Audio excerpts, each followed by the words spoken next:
And we are live again.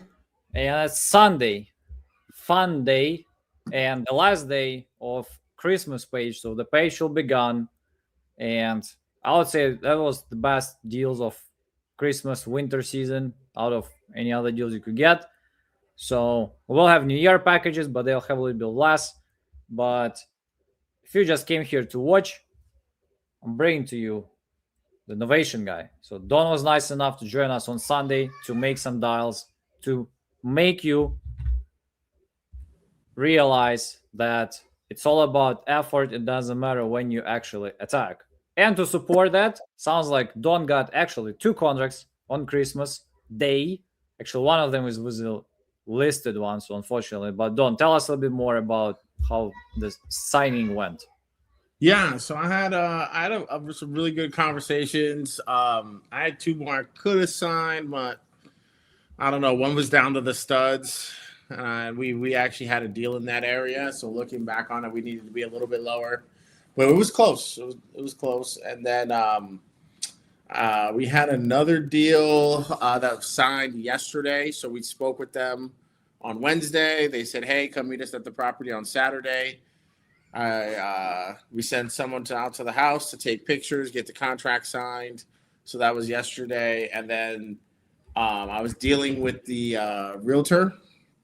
That was a good one, the one that signed yesterday, 13,000 in Birmingham. So that's a good one.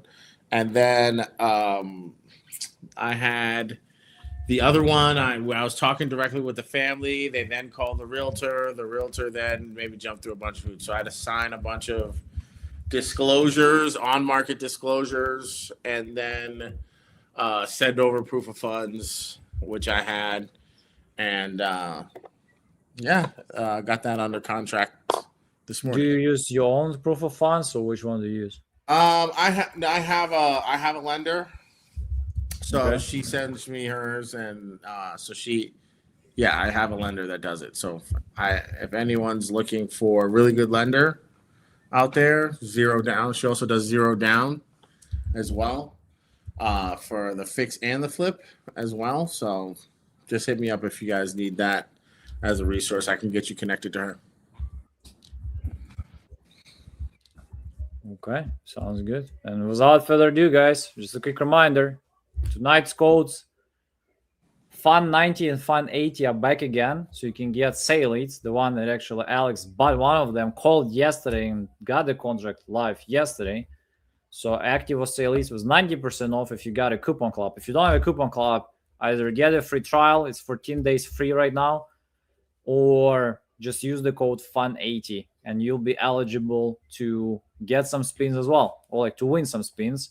And if you want to just get some exclusive leads, today is your best offer. I don't think you're going to see anything better than that.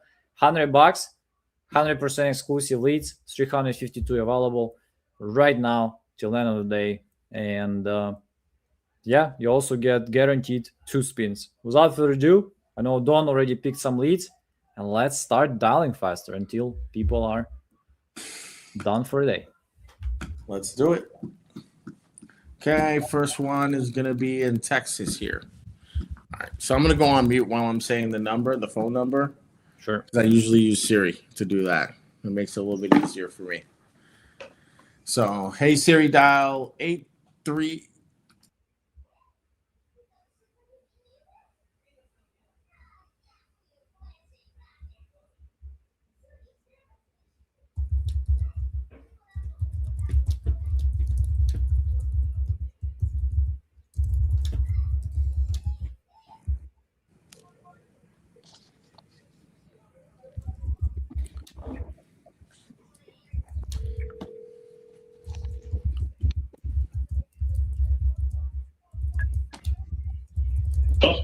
Was looking for Samuel. Yes. Yes, sir. I was calling about the property on June Street. Yeah. Yeah, I was potentially interested in purchasing that from you. Did you know how much you wanted for it? Wait a minute. What did you say? I said I was potentially interested in purchasing that property from you. Did you know how much you wanted for it? ¿Cómo se dice que estoy en mi propio? Yeah, que ya tiene I have a deal already. I have a deal already. Oh, you're already under contract? Yeah, I'm checking out with the other guy because somebody called me and I'll figure it out. Okay. So She you're tried to 75 and I'm good for 75. okay. So it's available or you're already under contract with someone? It's not ready. It's tomorrow. Call me with figure out all the things for contractor. Yeah. Okay. So you didn't sign any contracts with anyone else? Right now, no. Okay. I'd love to see if this is something that can actually fit my portfolio. So you said you wanted how much for this one? Right now, I have offer the 75. Okay. Was there something about that deal that you didn't like? Okay. Was there something about the 75 or the contract that you didn't like? Or did you? They say they pay 75. I asked for 75 and they agree. Okay. Asking to him for 75 and they agree. Okay. And then was there a reason why you didn't sign a contract with them? Not right now. They do it tomorrow. We do it tomorrow. Oh, you're gonna do it tomorrow? Mm-hmm. Okay. Well, I have. What I if I? need to figure out all the things and I figure out everything. Okay. Tell me a little bit about the property. Is 3 bedrooms, 2 bathrooms, 2.5 bathrooms, Mm-hmm. and Oh, it's 2.5. 2.5. Okay. Yeah, online it was only showing as a half bathroom. So what sort of work does it need? Because I grade the garage. I made the room. Mhm. We don't have a garage. I made the driveway, new siding, new windows, new porch, and new shingles. Mhm. Everything outside is new, practically. Okay. Everything on the outside is new. What about the roof, HVAC, water heater? What's the condition of those? The roof is probably 5 years ago. I put a new one. Mhm. Okay. And the HVAC? The heating cooling system? No, I don't have any. Okay. Don't have. All right. Water heater? Water heater is there. Is in the house. Okay. And do you know how old that is? No, really not. Okay. Well, I mean, I'd like to offer you. I mean, if I could potentially when did the other parties say that they were going to be able to close? This coming week. They said you were gonna sign this coming week, or you were gonna close this coming week. No, sign. Sign. When did they say they were gonna be able to close? Like actually get you the money? Actually, for next Friday. Next Friday. To January 2. January 2? Yes. Huh. That's interesting. Because I mean, obviously, this year there's New Year's and New Year's Eve, which title companies may not be working on those days, which means if you sign on Monday, then it's a short week. It'd be tough. It'd be tough for them to probably close next week, realistically. No. Well, let's run to Okay. this new probably 10 days, something like that. I think. No. Yeah, that's the. I mean, that's the same time frame that I would be able to close in 7 to 10 days. So, I mean, realistically, I can close on or before the 9th. If you were to sign, I guess, are you set with going with them? I mean, if you feel good about them and you want to go with them because you had a good conversation, I would never want to get in the way of something where you're already set. But if you're open to it, I could probably beat that offer by a little bit and close in about the same timeline. I mean, are you interested in getting more money for the property than 75,000, or did you want to work with him? Everybody prefers the over more money. Yeah, I know. Yeah. Maybe 80 was good for me. Just better. I mean, if I did the 80, would you sign right now? I wouldn't. I mean, if I were able to do the 80, I would need for you to sign today. Is that something you'd be comfortable doing?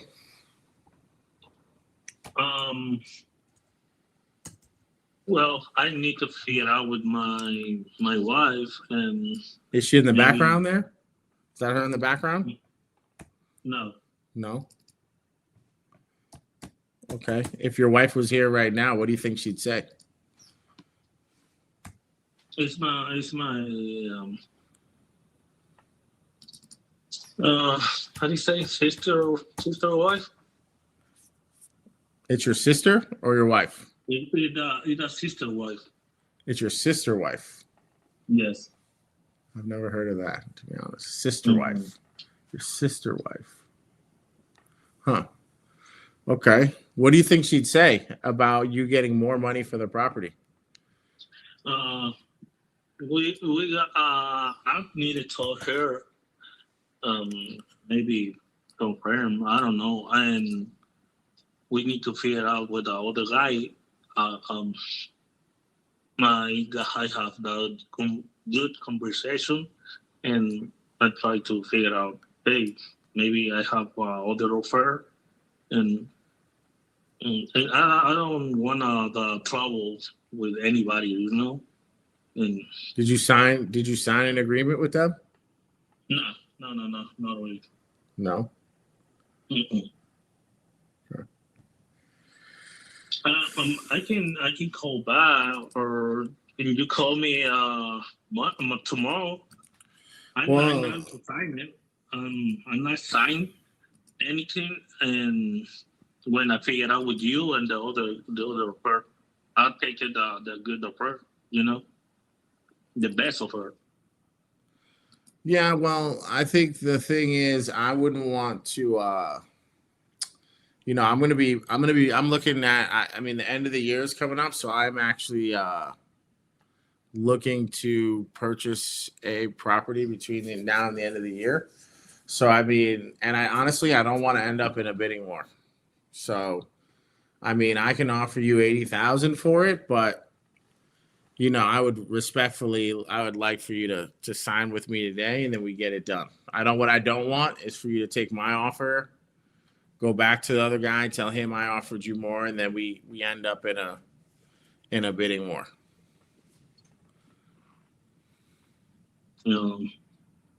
Okay, well, I can call my wife right now, and I figure it out with her, and I can call you back maybe 2 hours because she's working right now. Okay, she's at work right now? Yeah. Okay. Do you think it would make sense to maybe try to call her right now and do a 3-way? No, not really. Okay.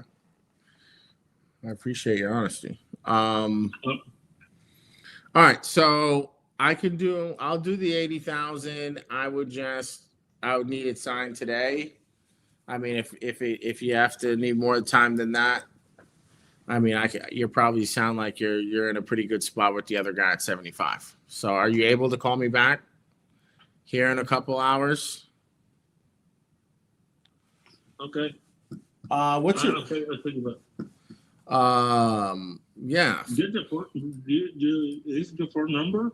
Yep, this is my phone number. Correct. Okay. Yeah, I can call back when I told my wife and we can figure it out. Okay. Okay. Just so I can make myself available, I know that I'm going out to eat with the family a little bit later, and I just want to make sure I'm available. What time do you think you'll be able to call me back? Maybe it's 2 hours more. Maybe 2 hours. around So 4.5, probably 5, because I need to call and figure out with her. okay, so let's plan for 4:30. That works. That works for me. So let's plan for 4:30, and I can give you a shout at 4:30. Yeah, 4:30 your time. Yeah, that works. Okay. Do you have what's your email address, by the way, just so I can have it on file? I need it to create the offer. It's Samuel. Is Sam is Hold on one S. Hold on one second. 1 second.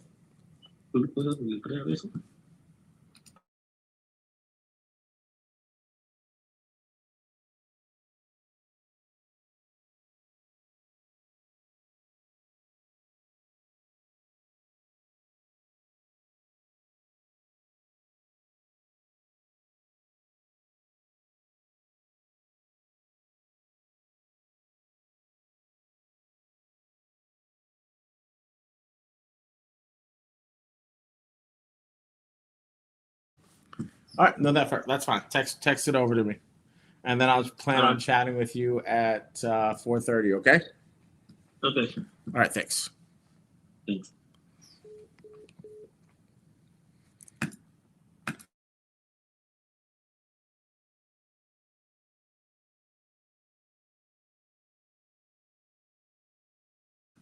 Okay.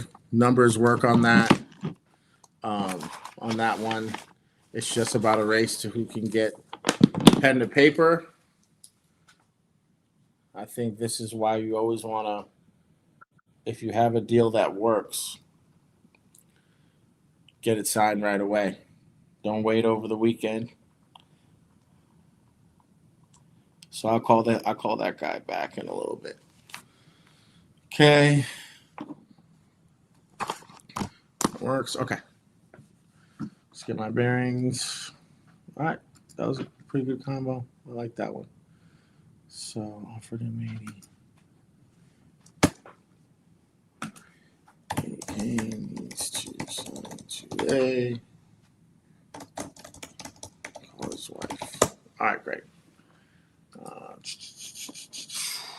12, 28 years flew by. Okay, just writing some notes. Okay, I like that one. That's a good one.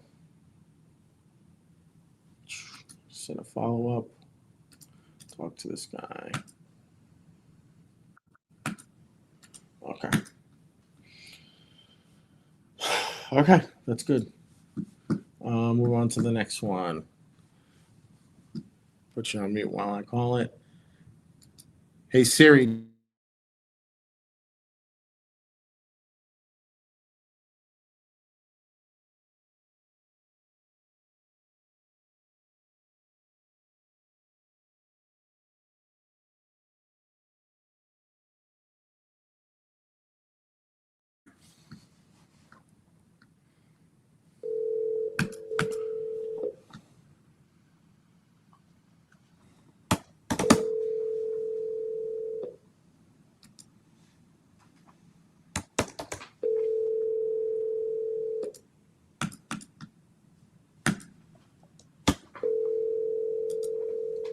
Your call has been forwarded to voicemail.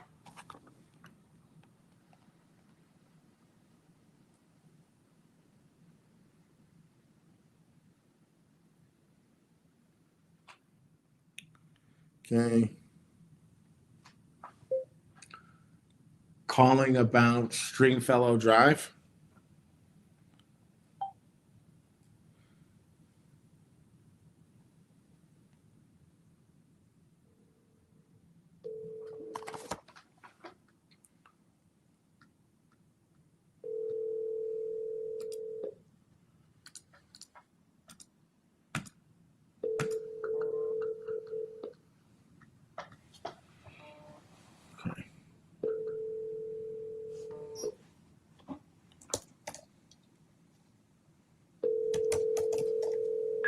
Your call has been forwarded to voicemail. The person you're trying to reach is not available.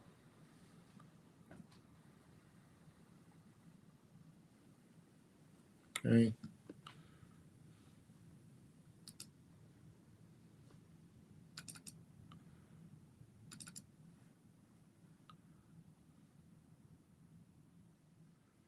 All right.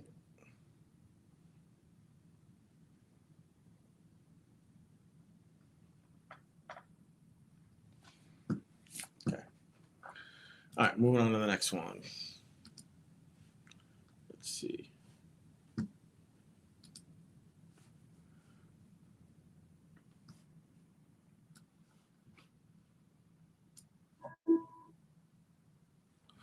Okay. All right. Moving on. Hey, Sid.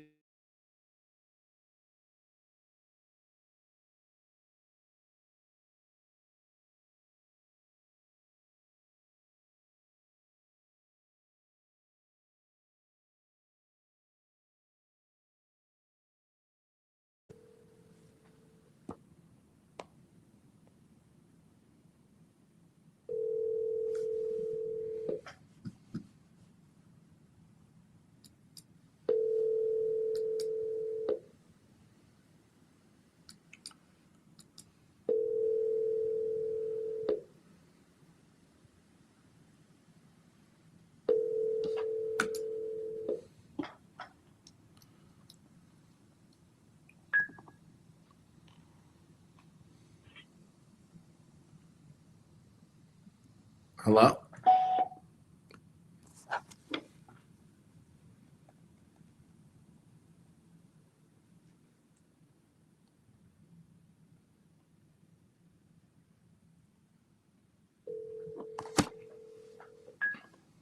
Hello? Yeah, I was actually looking for Francisco. Yeah, this is him. Yes, sir. I was actually calling about your property on Indigo Street. Okay. Yes, sir. I was potentially interested in purchasing that one from you. How much did you want for it? 220. 220? Yeah. Okay. What's the situation with it?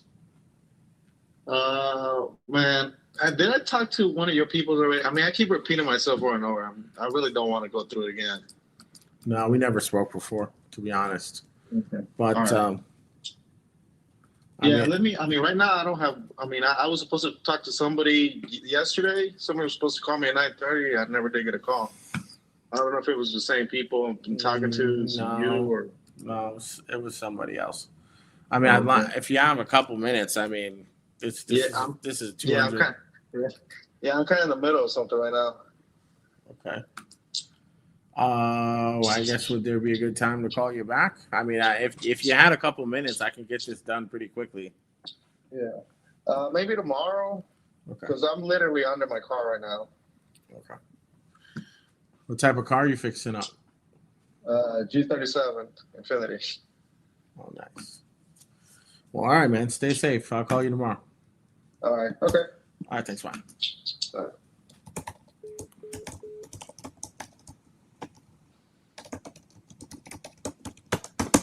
Okay.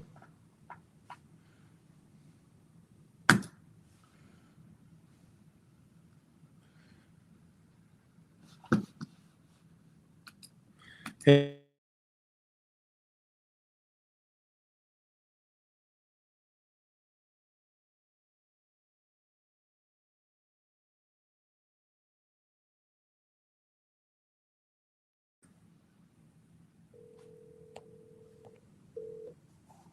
Your call has been forwarded to voicemail. The person you're trying to reach is not available. At the tone, please record your message. When you have finished recording, you may hang up.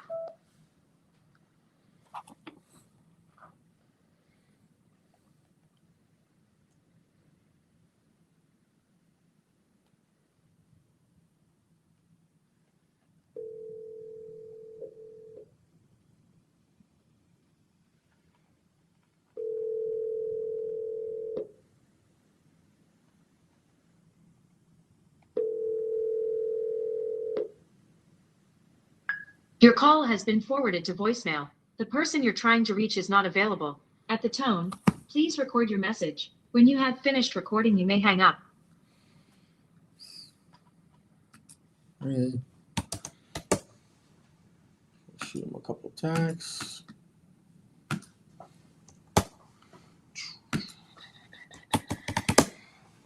All right.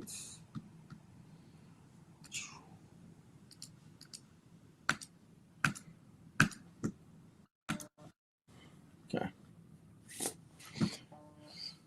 Okay, moving on here. Hey Siri, down.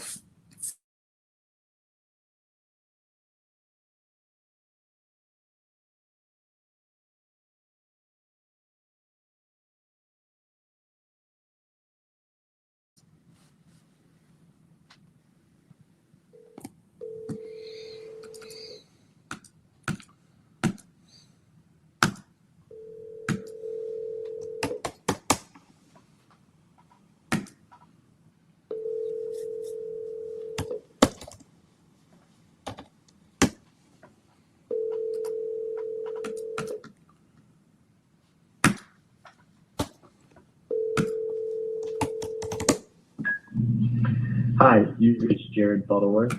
I can't get to my phone right now, but if you leave your name, number, and a message, I'll get back to you as soon as I can. Thanks. Bye.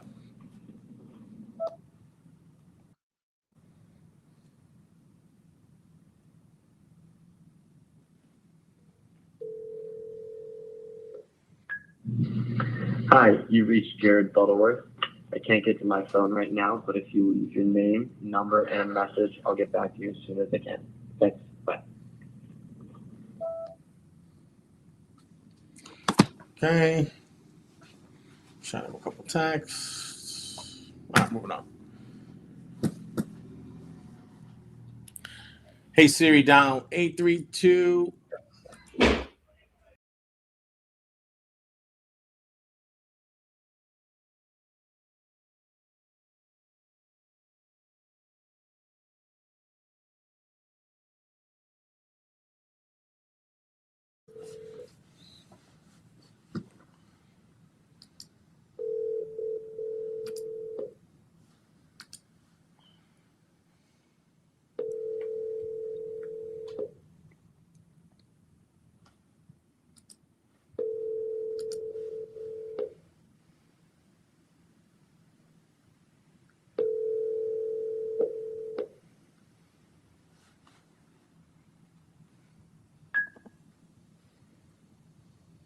Please leave your message for William.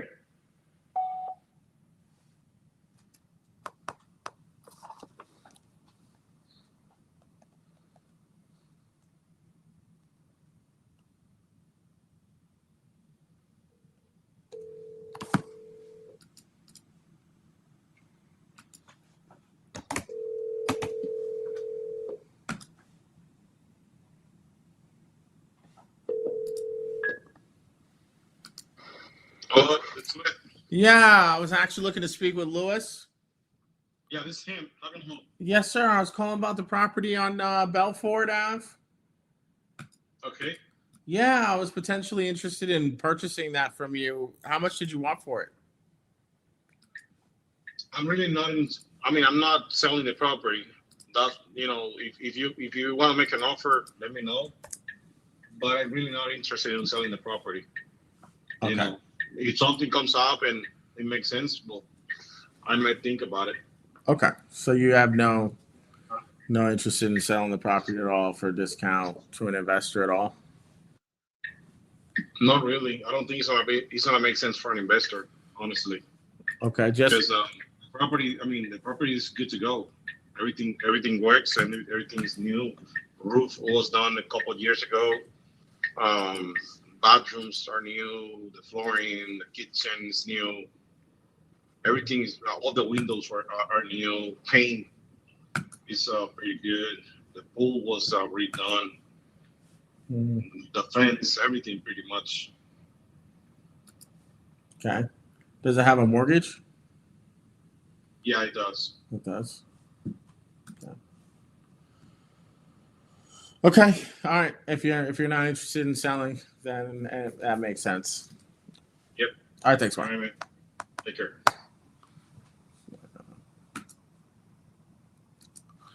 Yeah, this house is brand new. I'm looking at the pictures. This house is brand new. Not motivated. All right. Hey Siri, dial 2.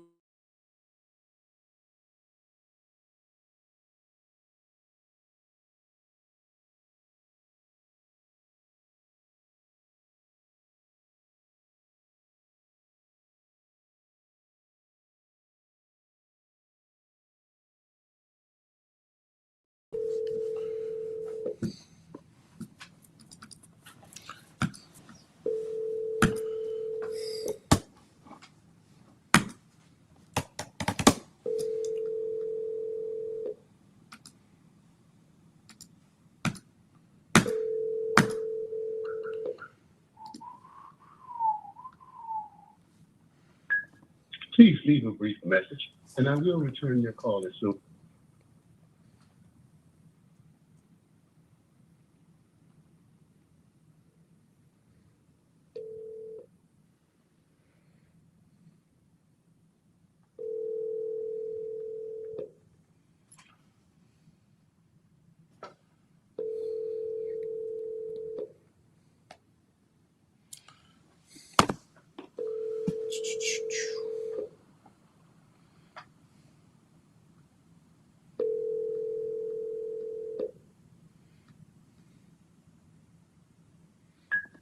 Please leave a brief message, and I will return your call as soon as possible.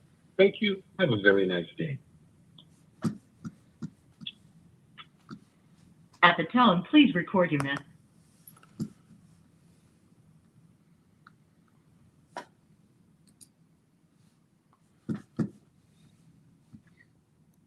Hey Siri, dial 83.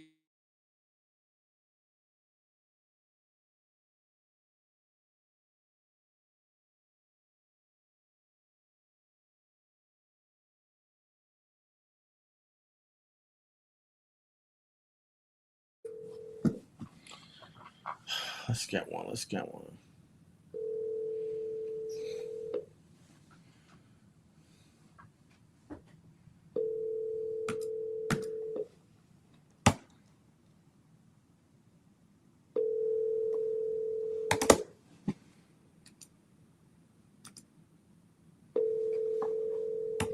Your call has been forwarded to voicemail. The person you're trying to reach is not available. At the tone, please record your message. When you have finished recording.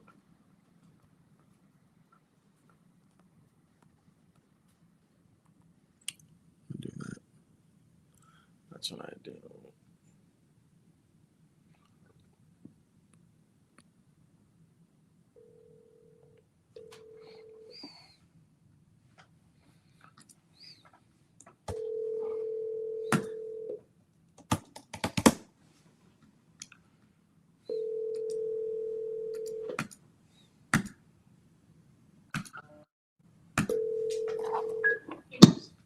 Hello? Yeah, I was actually looking to speak with Glenn. Yes, 1 moment. Just a minute.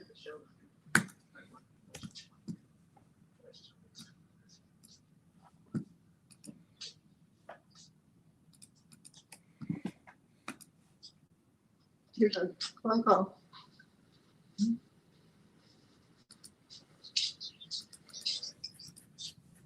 Oh, I have it. Okay. Hello? Yeah, Glenn. I was actually calling about the property on Inwood Drive. Yes. Yeah, I was potentially interested in purchasing that property from you. How much did you want for it? It's a private sale. I'd be happy to meet with you and a possible purchaser. If you're an investor, I'm the investor. We're looking for a user. I understand. How much would you potentially even think if in ballpark? Well, it's a private sale because we do not want that information to be released. Okay. Well, that makes sense. Thank you for your interest. All right, thanks. Very, very, very high end, like $10 million high end property. Not the best deal for wholesaling. Okay. Hey Siri, down 817.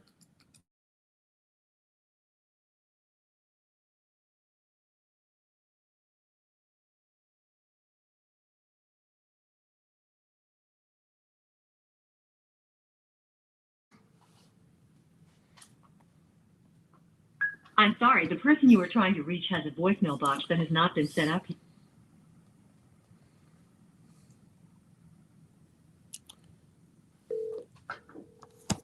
I'm sorry, we're trying.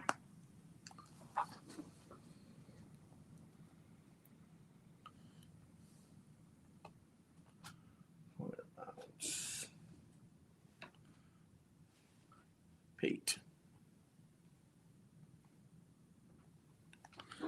Okay, what else?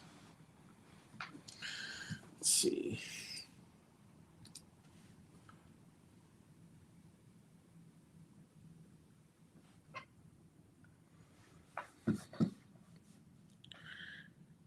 Hey Siri, down.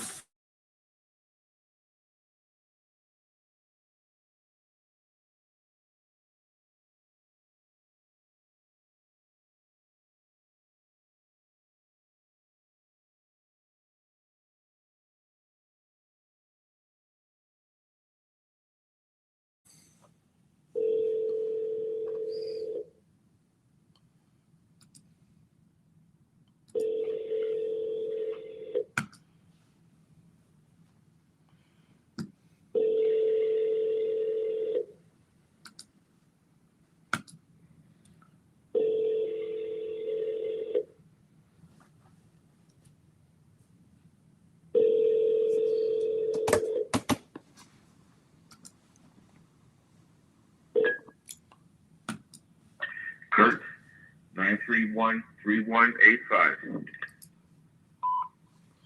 That's all right.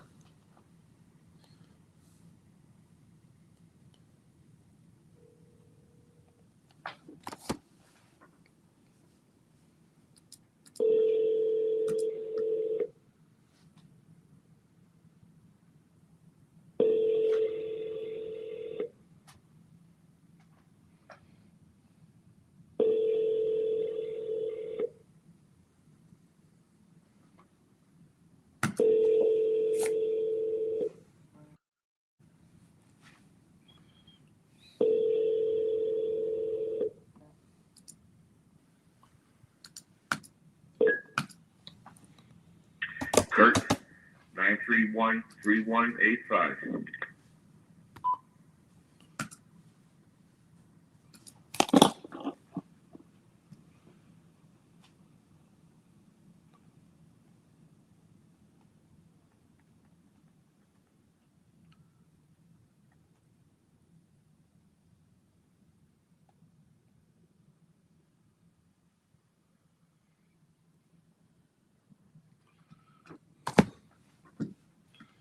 Okay.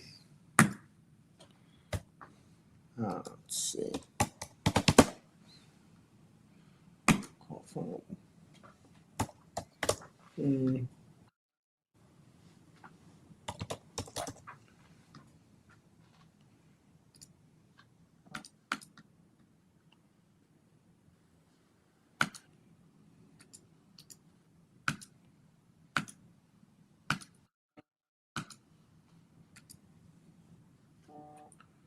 Okay. Okay. Hey Siri, down 832.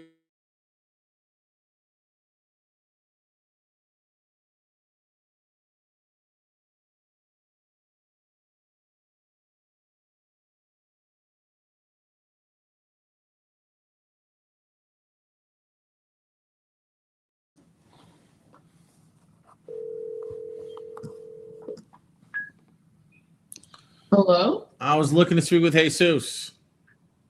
You said what? I was looking to speak with Jesus. There's no Jesus here. Okay. The dollar number 8324. Okay. You're not. You don't know anything about Cicada Lane in Houston, 4115. I don't even know that. I live in Houston, but I don't even know that. I'm a minor. I'm not selling a house. Oh, okay. All right. Have Yeah, a good thank night. you. Bye. Bye. Never know. Maybe minor has a job. Has a job. Has its own place. Okay. Moving on. Oh yeah, wrong. Put that in there. Wrong number. Wrong number. Okay. Let's see.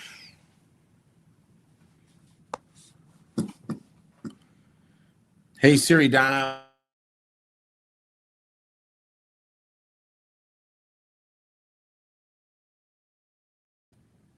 Calling 770-789-6329 on speaker.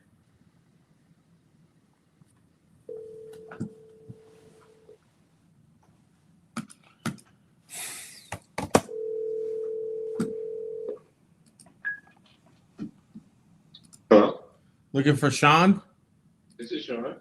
Yes, sir. Happy Sunday. I was actually calling about your property over on Boreal Way. Okay. Yeah, I was potentially interested in purchasing that one from you. How much did you want for it? About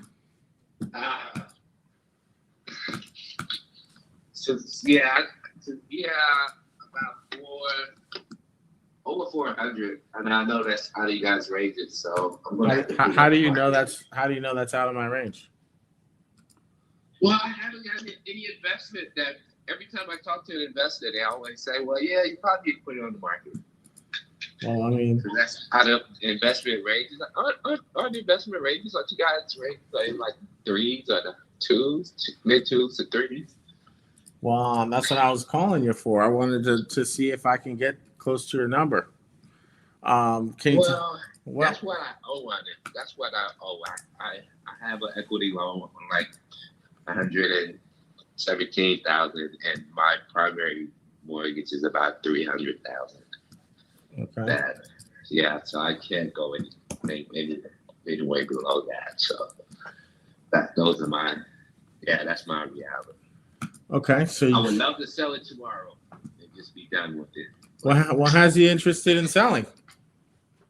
Huh? What has you interested in selling? Oh, it's too much for me. It was my family home.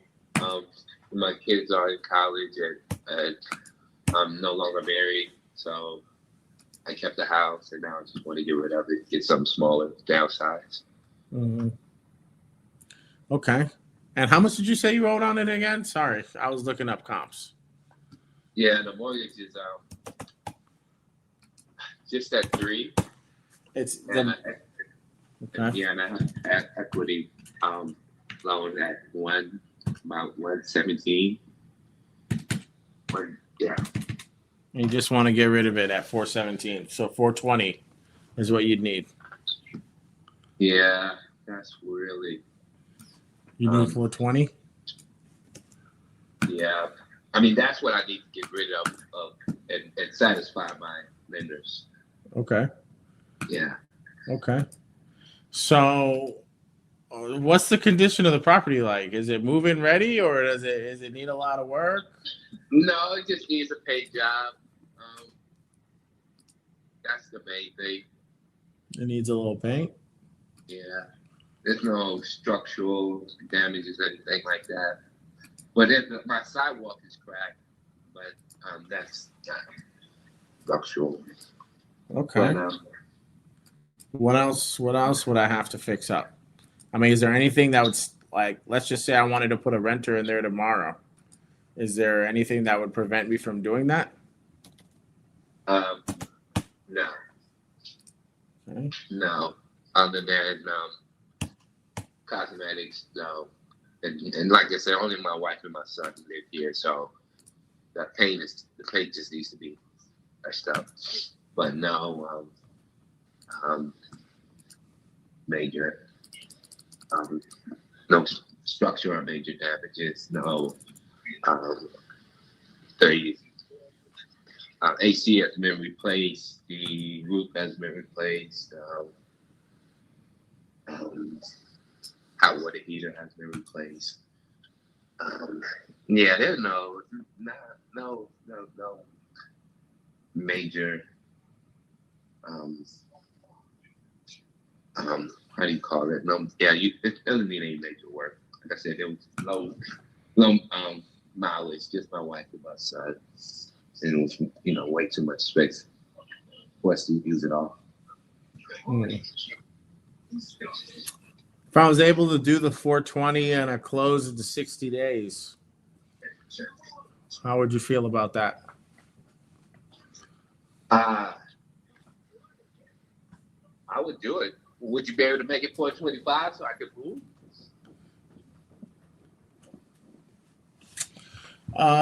Tell me a little bit. Let me see. Tell me a little bit about the kitchen and the basements.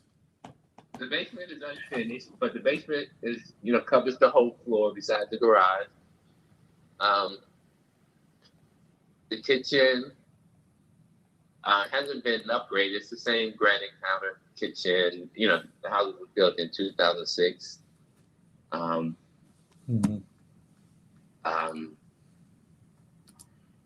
Okay. The floor is hardwood throughout the bottom floor. So the kitchen floor probably needs to be sand and resurfaced or whatever. But the rest of the house, I just had that floor replaced to new wood. So the whole first floor, solid wood. Laundry room, right off the kitchen, pantry. Yeah, it's yeah, the kitchen's fine. I mean, other than if I would replace the floor, I would replace the kitchen floor with tile or something. But it's solid oak wood, so it's fine. It just needs to be resurfaced. Okay. And then did you so what would happen? I mean, we give you the money, I guess, what would next steps be for you? I mean, as far as do you already have a place that you're looking to move to? Yeah, that would be my biggest thing, just moving. I have property in South Carolina, but I need to stay in Atlanta because of work and career. But I would just, I would move, pack it up, and store everything. Okay. Yeah. Well, that makes sense. I guess the one thing so if you have to stay there for work, I guess what had you interested in selling it to begin with? No, I just need to stay in Atlanta for work, but now I have to stay in the house for work, and I travel as a consultant. So I'm not sure I'm going to live in Atlanta in the long run. Okay. Yeah, because my son and I only really kind of recently decided on selling it after my son went to college, and he's not here in the States, so yeah. But it's really too much house for me by myself. I mean, it's like 5 bedrooms. Yeah. Well, it would probably be nice to get out from under those loans, huh? And that's the other thing. I want to definitely get away from spending this amount in monthly living expense. Okay. Just the mortgage and the utilities. I can downsize that into half of that. How much are you spending on that right now a month? The mortgage is like $2,600, and utilities, that's up and down. Usually our average $200 for electric. Water is another $50. Gas maybe another $50, but they fluctuate. Okay, that makes sense. Who else would be? I know you said that your wife lives in the house, right? No, I'm divorced, so my wife is not in the house. Okay, so there's nobody else that would need to be a part of this decision? No, The deed is in my name. My wife's name is still on the mortgage, but yeah, she, or the divorce decree, she pretty much signed the house over to me. So she wouldn't be in the decision making part of it. She'd just be in the closing out part of it with the bank, but not on the deed. So you can make this. So you can make this decision on your own. So if I give you the 425, come up that 5,000 to 425, we have a deal right now. You sign the paperwork, we get you the 425,000 minus the mortgage that's on the house in 60 days. Yeah, that would work for me. Okay. That's where I'm at. Okay. Well, I'd love to help you do that. What is your, I guess, if you could spell out your email address for me, like A is in apple, B is in boy, that'd be great.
And then we also have people in Georgia. We've actually bought their home. So if you wanted to speak to anybody that we've actually worked with, we'd be more than happy to do that as well. Yeah, definitely. Okay, great. Did you see the contract? Not yet. Okay, I think I do. Okay. It's very straightforward. My fiance says that I speak too fast sometimes. So if there's any point in time you want to slow me down, ask me a question, please feel free to do so. Okay. Okay. Okay. Let me know when you got it open. You should see your name at the top.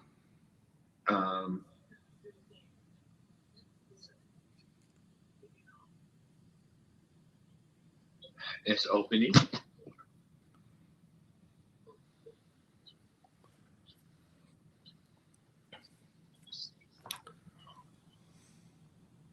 Okay, resource token authentication error.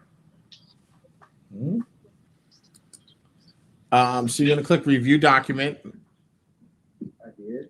and then it should say Resource token authentication error. token authentication error. That's weird. Try it. All right, so back out. You should say review document, and then it should say consent. Should say you have to click yes to consent to using electronic signatures as a way of signing.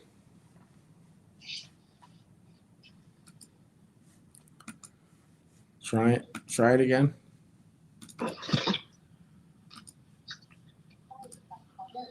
All right, let me just open this email back up.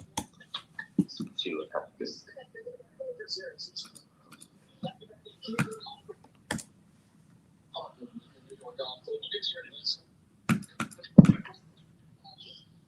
Okay, looks like it's trying to open there.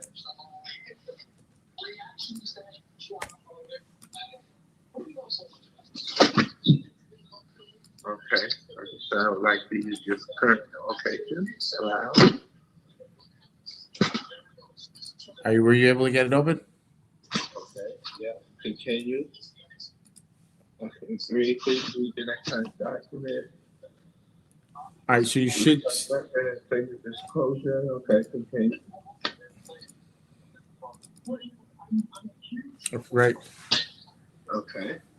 Okay, great. So this is very straightforward. It's written in third grade English, so there's not a lot of legal jargon on here. So it's essentially made to be able to be read very easily by someone who's not a lawyer, if that makes sense.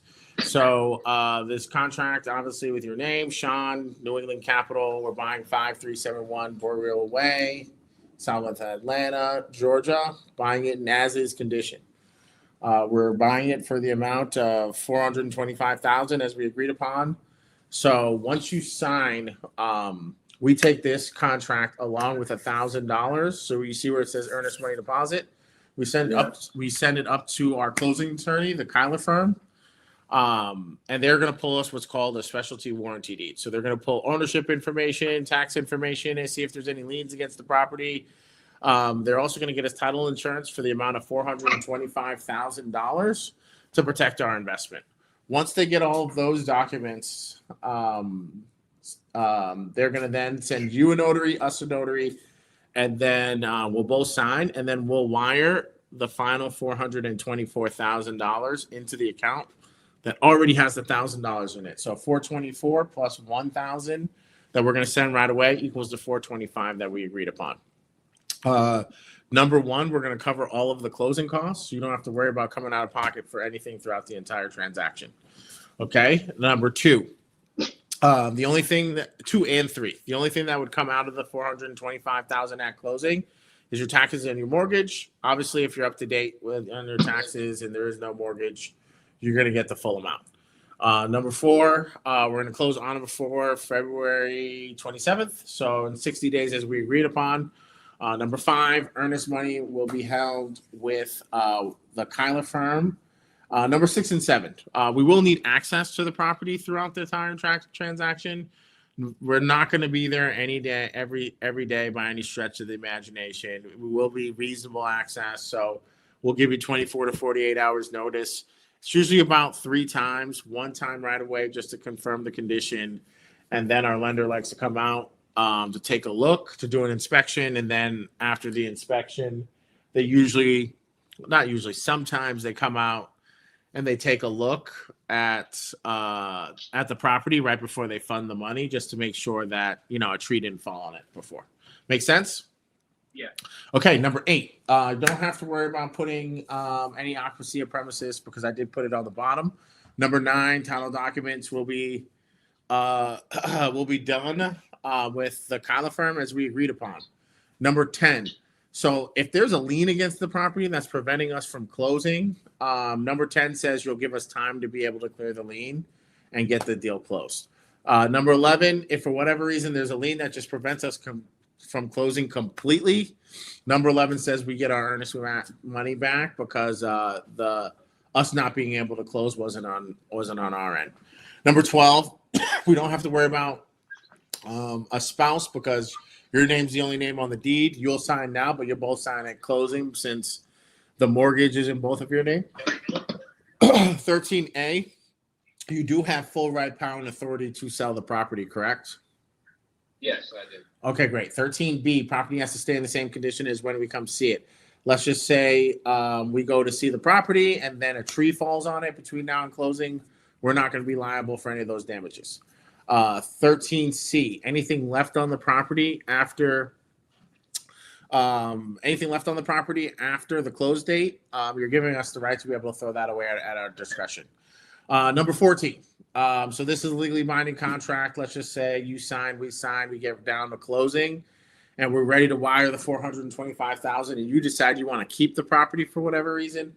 14 says you have to pay for the cost of the transaction if you back out. Now, remember, the first thing I said was we're going to cover all the closing costs. You don't have to worry about coming out of pocket for anything throughout the entire transaction, as long as you move forward with the sale. Is there any reason, with that being said, is there any reason why you'd back out between now and closing? Yeah, it could be a million reasons, but it would be like a better offer. But now the signing today and signing the contract today is not an option, right? Oh. I mean, that's not mandatory. I mean. Okay. Oh, I was actually under the impression that you were going to sign today because I asked you that. Well, no. Well, I can't sign today. I have to do some research on who you guys are, and I mean, you just called me, so I could that wouldn't even be logical. I would have to do some research on who you are. No way I would just sign over my house to a voice on the phone. Okay. And you should know that. You guys should know. Oh that. No, yeah, that's why I asked you. Reasonable or logical for you to. No, that makes sense. That makes sense. Sign a contract with you on the same day, signing my house over. That doesn't even make sense. That already sounds like a scam. So if I don't have time to do research and who you are, and what you purchase, and just who you are. Okay. It wouldn't make sense for me to sign over my house to a voice on the phone. That doesn't even. No, that makes sense. No, that makes sense. But that makes sense. But that doesn't sound logical. It already sounds like a scam. Okay. It does. Just being honest. Well, what about it? What about it? Hold on. Let me talk. What about it sounds like a scam? You're calling me on a Sunday and agreeing to all my terms because you're not even seeing the house. This is 9 times out of 10 a scam. But I entertained you. I did. I was patient. I listened to you. Not a lot of. This is absolutely a scam. Okay. I'm a little confused because I'm actually offering to give you money for the property. Normally, it sounds too good to be true. Normally a scam, they try to get money from you. I'm actually offering to buy your house. No, They're different scams. They're different scams. But okay. I don't know. Like I said, I don't know. It sounds too good to be true, but okay, listen. Let's be able to do some type of check in and validate that you are who you say you are. Okay, well, hold on a second. Let me tell you what I'm willing to do. Because I get calls all day long to sell this house all day long. I mean, okay. So you think every person? So you think every person that's calling you is a scammer?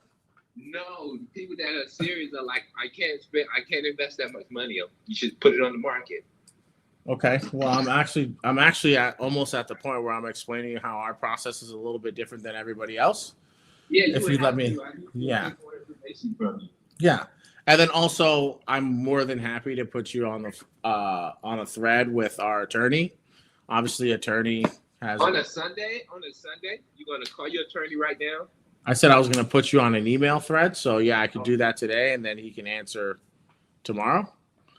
And then you can also talk to some people that we've worked with in the past. So I mean, Yeah. I'm more Yeah, than those will be the things that would make it sound legit. okay. All right, Yeah, let's. without doing that, it would seem like too good to be true. Okay. That's just my honest take. All right, that's fine. And then remember, 5 minutes ago, I did ask you if you were able to sign today, and you said there was. Yeah, You would. So we got here together, right? I didn't just. Yeah. All right. Let's finish this. Hold on. Let's finish this. Well, it says you say you get calls on this property every day, right? All day long. And they Okay, so this is another. This is just another call. If I had said 4:30, would you have gone up to 4:30? If I had said 4:40, would you have gone up to 4:40? Other people are telling me they have a cutoff for investing in property. Okay. Well, let me finish this, and we'll get through this, and then I can once again put you on the phone so I can do my research. Yeah. Well, yeah, I'm getting into that right now. Just to make sure you're legit. I know. I understand. I understand what you're saying. Can you let me finish through this contract, okay? And then I can put you on an email thread with some of the people we work with. All right. So number 15, default by buyer. If for whatever reason we don't make it to the closing table, you get the $1,000 in this contract. Number 16 here. So we are getting funded through a hedge fund. So they pay a lot closer to retail than most people actually would. So that's what allows us to be able to actually pay a little bit closer to retail than most investors. So they're going to go ahead and close up on this property in 60 days.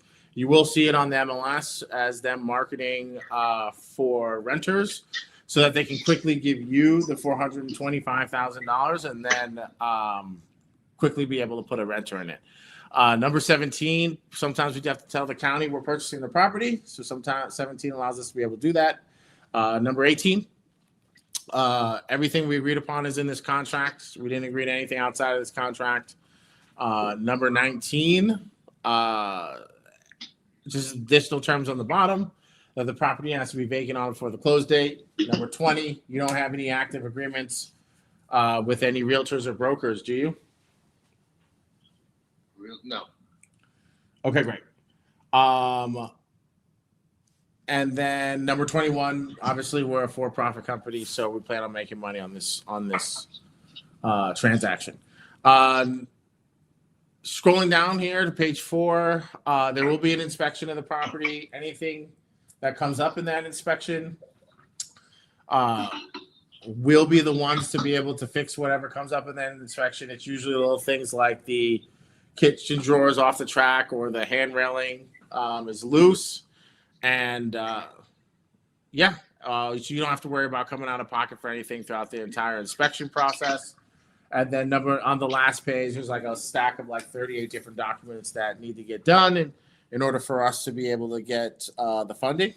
So the last page just allows us to be able to do that so that we can get you to the closing table and get you your $425,000 on it before the close date.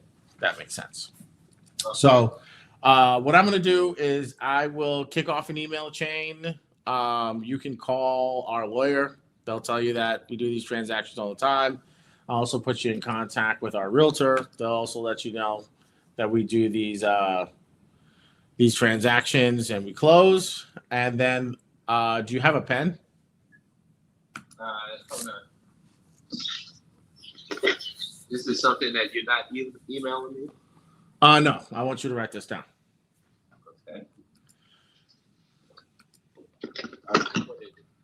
Okay, let me know when you're ready. I'm ready. All right, so it's V as in Victor, W as in where, so VW. SM, so S is in Sam, M is in Mary, and it's 30331. That's the number. So as long as that number is active in our system, you're gonna be guaranteed the 425 in the contract. I'll actually keep this open through noon on Tuesday. And like I said, I will put you on an email thread to be able to speak with some other people we work with. And you can ask them whatever questions you want about us. I'll also send you some more information. And then this will be open through Tuesday. If we're able to get it done, that's cool. If not, not a big deal as well. Sound fair? Yep. Okay, great. I will get those emails kicked off, and take a closer look to the contract. If you have any questions, feel free to don't hesitate to reach out to me. Okay. Sure. Yeah. We'll do. We'll do. All right. I'll talk to you soon. All right. All right. Thanks. Bye.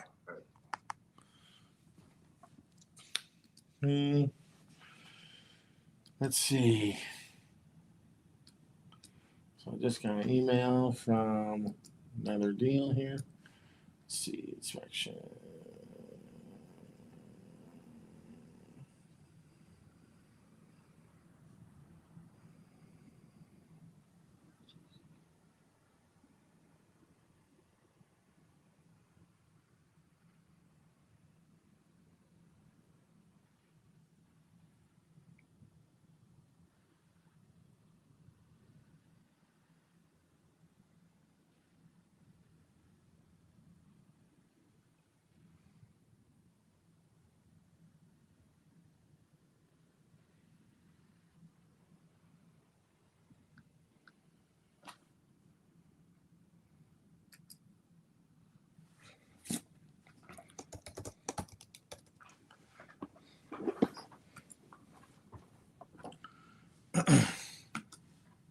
All right.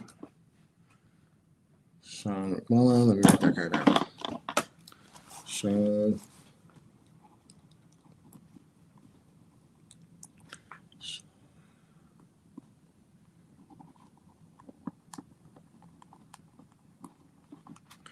All right. Let's move on. Okay.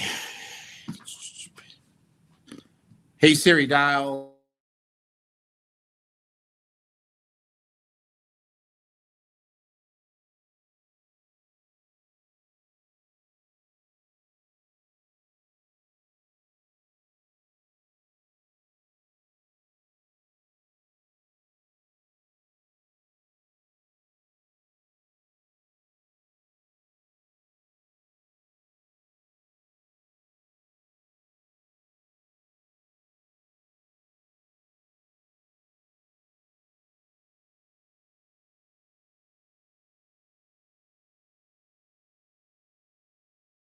Is unavailable. Please message after the tone. When done, hang up or press the pound key.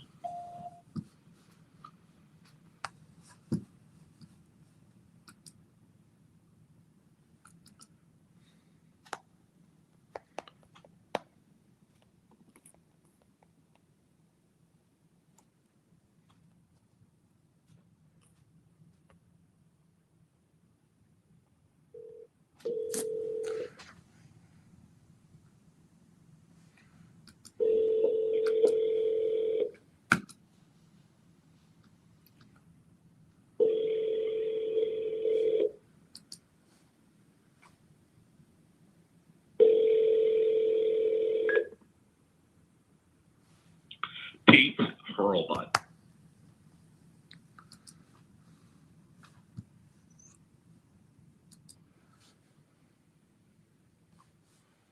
Okay.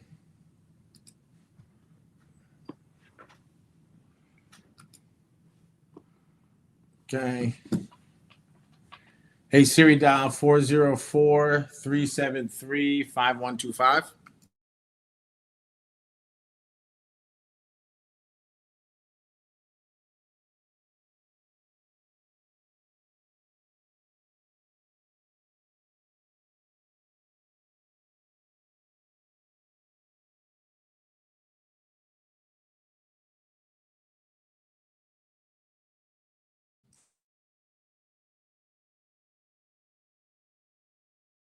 This is she. How can I help you? Yeah, I was actually calling about the property on Conley Way. It's not for sale. I don't know why y'all keep calling. Okay, I'll take you off the list. Thanks. All right.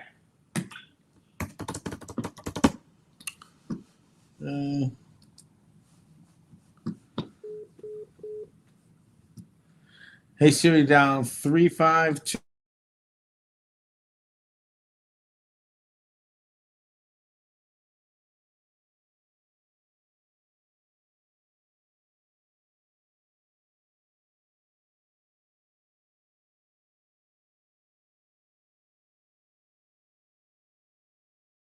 an automated voice messaging system. Mike Waters. Is not available.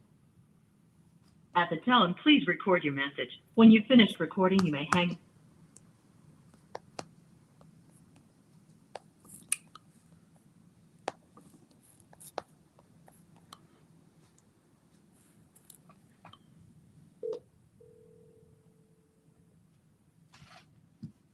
Your call has been forwarded to an automated voice messaging system.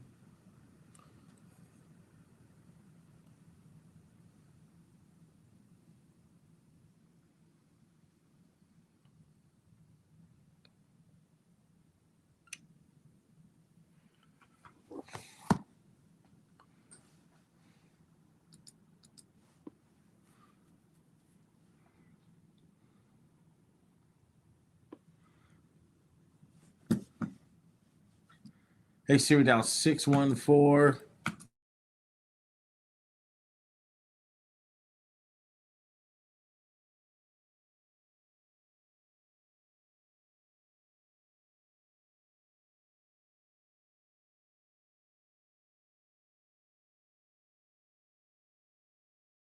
Time.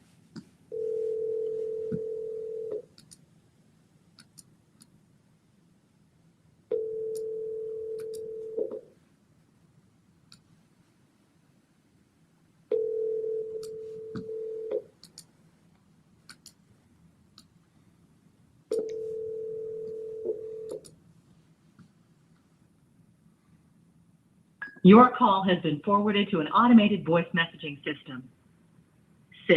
61431544993 is not available. At the tone, please record your message. When you've finished recording, you may hang up or press 1 for more options. To leave.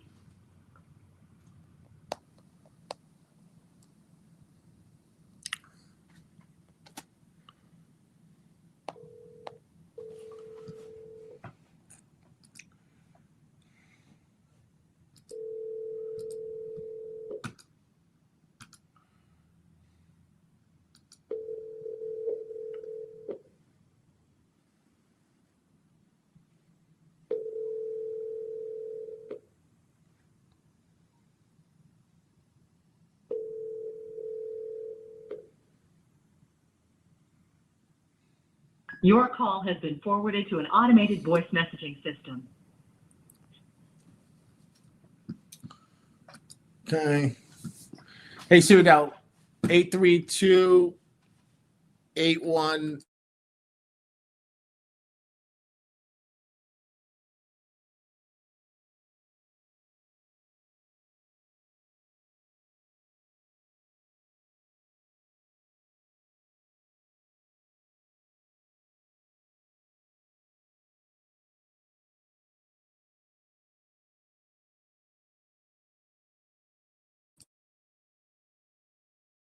Okay.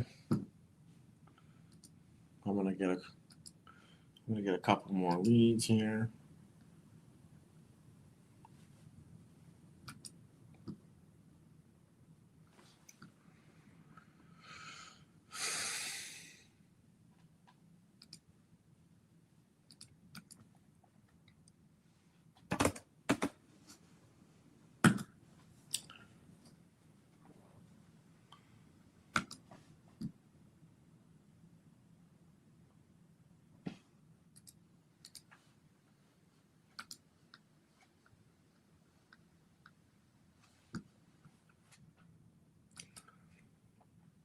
Just find a couple more leads here.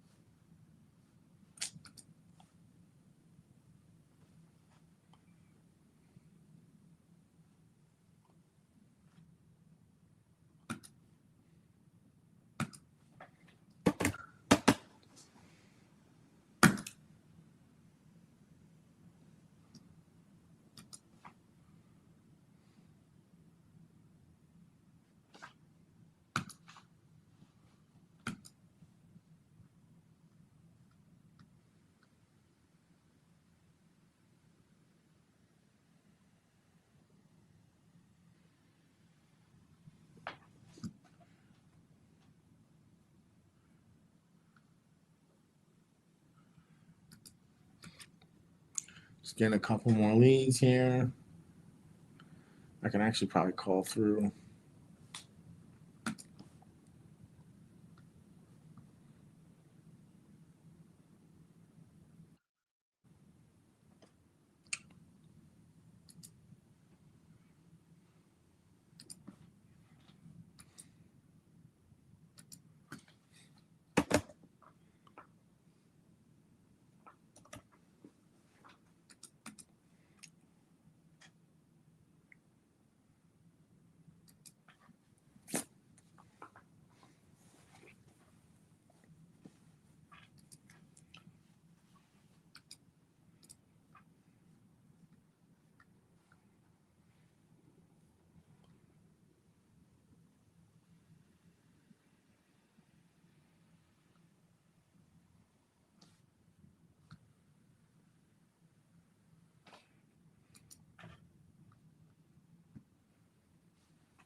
Okay, just getting a couple more leads here. And then I want to get back to calling. Give me 1 second.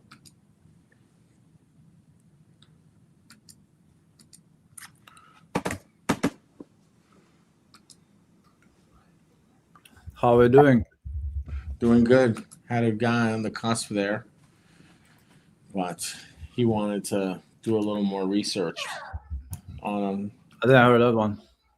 And I was kind of talking to Ashley about this yesterday. Yeah. I don't know where it should sit like on the scripts, but I noticed most investors don't like share almost anything about themselves unless people start like questioning. Yesterday, one lady was kind of questioning Ashley too, like, are you some scam or spam or whatever? And she was like, oh, I have business page, I have this, but obviously she wasn't signing anything with you on the phone before I checked. But instead, she was like, so you're not sure if you want to sell? I'm like, why are we discussing that? Just tell her like, hey, I'm not right. And there was the house right next to like 5 miles from her. Yeah. I mean, just start with that. Hey, I saw your house, like it's 5 miles next to me. I'm an investor based on here. Close bunch of deals. Do you mind me asking how much they want for the property? Yeah. Right. But I feel like there's kind of not enough statements like for everybody. And that's actually a hard thing, by the way, whoever is watching. Making enough statements is a problem for salespeople in all industries. I was just talking to my sales guys right now today. Like, you gotta share something from your side, like balance, right? We don't want to have like too long conversations. But I hear it a lot, even my sales guys. They would ask, how was your Christmas? And the person's fine. How about yours? Oh, fine. Like, but you can share, like you can share something from your side too, like especially if the person is sharing. And plus, when we ask questions, we can also make more statements. Yeah, and there should be a balance. Again, if you have nothing to share, it's like you need to think about it. That's actually the value of communities. Hey, I'm a part of an investor group, blah, blah, blah. You use your stuff. If you already have some experience, just, brag with that. So people feel more confident. Again, I'm not saying it will change the outcome. Yeah. But I feel like that's. I'm not surprised, but some people will be like, "Hey, I need to I'm not surprised either. Research." I'm not surprised either. I mean, it makes sense that he wants to do some due diligence, and in every state I do these deals in, I have somebody that they can call that I've actually done a deal with. So I'll put him in contact with someone I've actually done a deal with as a reference, and then I usually just put him in contact with the title company or a closing attorney. And then those are 2 third-party people. A, someone I've done a deal with, and then B, someone who's paid to be, neutral. And they usually are fine after that. Okay. No, that's actually very good advice, guys. If you made some deals or you dealt with some type of company, you have some other third party referred there if needed. So it's a good advice too. Yeah. So it's always funny when they they're like, yeah, I'm ready to sign, and then there's always something. Not always, but there's going to be something, right? Because they start realizing like, oh man, I'm actually about to do this. And then there's usually I have to talk to my wife. I have to think about it. Let me read the contract, which is good. Then you get the real reason that they're not signing right there and then you can just combat it. Put a time, make it an exploding offer, give them a time, that the offer gets pulled, and then just get it done. Brian Smith, come on, bro. Like really? We're gonna say some day is not great. We sent 2 contracts and we signed 2 contracts on Christmas Day. We signed a contract on Christmas Eve. We sent 3 contracts last Sunday. I think we sent one today, right? So you sent one. So you're about to send one. The one that you reviewed was the guy, right? We are setting that one. Okay, we're setting this one. So, I mean, I don't know what you mean by not a good day. I'm like, and leads are $12 today. So it's let's see. So I bought a 1, 2, 3, 4, 5. Yeah, I bought 6 more, so I can make some more calls. Okay. Let me know if you move balance. All right. Hey Siri now.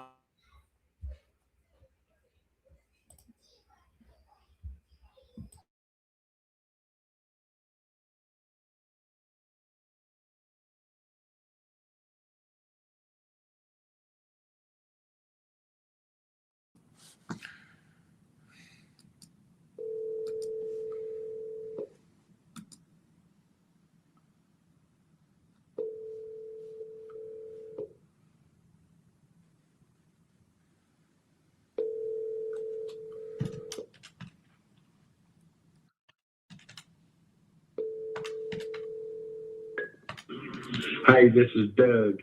Leave your name and number. I'll call you back. Thanks.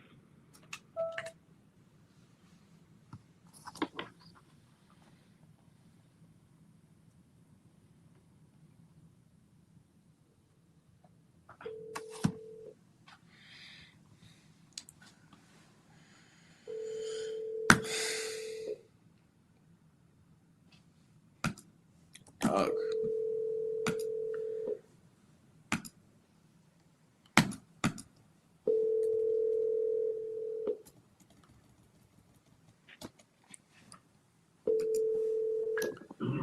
Hi, this is Doug. Leave your name and number. I'll call you back. Thanks. Okay.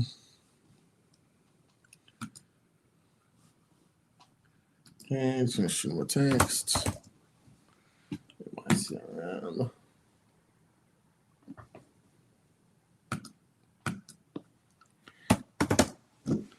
Okay. Okay.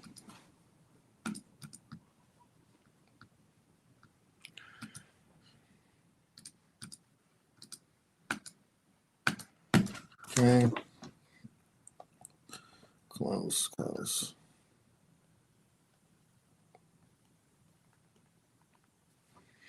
Shoot him a text.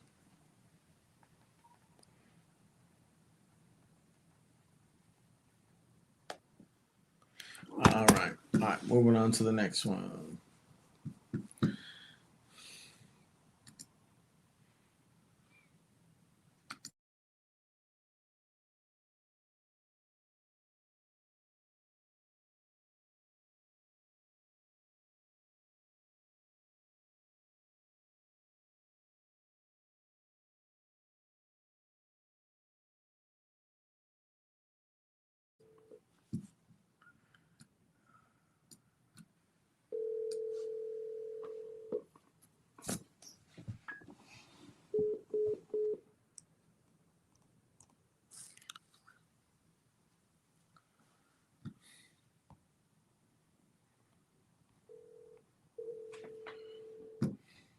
I'm sorry, you can't leave a message because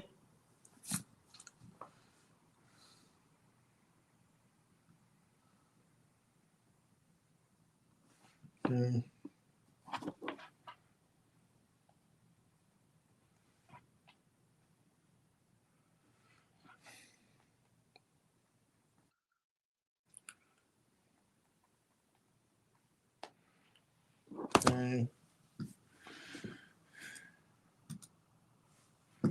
go. Hey Siri, dial 20.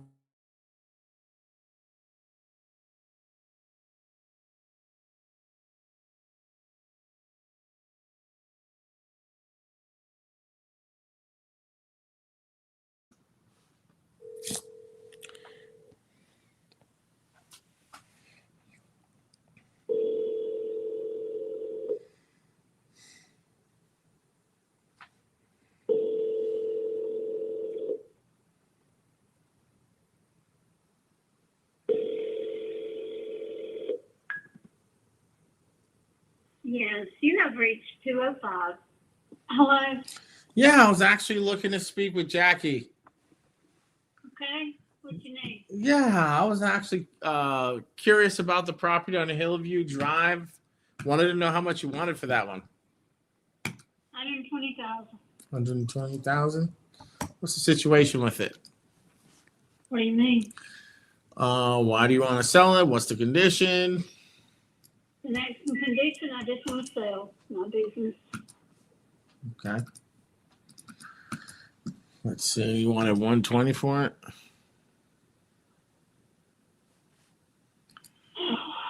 Okay. Have you thought about listing it with this one with a realtor? Nope. No. Well, yeah. I mean, I wouldn't be a buyer at 120. I'd be a little bit lower than that. If you're interested in possibly selling it at a discount, that's something I'd be able to help you with. But if you want retail for it, you're gonna want to have to list it on the market. What are you talking about? What's the price you're thinking? So I did want to just confirm a little bit about the condition. So you know the ages of like the big stuff, the roof, HVAC, water heater, kitchen, bathrooms. There's only one bathroom, the water heater, I don't know how old it is. The roof was put in 24. All right. HVAC was there when I bought it. Okay. And the kitchen and the bathrooms? They're all in excellent condition. Okay. What was the date you remodeled them? Do what? What was the last date that you remodeled them? Remodeled the bathroom and the kitchen Correct. when I bought it. Everything, all the floors are redone, all the walls are painted, all the wood. It was rebuilt in 1998 from the tornado. And then I bought it in 13 and I remodeled.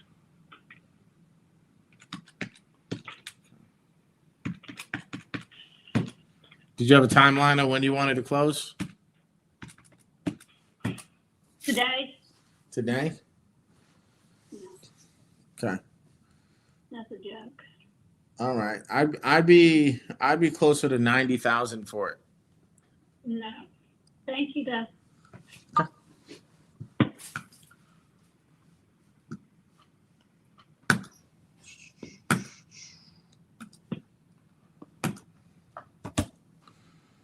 Yeah, comps didn't.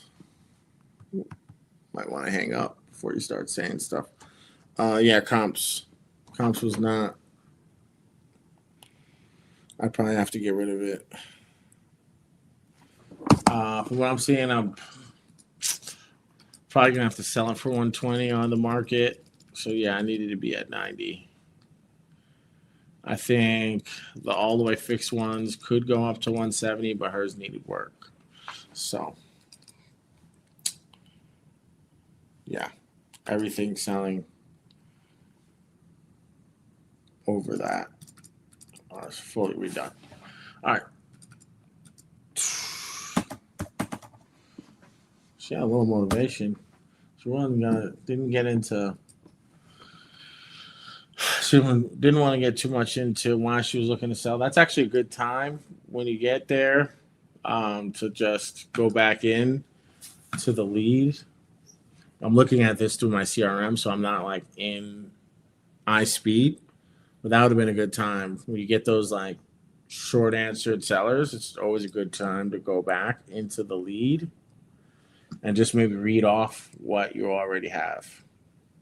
So that's something I would have probably done there. But okay, we're in Ohio. Hey Siri, dial 937.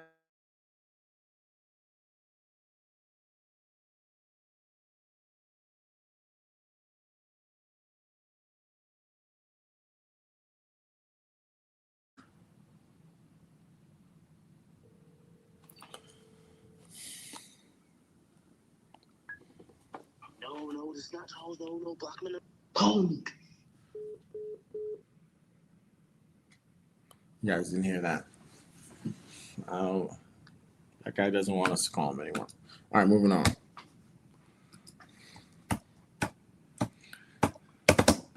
All right. Let's see. Peter.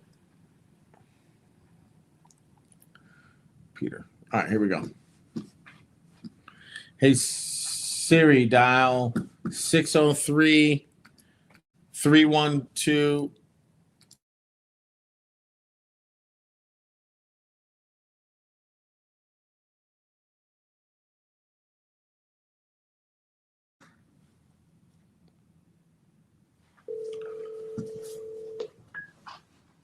Hi, this is Peter. I'm not home at the moment, but please leave your name.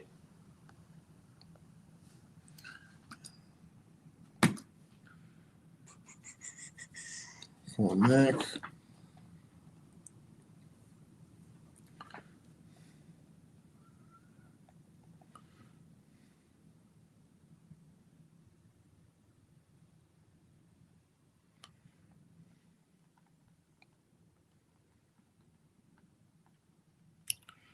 Okay.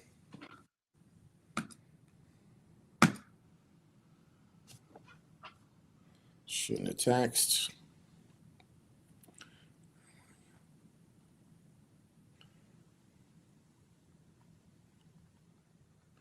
Okay.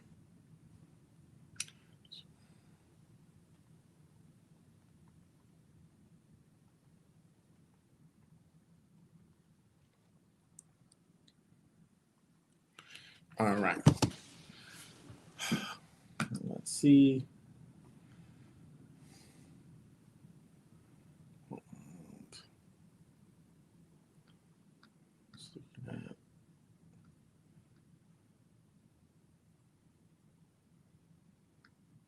I'm just looking at.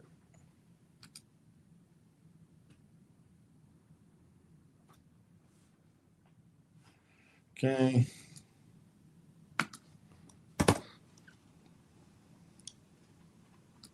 Sorry. Just buying another lead here.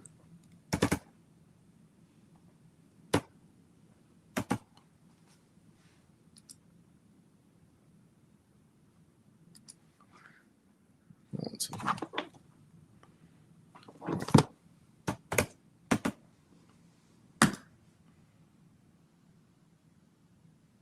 Okay.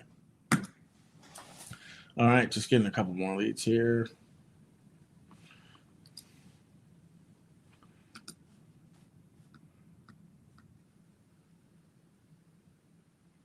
Oh, wow.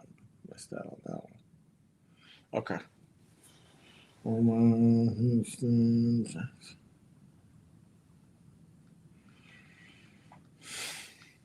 All right. Let's see. All right, let's go. Peter. Okay. I already called that one. All right, let me try to call. I'll actually try to call some more people. Call back some of the people that I already called earlier. See if they'll pick up. Okay. This guy.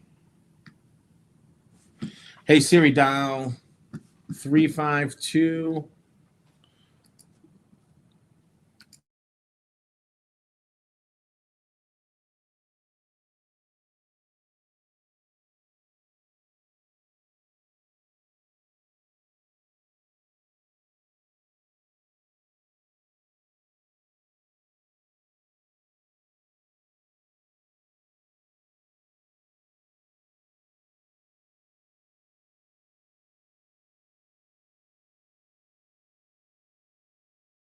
Mike Waters.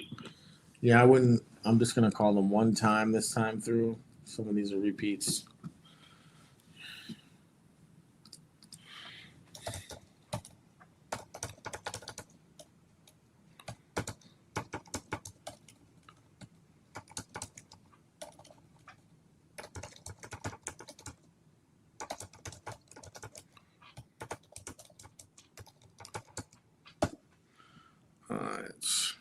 All right.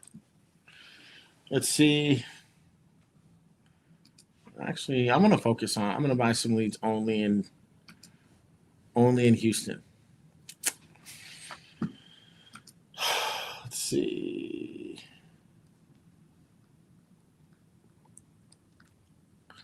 Let's see. I'm gonna buy a bunch only in Houston right now. I'm feeling. Let's see what we got here. And then I'm gonna also put fail. And then I'm also gonna put only wants to sell ASAP. See what we get. Oh, yeah, then I'm also gonna put seller type, only the owner, no agents. And then I'm also gonna put property types because I don't want any mobile homes or land, single family, multifamily, duplex. All right, let's see what we got. All right, so we have this lead in Cypress. How much is selling there? Okay. I'm just gonna go after Harris County. All right, guys, I'm just buying a couple leads. Texas. Reason there's really no thought process behind me wanting to do Harris County, other than the fact that I have access to the MLS out there, which makes comping a lot easier. Okay.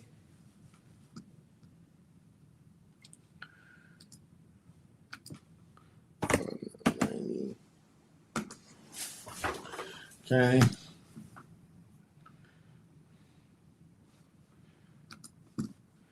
Okay, I'm gonna buy a bunch more. So I wouldn't only because I'm trying to get more leads. So I used to only buy. So I used to just say, hey, this is an area I like, and then I would purchase.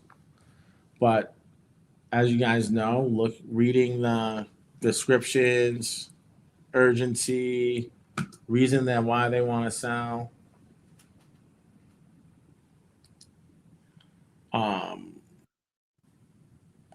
All that is very important.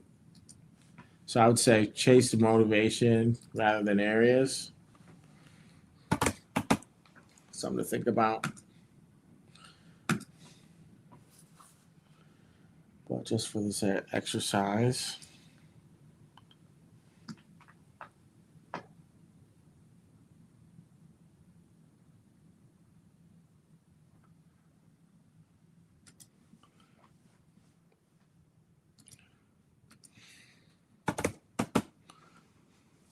Hey.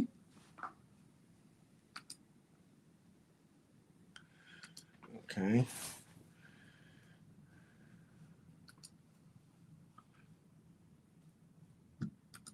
All right.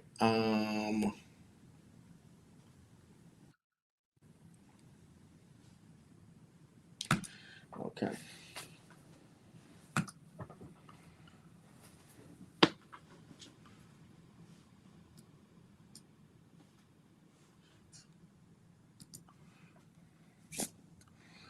Okay. Tenant occupied, huh? I try to stay away from tenants as well. Yeah, I do.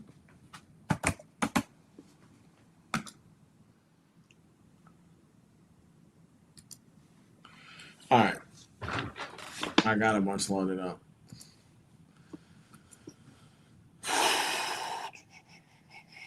complete full rehab. Buy this one too. All right, guys. I tell you, it's so much fun buying leads. It's like my favorite part of the day when I wake up in the morning. I get like on market emails of everything that was like the price decreases, new listings, and expired withdrawn listings, and then I love just coming into iSpeed in the morning with my cup of coffee and looking over all the leads. It's like one of the best things to do. All right, here we go. So I have another 8. Let's go. All right. Hey Siri, dial 832.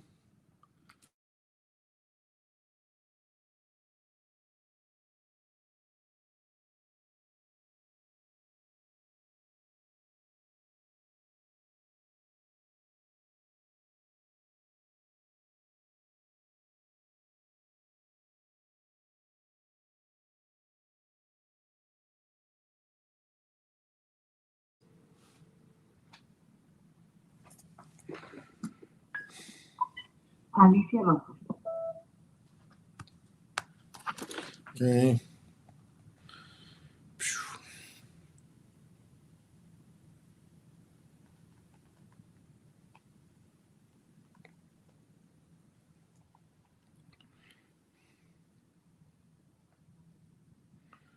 Okay, shoot them a text.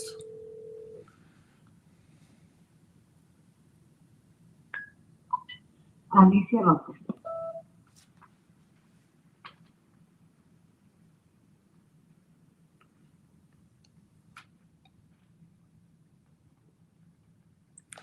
Okay. Shoot her a text from my CRM as well. I always like to shoot them text from my CRM and from my cell phone.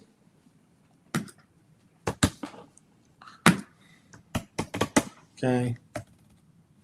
There we go. Let's see. All right. Text sent. All right. Hey Siri, dial 713.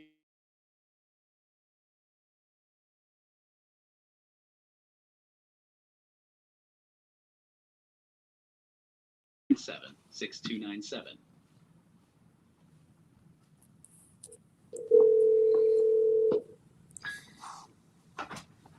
The person you have called is not available. Please leave a message after the tone.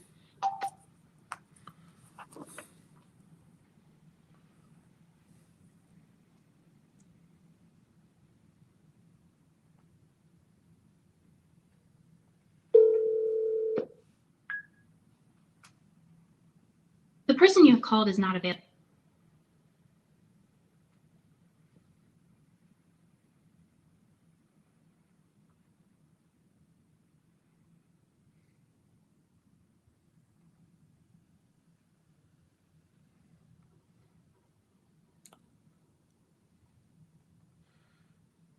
Okay. Here we go. Hey Siri, dial 832.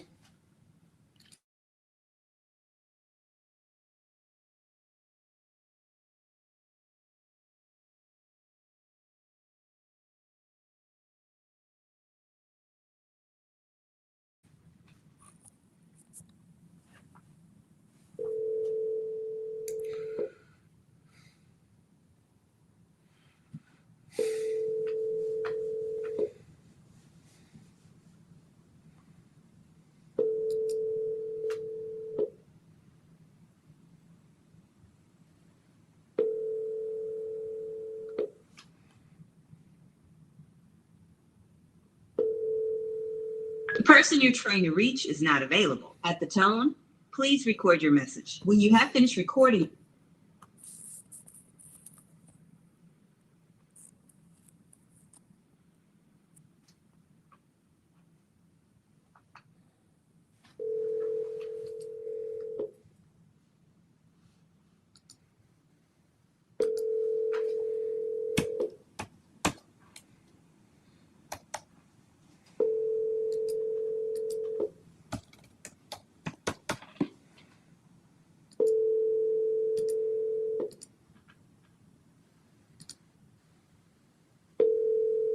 Call has been forwarded to voicemail.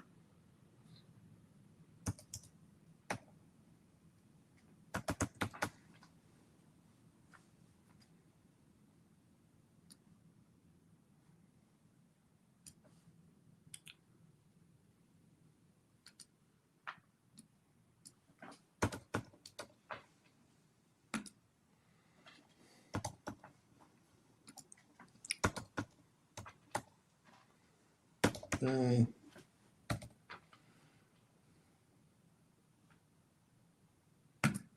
All right.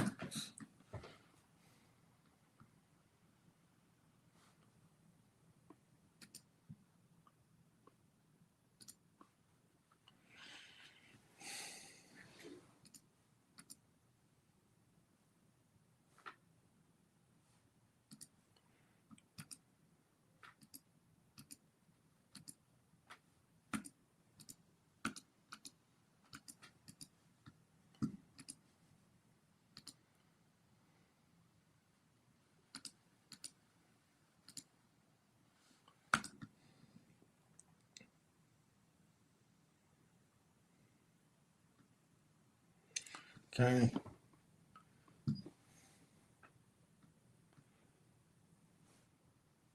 Let's find a couple more here.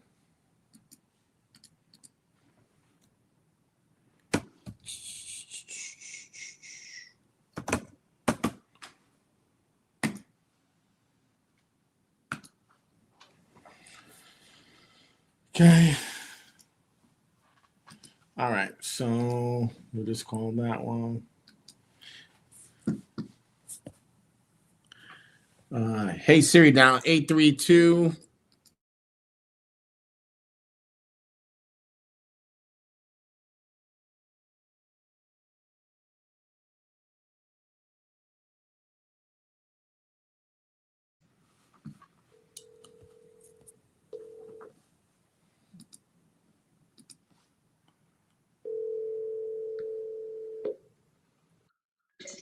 What's up?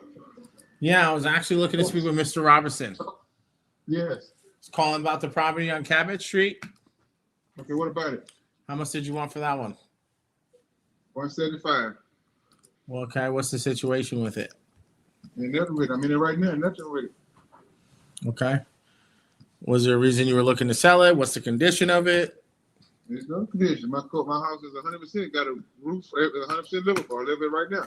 I said I'll buy me another with some land. I want some land. Okay. You said you wanted 170? 175. 75. Okay. And what was your timeline on wanting to close? Today. Okay. Can you tell me a little bit about the kitchen and the bathrooms? Everything up to date. Kitchen, bathrooms up to date. Okay. New kitchen. Yeah. Kitchen been done about 6 years ago. Bathroom, new commodes, new vanities and stuff. Okay. Okay. 175. Sorry, I'm just running some numbers here really quickly. What sort of offers have you been getting on the property? I ain't got no offer. You the first one to call me, brother. All right, nice. I could do it. I can close in 60 days. I'd be at 155 for it. Well, give me a couple days to think about it, brother. Okay. Do you want me to put the funds to the side while you think about it? That's fine. Yeah, that's fine. Can you write down this number? Just your number right here? No, I got a number that I'd like for you to write down. Hold on.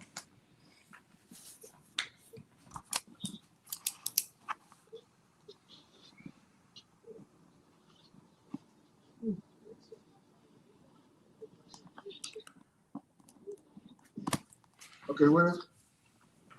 Okay, it's V as in Victor, W as in where, VW, MR 77016.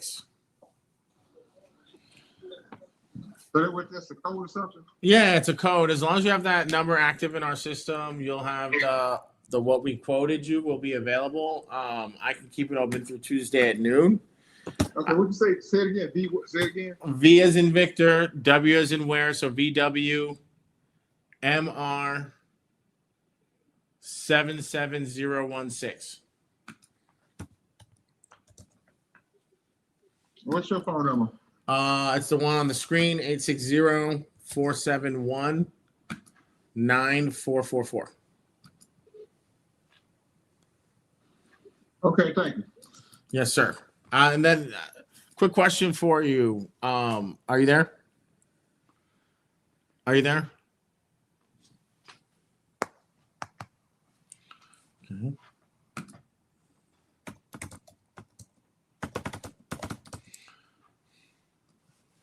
I'm actually going to send that one. That's a good one. Let's see.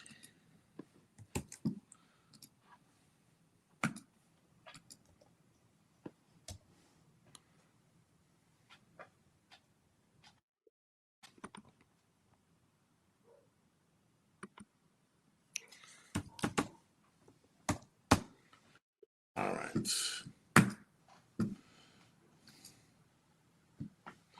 Let's see. One tidbit. Hey Siri, dial 713-304.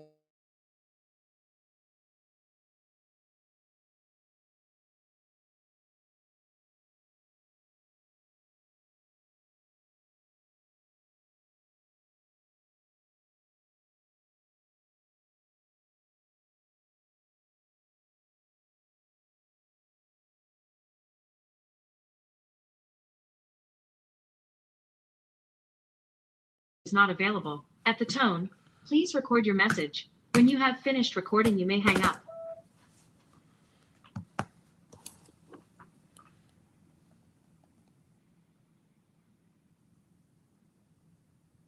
Your call has forwarded to the person you're trying to reach. Not available. At the tone, please record your message. When you have finished recording, you may hang up.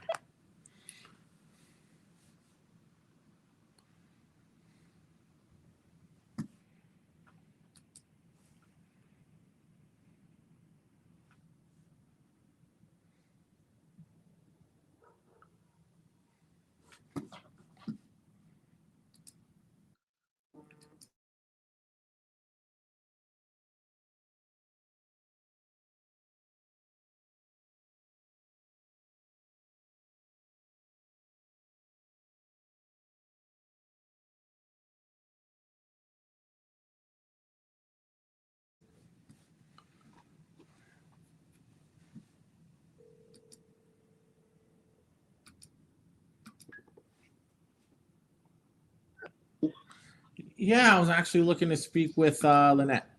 Yeah, can you, we need to talk about 10 minutes from now, okay? All right, you want to call me back at 10? Thank you. Bye. Yeah. Let's see.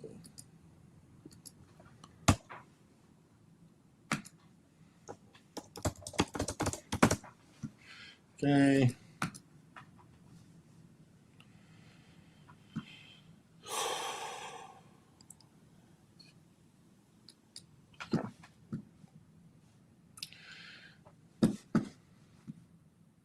Hey Siri, down 832.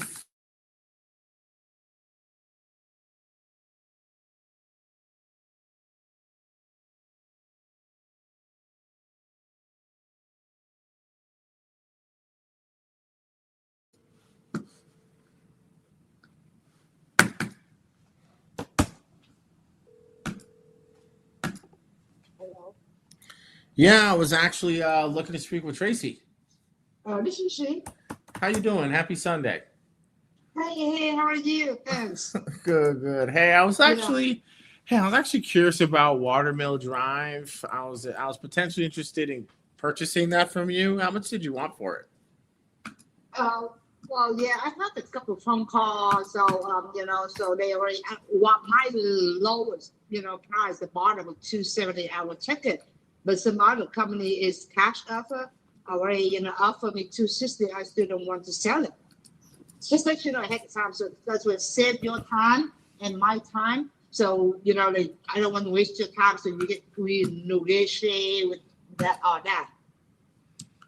Okay. So so you already know the information of the house: 3 bedroom, 2 bath, and the floor is a tile throughout the house, no carpets, and the roof is about a little over a year old. It was replaced last September. With a new roof, and AC, and the heating system, and the toilet, and all the faucets in the house, all new, including the kitchen one too. Okay. Is everything is less than 2 years old, because this one is used to the rental property. I rent it out and I took it back. So I'm moving this house. It's for 2 years. So when I move in, I completely do everything. After you rent out, for your property, What the hell?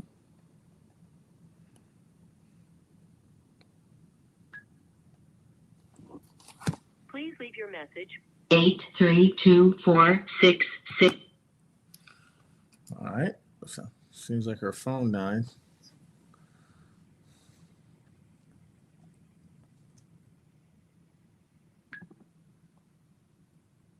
Please leave your message for 8324. Yeah, I think her phone died. She's at 260, huh? She's at 270.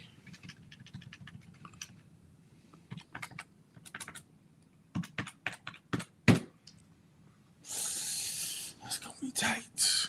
That's gonna be tight. I think I could. That's a close one. I think that's a close one. That's a possible. See if she calls me back. That's an ovation right there. Tight though.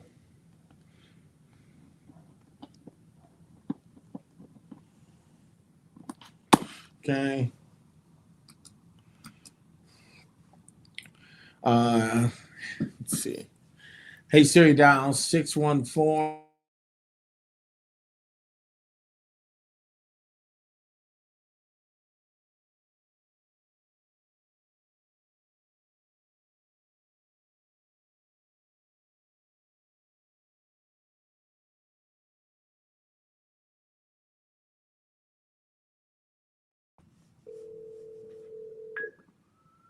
Hello.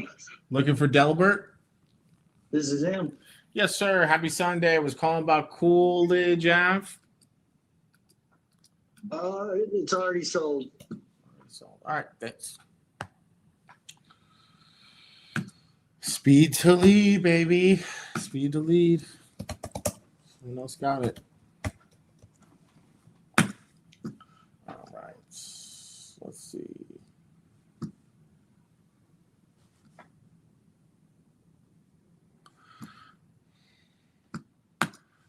$150. I got this other one. $150. 917. 917. Someone texted me back looking for an offer. It's hearing impaired though. I've never done a deal. Someone was hearing impaired. Let's see if the number he texted me even makes sense. He's saying he wanted 150. Yeah, no, can't do it. 150. That's not gonna work.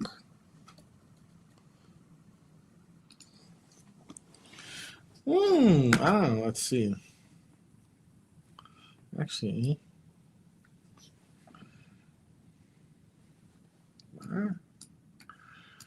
that could work. Actually, let's see. Just running some comps. Somebody who texted me back.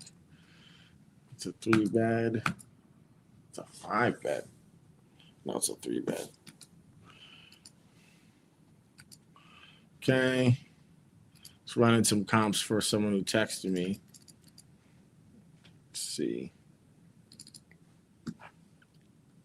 205. I don't know. All right. Let me keep going here.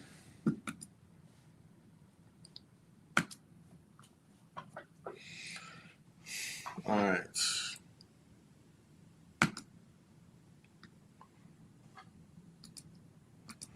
So we'll buy a couple more here. Best for Birmingham.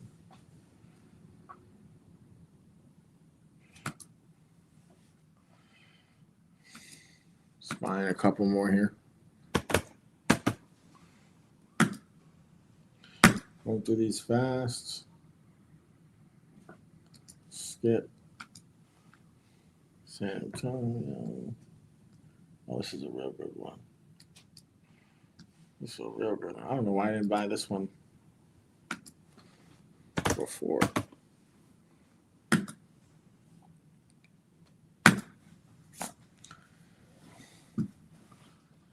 I'm calling this one right away. I'm calling this one right away. This is a good one. Texas. Hey Siri, dial 210.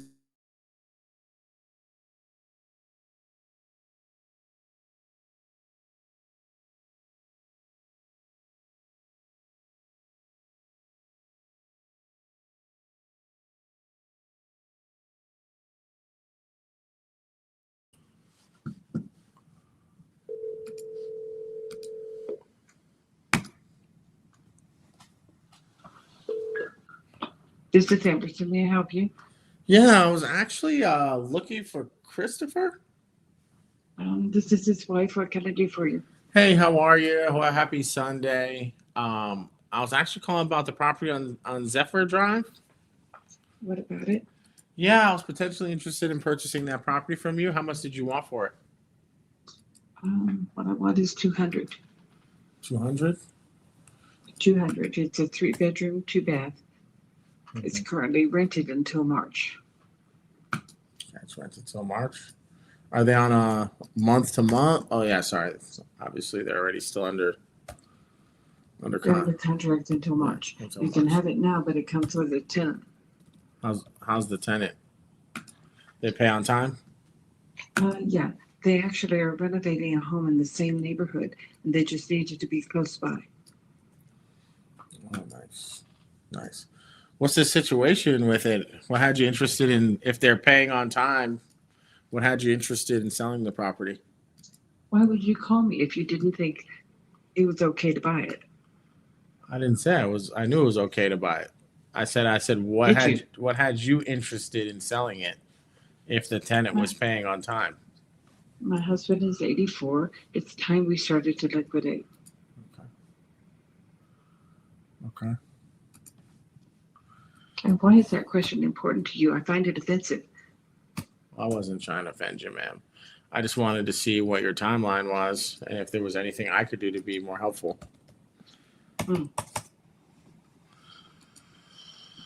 Okay. And then do you know like the approximate age of the roof and the water heater? So I'm pretty sure the water heater got redone when he bought the house. He completely renovated it. It had new roof, new floor, not hardwood floor. That was original, but we did things in the kitchen, things in both bathrooms. It got a new air conditioner.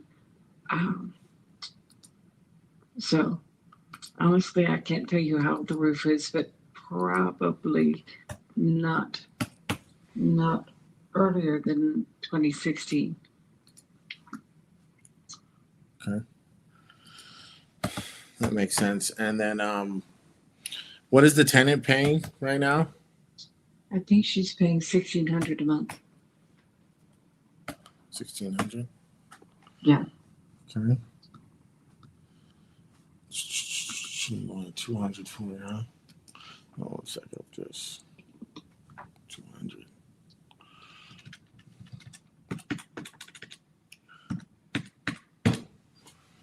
Okay, we're gonna be far apart on price. Okay. Well, good luck. Thank you. Thanks. Yeah, we're way far off. She wanted 200. ARV is 230.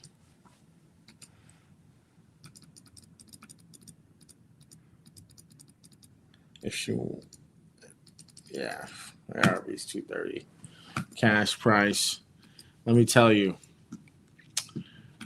trying to do a novation on a house with a tenant is, I mean, if she would give me the chance, I would have probably pitched her on that. I would have been a little bit off. Let's see this one. 200. I would have probably, if she had given me the opportunity, I would have probably, yeah, we're still way off. I still would have had to be at 160. I'm going to call her back. See if she'll.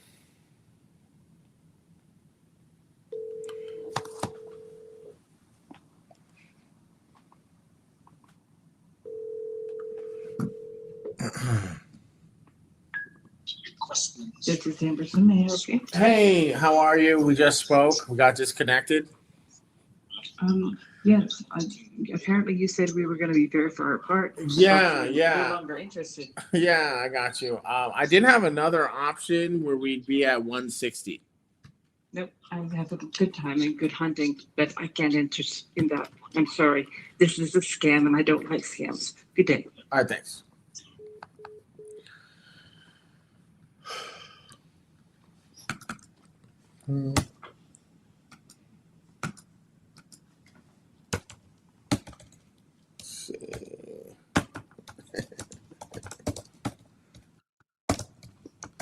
Okay, formulation.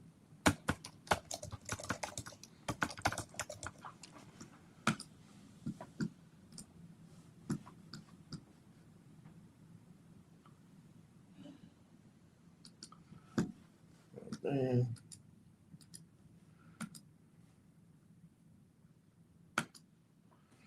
Let's see.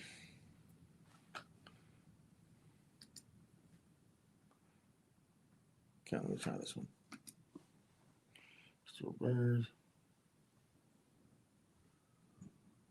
All right, I'm gonna try this one. All right, hey Siri, down 205 70.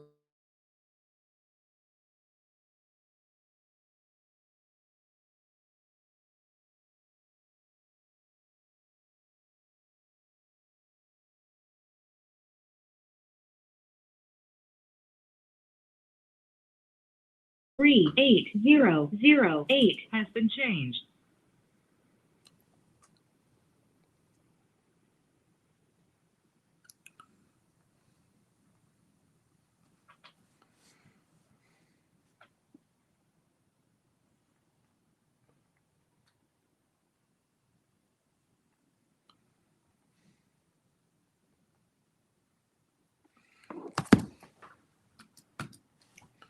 See, Marlon McIntyre, Blackout. All right, let's try this one. Hey Siri, down 205 475 3.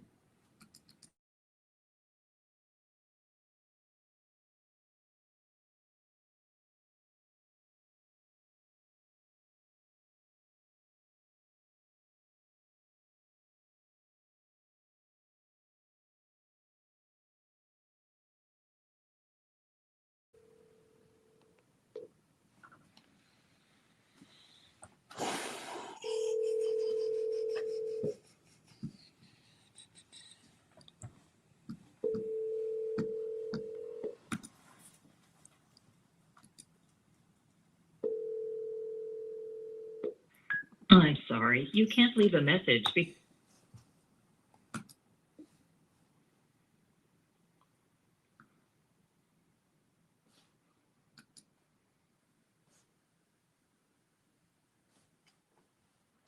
Okay. All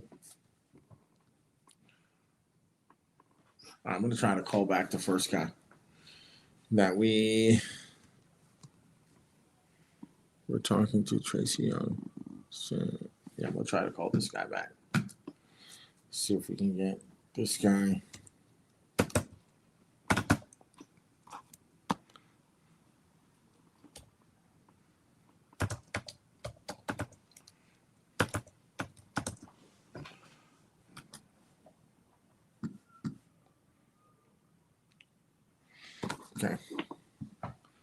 this guy back.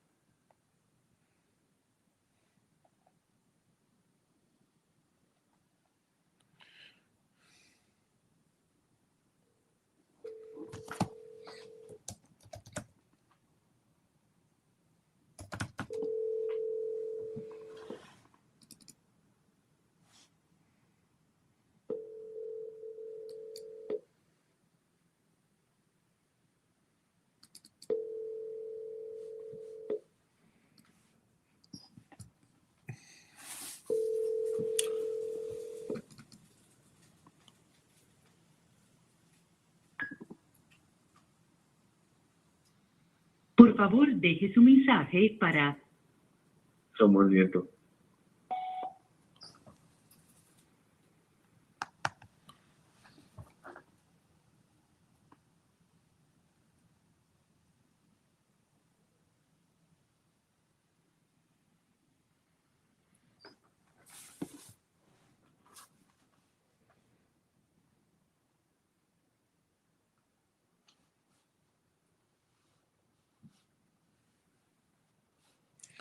Okay.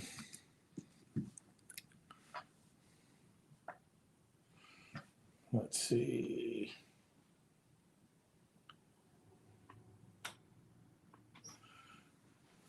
It's 32. I'm gonna buy a few more. Keep it rolling. Cleveland.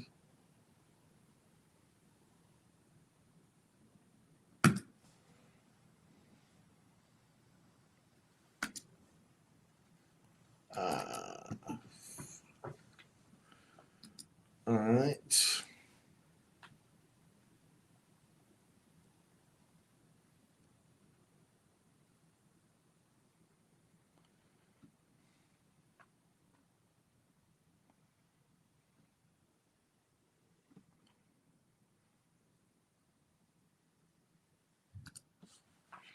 Okay, buying a couple more here.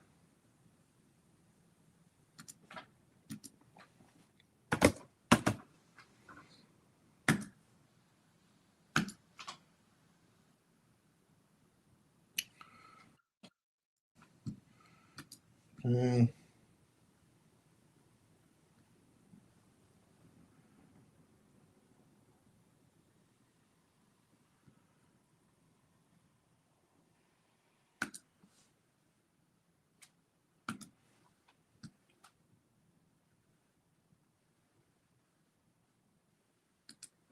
All right, I'm gonna buy a few more here. 1 second.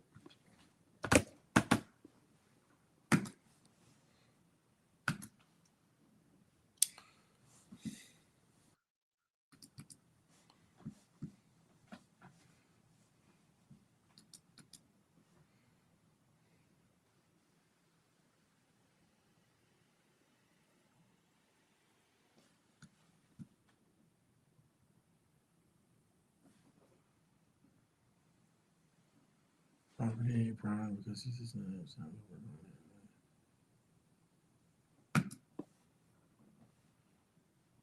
Wow, a lot of people bought that one. All right.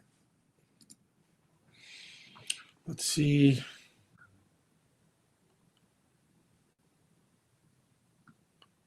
All right.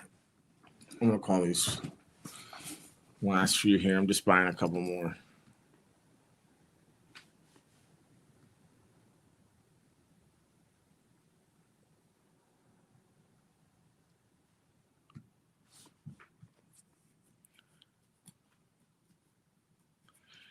Okay.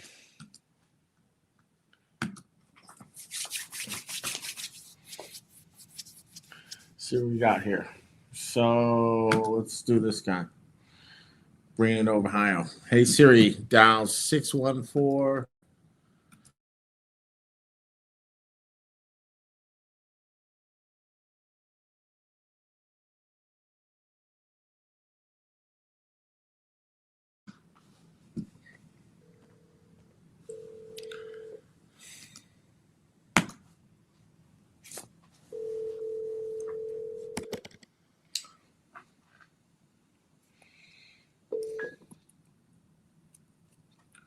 Hello. Was looking for Vincent.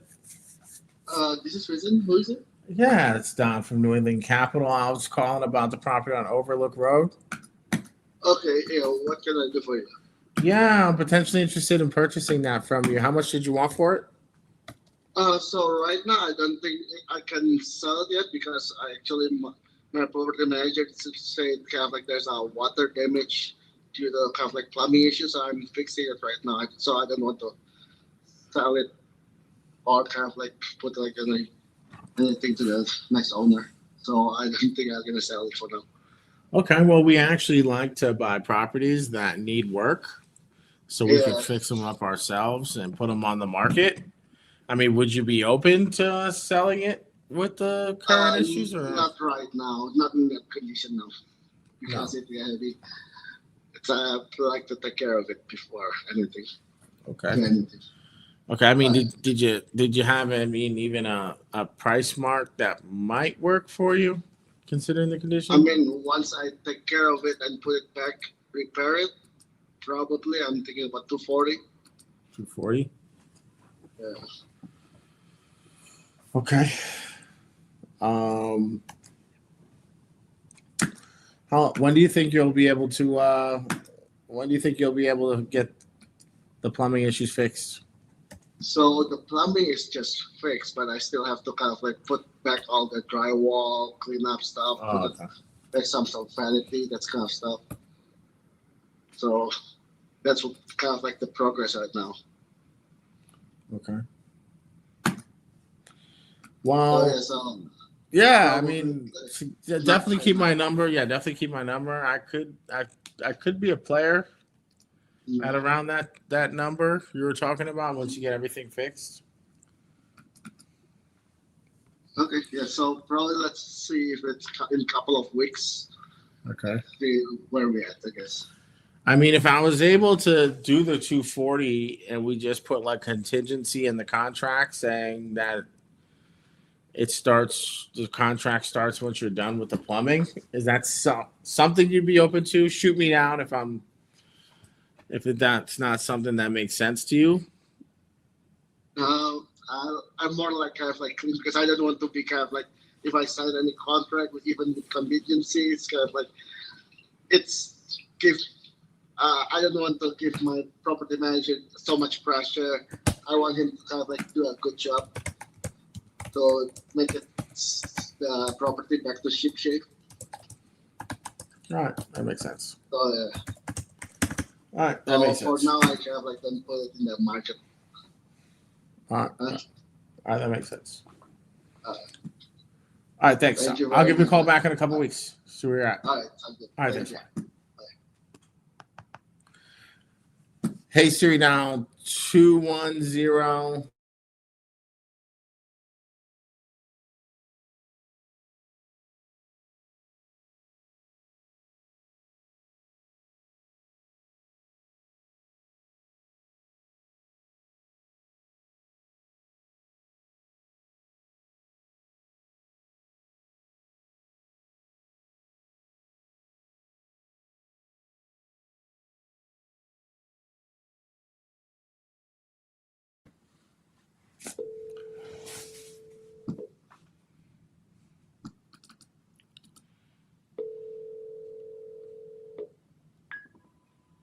Hello, and thank you for calling Beth Ann Falcon with Keller Williams Realty. I am currently helping a client. However,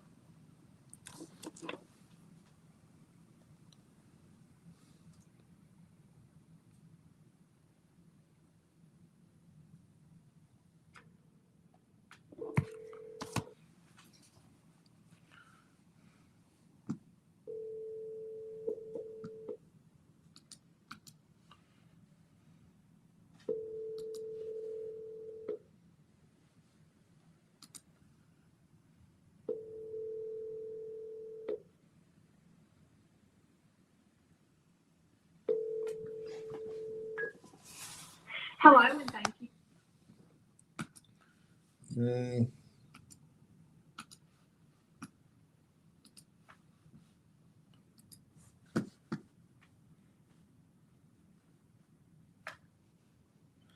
Hey Siri, dial 21.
message after the tone.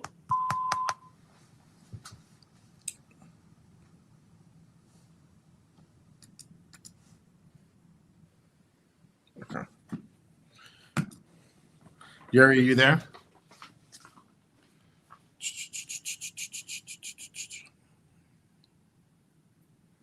I'll probably call. I'm gonna call that first guy. What's up?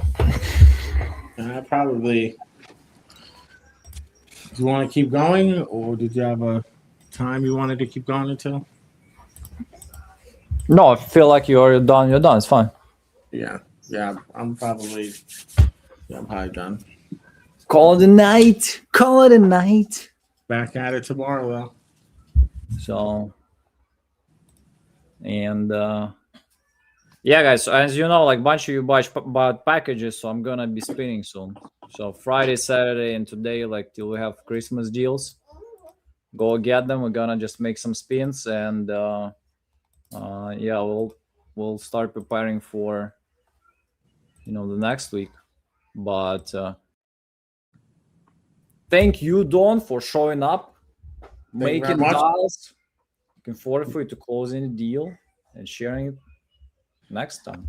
Absolutely, I appreciate you. Thank you so much. Let's give shout out to Don. He managed to get a contract on the lead he called on Christmas Day. So Yeah, shout out to two Don. contracts from there, and then I think today had a couple promising. One guy with the contract, just have to get him in contact with my realtor and the title my closing attorney in Georgia, and then the other guy sounded promising. I called him a couple times. The one that I have to call at 4:30 Central. Called him a couple times already, but he hadn't picked up. So I'll keep you in the loop. Absolutely. We're gonna see you again. All right, man. Don. Thank you so much. Take care. Bye.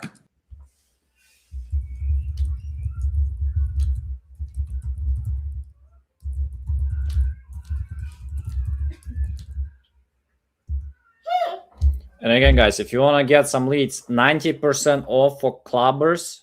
That's the lowest you will see. I mean, maybe you'll see 90% also on 31st, but today is your great shot. Fun 90 for clubbers. Any sale leads, the same leads that Don called today, that Alex called yesterday and got the contract.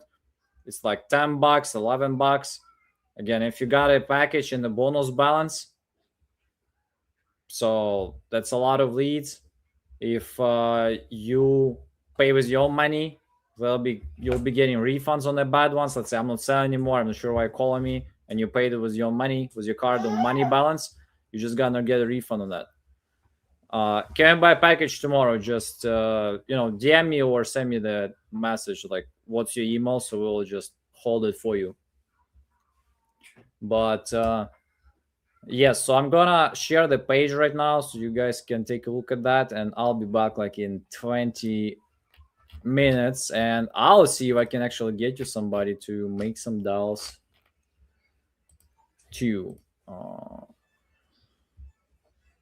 have a call with one of your reps scheduled. Okay, who is that? Who you scheduled with?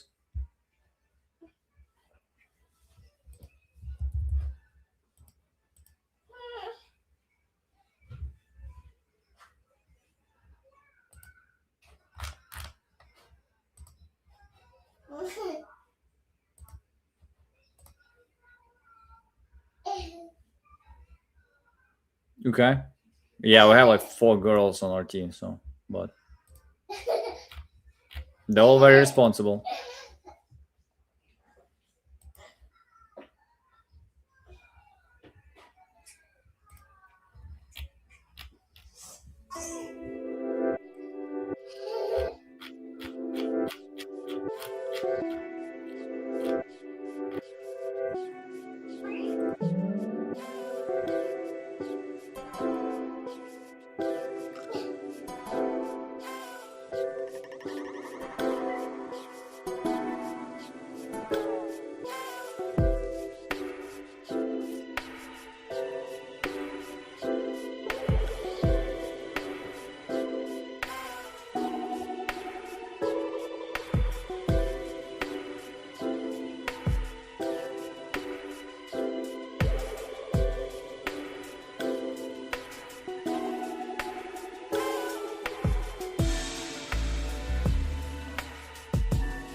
And guys,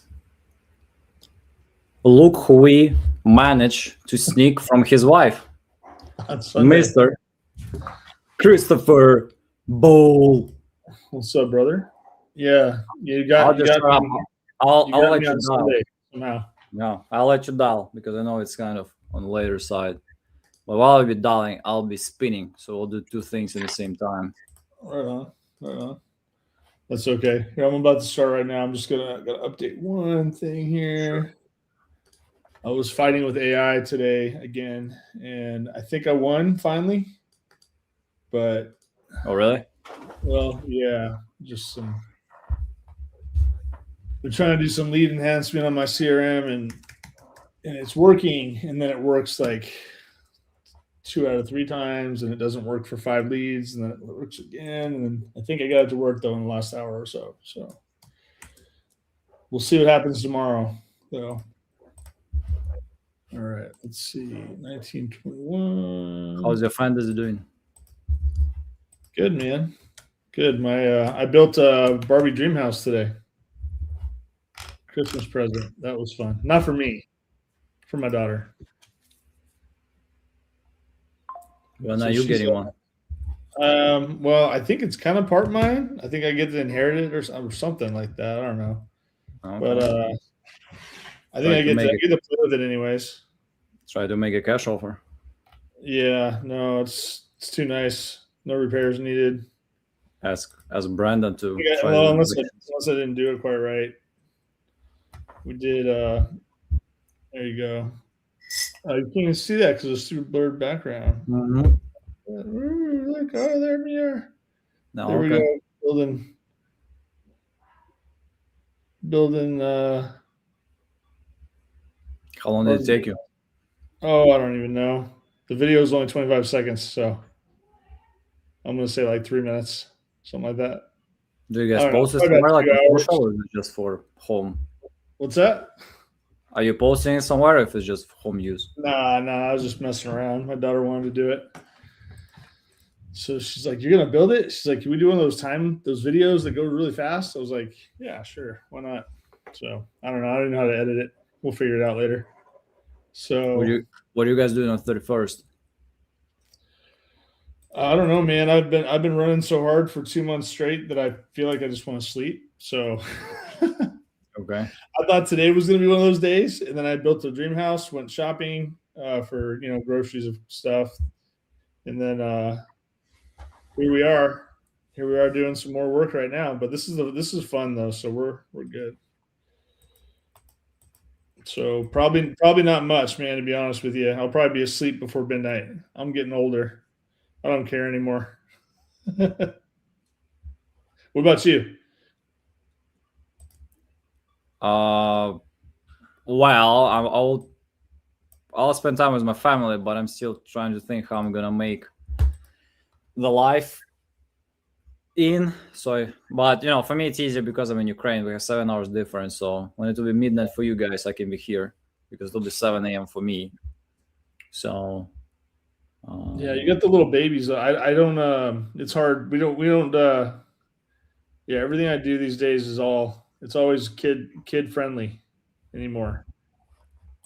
So lately, anyways. So it's all right. She's more fun than most of my friends, so it's all good. Have you ever went to Vegas for New Year? Ever? Yeah, a long time ago, probably like 15 years ago. How was it? Yeah, it was fun. It was good. I don't remember most of it. Okay. Yeah, probably I don't remember good. most of the times I've been there. Most times, I went there for my 21st birthday. I have pictures. I remember that one a little bit. We were there for like 4 days. I think I had like $1,000 in my name, and I was in Vegas for 4 days. It was something like that. My mom showed up on day 3 and taught me how to play blackjack, and I did win a little bit, which helped. But we definitely weren't balling back then. It was a lot of O'Shea's yardstick drinks, Long Island iced teas, and that's about what we could afford because they were cheap. So, yeah, I'm down on some leads right now, but let's go. Yeah, I don't party anymore. I'm boring. No more fun. All right, let's see. Not that kind of fun, anyways. All right, let's go. Yeah, I was looking at the clock. I'm like, all right, it's 4 o'clock, 6 o'clock in Texas. I think that'll. I don't even know what time it is. 5 o'clock in Texas right now. See, in Arizona, our time doesn't change, so I always get mixed up for a little while. I think Texas is an hour ahead of me right now. All right, let's see.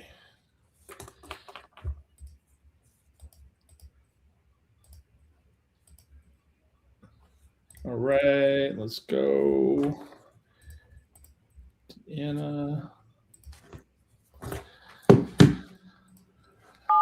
I feel good about today, though.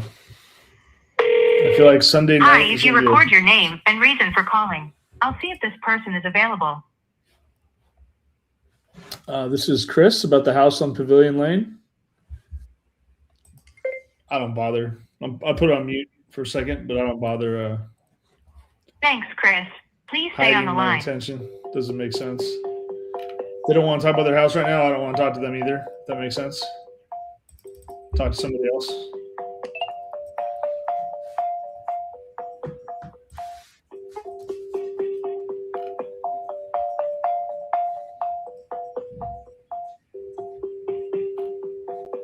I'm sorry, this person is not available. If you would like to leave an additional... Bye-bye.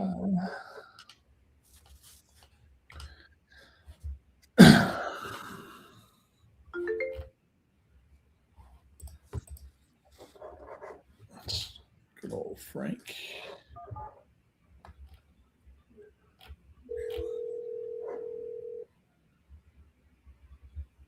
This is already ringing. Too late. This isn't one of my favorite ones. This is Into an automated voice messaging system. Wayne Wheelers Is not available. Hey, I got a JV partner calling me right now. You got a minute? I'm gonna take this one real quick. Hey, Jason, what's going on, buddy? Hey, Chris, how you doing? Good, man. Good, man. Hey, I was looking at that deal you sent over over there. That manufacturer. You said he's free and clear, and he's okay with seller finance. Yeah, when I last talked to him, he was. Now it's been a little while. What's a little while? It's around probably about the time we started the Challenger. So, and the first thing I did was, well, since it's going to be owner finance, and it wasn't going to be, and what I did. Okay, was, so real quick. So you haven't talked to him. It's been a couple weeks since you talked to him. Oh yeah, probably. At least, Okay, yeah. all right, yeah. I'll tell you what. Do this. Give him a call back. Just ask him if he's still selling it. Obviously, he's still probably selling it, but ask him if he's got a contract yet. If he doesn't, ask him what the lowest down payment he'd be comfortable with. See if he can do like, hey, if we gave you like $3,000 to carry the note just long enough for us to do the repairs of the house and resell it. Ask him if he'll do that, and then let me know. Okay.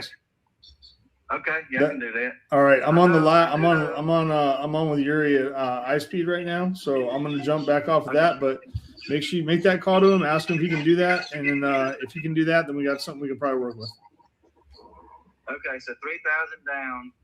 I'll put it on the contract, 3,000 down until we can basically sell. Yeah, when he asks about price, just say, "Hey, I need you to talk to my partner about that," and I'll give him a call. Okay. Okay. All right, thanks. All right. Talk to you in a little bit. Bye. Okay. Okay. I got that message like a little bit ago, and I thought he meant like he just talked to him. Talked to him a few weeks ago. So yeah, that's got to be a re-up. All right, we'll keep dialing here.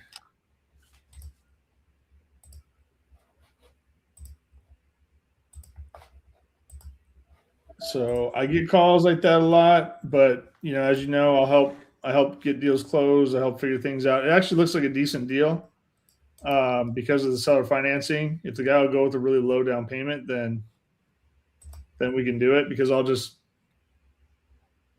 if I 3,000, if I can do 3,000 down, 5,000 down, even the price that he gave me that he was okay with when he talked to him, I guess he talked a couple weeks ago.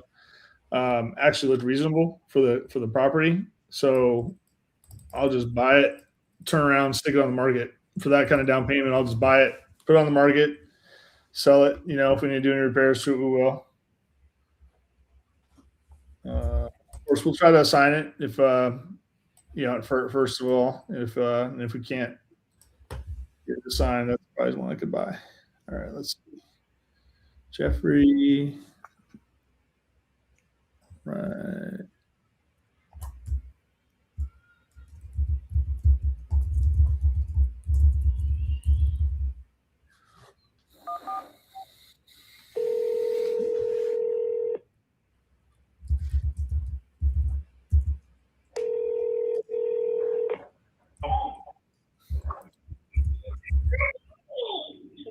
Hey, Jeff. Hello. Hey, Jeff. This is Chris calling with Honeybird. I was calling about the property there in Lehigh Acres that you were looking possibly to get an offer on. Yeah. Okay, you got a few minutes right now? Yeah. Okay. Yeah, I know it's Sunday evening. Just want to make sure you weren't in the middle of something. I can hear the kids background. Mine's down the hall too. So, yeah, if you could, what are you looking to get for the property?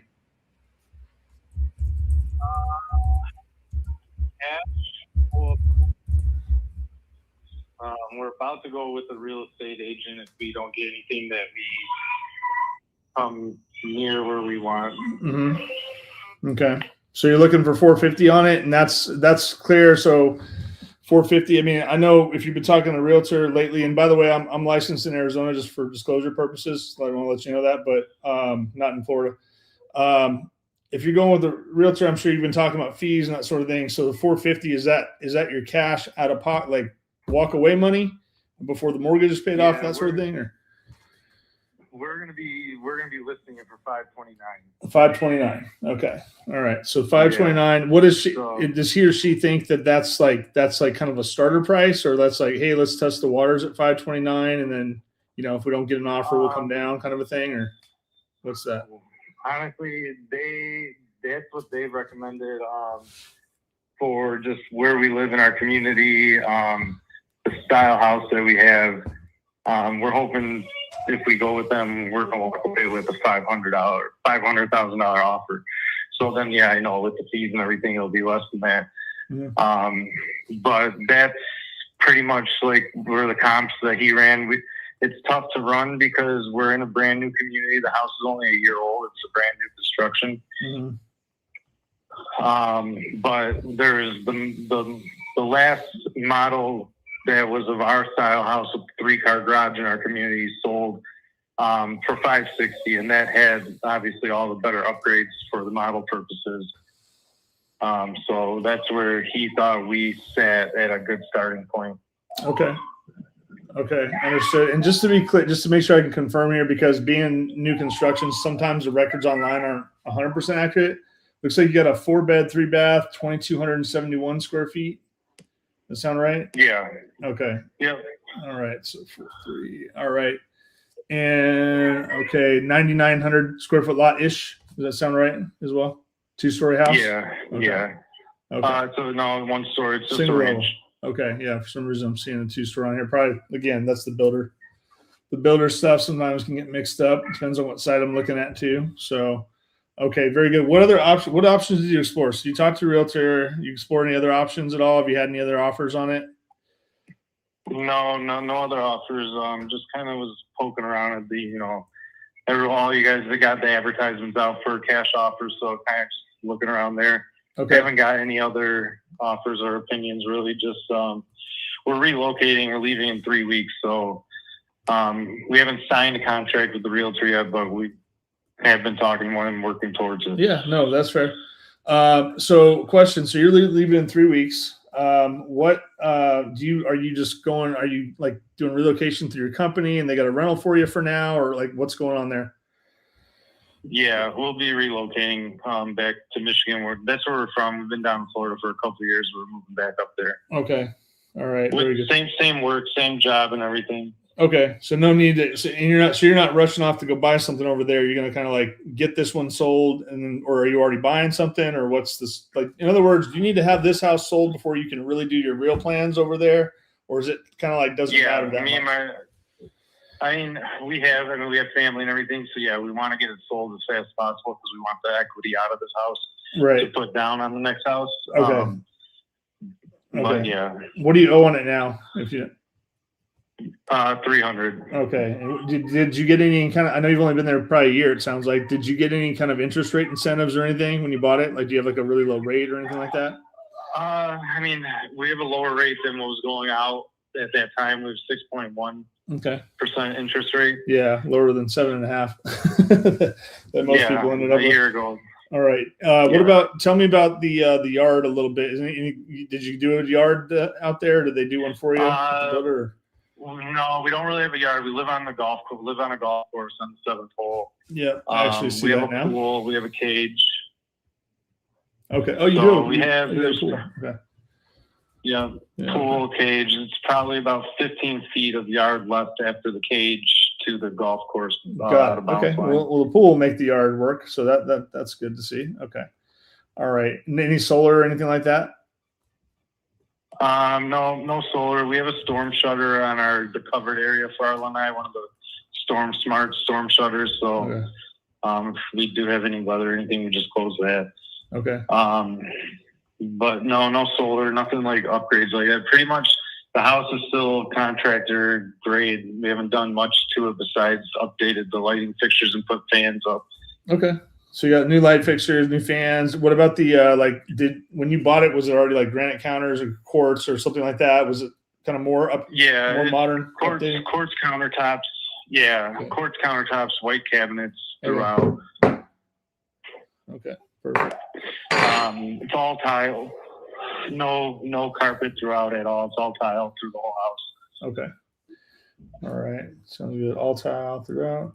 Okay, well, pretty straightforward. I mean, being a 1-year-old house, I wasn't expecting unless you guys are really rough. I wasn't expecting to be in too terrible of condition. Obviously, it sounds like it's better than when you bought it.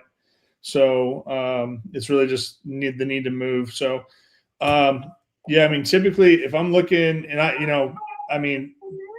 I'm not going to say that every realtor comes out and gives you exactly what the right comps are. Sometimes that's what I was asking. Are they pushing the 529 a bit? It's more, and it sounds like you guys had agreed to a range, maybe like a 5 to 530 kind of range, and expecting somewhere in there based off of where things are going. It sounds like. So I'm going to use that as kind of like my numbers right now. I mean, I'm looking at stuff, but obviously in a new build community, it can be a little tougher to nail down the value. Yeah. So I'm going to use that for now. I'm going to go kind of cut it in the middle and say 515 for value based off what I can see too. And then let's do some math real quick. Let me just check out something else. Cause here's the thing. I mean, so it sounds like when you go to Michigan, you're going to move in with family. And then once this house is sold, you guys are going to start shopping for a house, which maybe timing wise, you're thinking probably starting to get to be spring, maybe. Sounds like, is that accurate? Would you say? Yeah, I mean, as soon as we get rid of this one, we will start looking. We've already kind of started looking. My wife is a realtor in Michigan. She's cool. Never got her license down in Florida. So okay. As soon as we sell this, then we will start looking in Michigan. Okay. But we have temporary housing, like I said, and then we have family. You got some time. Yeah, you got a little time. Okay. All right. Well, okay. So based off what we're looking at, I mean, a typical cash offer from most buyers, most cash buyers are going to want enough of a discount to make it. There's going to be a profit made, right? We got to make some money, right? In order to, we can't just buy the house for, and then even breaking even doesn't make sense, right? So basically, even if we save you all the closing costs and the commissions and all the other stuff that goes along with that, you're probably not going to have any real repairs to deal with. But if we save you all that, at the end of the day, we either need to be able to rent it out or we need to be able to, resell it for a profit. So the rent looks like it'd be somewhere between around 22 to 2,400 in the area. Do you know? Have you looked at that at all? Does that sound about right? I haven't looked at it. I don't know what they are renting. I do know we're in an HOA with the community, with the golf course. Mm-hmm. And they only do allow long-term rentals. So we haven't really explored that option. Okay. Not a problem. Okay. All right. And then, okay. So just kind of was curious if that was talked about. because that's one way an investor will buy the house if they can rent it out, right? It looks to me like the numbers might be a little tight as far as like the price versus the rent range, which is kind of typical across all of Florida right now. And I'm in Arizona, like I said, Arizona's the same way. The other side is, okay, well, does it make sense for you to sell it and that to us, and we can turn around and then list it? Or we do have a white glove type service where we'll kind of handle the heavy lifting on it. We'll do a cash offer, but then what we'll end up doing is we'll market it to our investor partners in the area, so, that maybe have more of an appetite to pick yours up as a buy and hold versus a fix, versus what we would do personally. But we have a massive network, so we'll fish it to the network, so to speak, and see if anybody wants to take it on. At the same time, and a lot of times we can even work with the agent. You're already, sounds like you're comfortable with somebody, and your wife being an agent in Michigan, she's going to understand a lot of stuff that her and I could talk about. Bottom line, we kind of do like where we handle the listing side. That's another option that we could talk about, where it gives you kind of like almost like in between, instead of being in this limbo and then having to stick it on the market and just waiting to see what happens.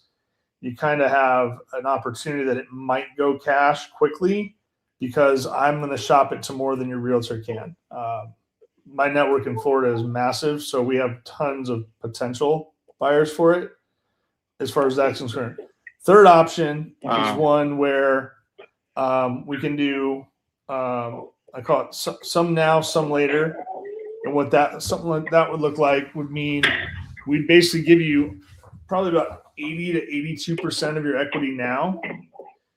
You leave, you move. Again, your house doesn't really need repairs. If it did, or if it needed some upgrades, we would do that and then sell it. But basically, we would give you most of your equity now, okay, and then we list it with an agent there, okay, and then we'll handle the sale. Once we sell it, you get all the rest of the proceeds, minus what we call our program fee. In your case, our program fee would be between 5 and 7.5%, depending.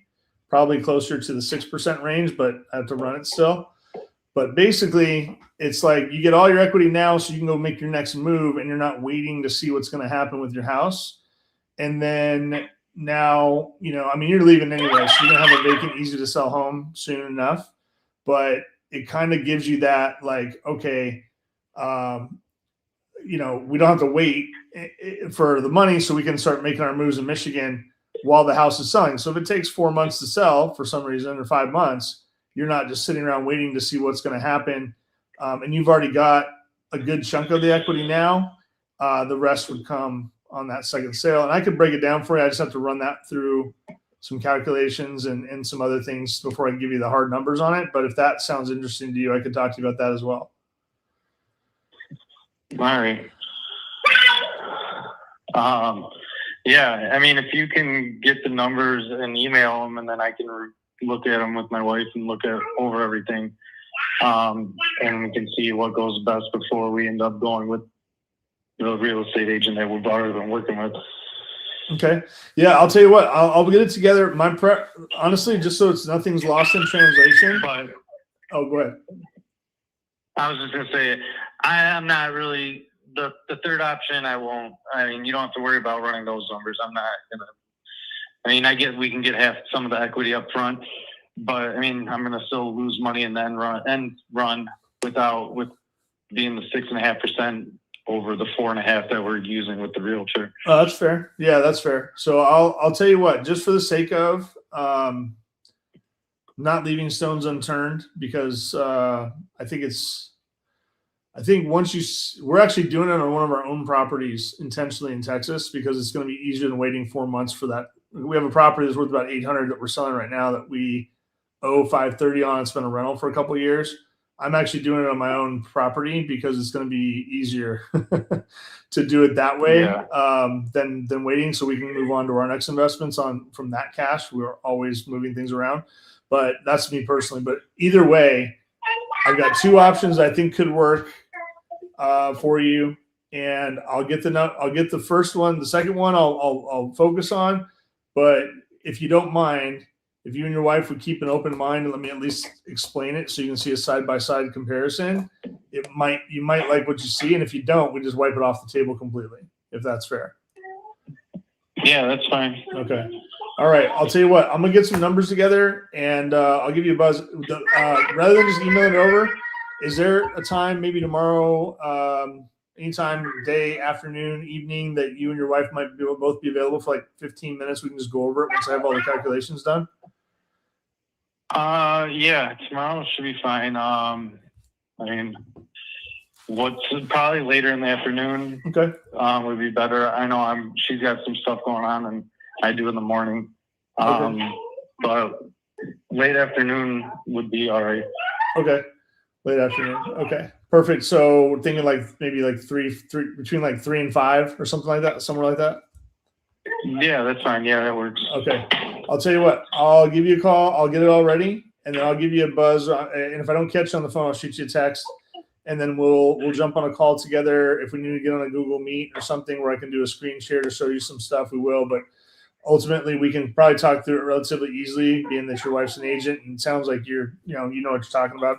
So at the end of the day, I don't think it's gonna be too complicated to break it all down, and hopefully have an option that'll work for you guys, and get it done sooner than later for you.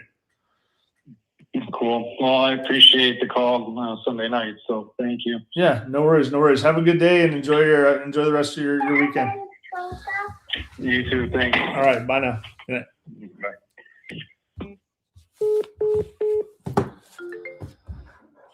All right. Let's call another one.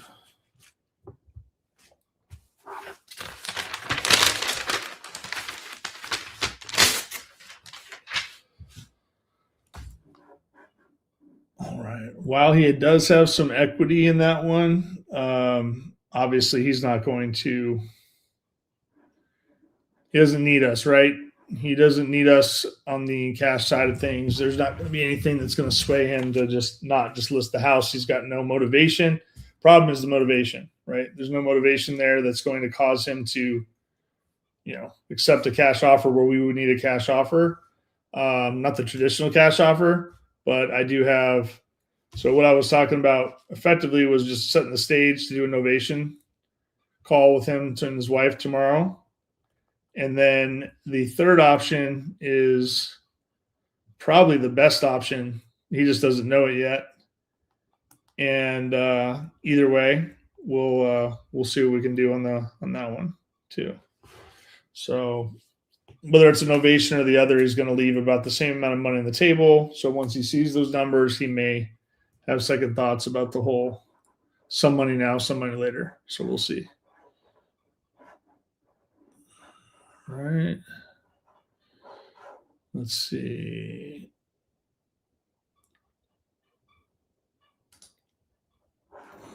Do another one.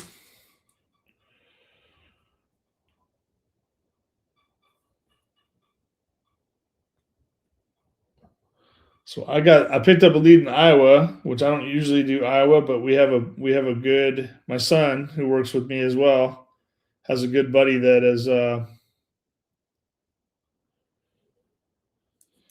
that's in Iowa, loves Iowa. So I'm like, you know what? I'll work this one. We'll see what we can do. All right. Let's call.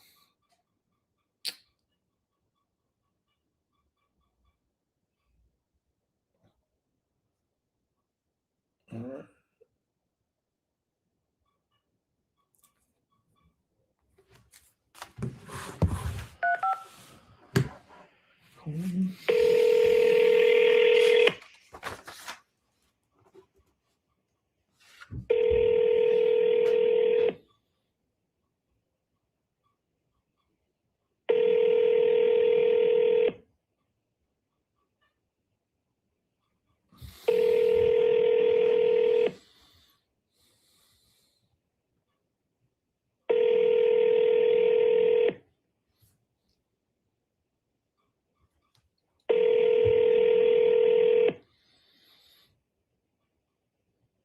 The person you're calling isn't accepting messages right now.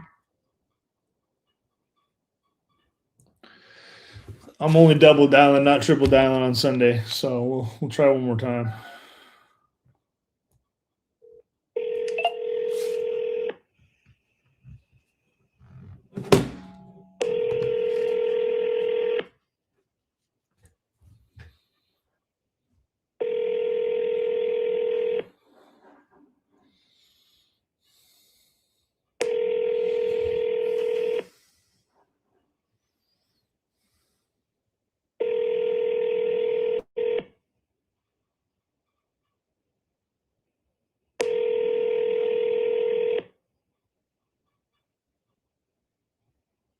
person you're calling isn't accepting messages right now.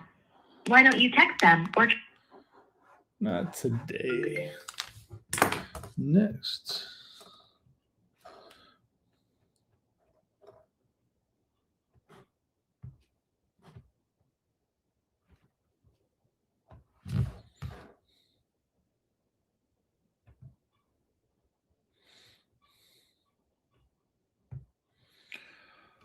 So that property I mentioned to the guy in Florida, the one I'm calling right now, is in the same city as that property.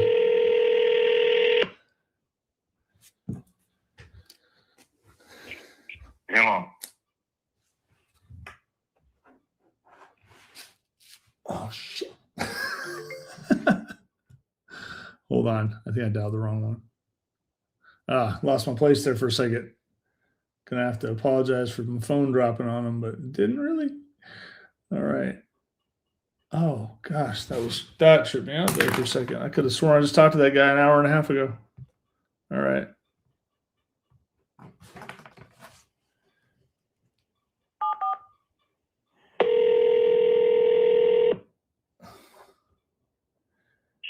Hello. Hey Jeff, sorry about that. My phone dropped right as you picked up the phone. Hey, this is Chris with Honeybird. I was giving you a call about the property in Granbury that you're looking for an offer on. Yeah. Okay, very good. You got a few minutes to talk about it right now? Yeah. All right. Have I talked to you before? No, sir. You may have discussed it with our team a couple days ago. Looks like it's a rental property. Looks like you're looking to close ASAP. You got a tenant in there that's got an eviction notice already been served, and then you've recently updated the AC in the roof. Is that all accurate? Yes. Okay, and then no other repairs. That's what I've got here. Have you talked to a couple people about the property this week? Yeah, I mean, I've had a bombardment of people calling all of a sudden. Have you? Okay. All right. Yeah, that can happen sometimes. Anybody They're give trying it? to get Oh, go they're ahead. trying to get contracts in before the end of the year. Sounds like. Okay. Yeah. Yeah. You know, I'm like I said, I usually just try on Sunday because Sunday's usually a pretty slow day for everybody. Oh, So yeah, I can just get a nowhere. hold. Yeah. Yeah. No. Yeah. And just full disclosure, I'm a licensed agent in Arizona, not Texas, but I always tell everybody that so they know. What are you looking for on the property? Like what price are you looking to get for it right now? I've had offers between 75 and 78. Okay, 75 to 78. Okay. And what are you looking for? Like, what were you trying to get on it? What do you think you're gonna clear on there? What am I going to clear? Well, what do you want to walk away with on it? What number makes you excited to not? I don't know the words terms excited, but what number makes you feel good about selling the property? Well, I mean, I would probably do the 78. I mean, I had a guy, he's called like 6 times. Mm-hmm. Okay. They were at 75 and he went up another 3,000. Okay. So he's trying to, and that's because you got multiple people making offers on it. He's trying to get it locked in, and the tenant's going to be gone. How soon will the tenant probably be out? It's going to have to be right after the first of the year. Okay. We have a new law going into effect January 1st, where it makes it easier to kick deadbeat tenants out. Right. Yep. Yeah. We have a property over there in Granbury as well, over on Davis, kind of close to the lake. Yeah, we're right there. This used to be a family. It was all family owned down there. Yep. Between the 6 Johnson brothers, my dad was part of that. Okay. And every time everybody get into a fight, they'd call me and go, "You want to buy this?" Sure. That's so we funny. ended up, me and my parents ended up owning 90% of it. Oh wow. Okay. And then when they died, their kids or their grandkids are like, we want to buy it back. Okay. Mhm. This is the last property I have. Oh, wow. So you've been selling them off for a while? I've been selling them off to the grandkids to go back to. I got you. Okay. Are you still? Are So you in all the area? brothers, any of their family that wanted it back, Uh-huh. I would sell it back to them. Right. Okay. That makes sense. Mainly, there's a guy named Kevin Kenner. His dad was one of the Johnson's sons. His dad got pissed off at one of the other brothers, so he sold it to me. Then Kevin came in 8 years ago. He's like, I'd really like to buy it back. I said, well, I told your dad. He goes, well, fuck my dad. He goes, I'm buying it back to piss my dad off. I went, oh, okay, then I'll sell it to you. Everybody uses the houses as the pawn, the chess piece, huh? Everybody did, but, I would come in. All of them, none of them knew that I was the one buying them all. When they go to sell them, I'd be like, I got a buyer for it. They tell me the price, and then I'd have somebody go take cash, and then, then they'd end up, well, fuck, he bought it. Yeah, I did. So, I got a question for you. This guy that's been making the calling you. Anything in particular that, he's just saying, hey, cash offer, let's go. I can close. Is he talking about a fast close of escrow? Does he not care if the tenant's already gone? Is there any incentive for you to work with him? Does he sound like he just got his stuff together and he's going to perform?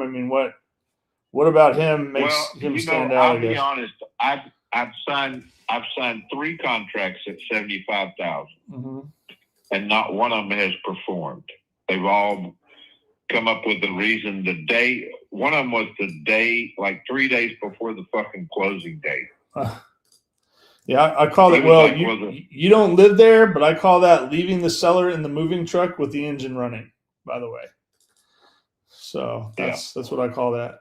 So, and then they were a pretty big group, a diamond group or some shit out of Dallas. Mm-hmm. And he's like, well, I really need you to drive down there today. I said, dude, it's a 3-hour drive. It's 5 fucking o'clock. By the time I get there, it'll be fucking dark. I'm not fucking doing that. Right. Well, then we're just going to back out of the deal.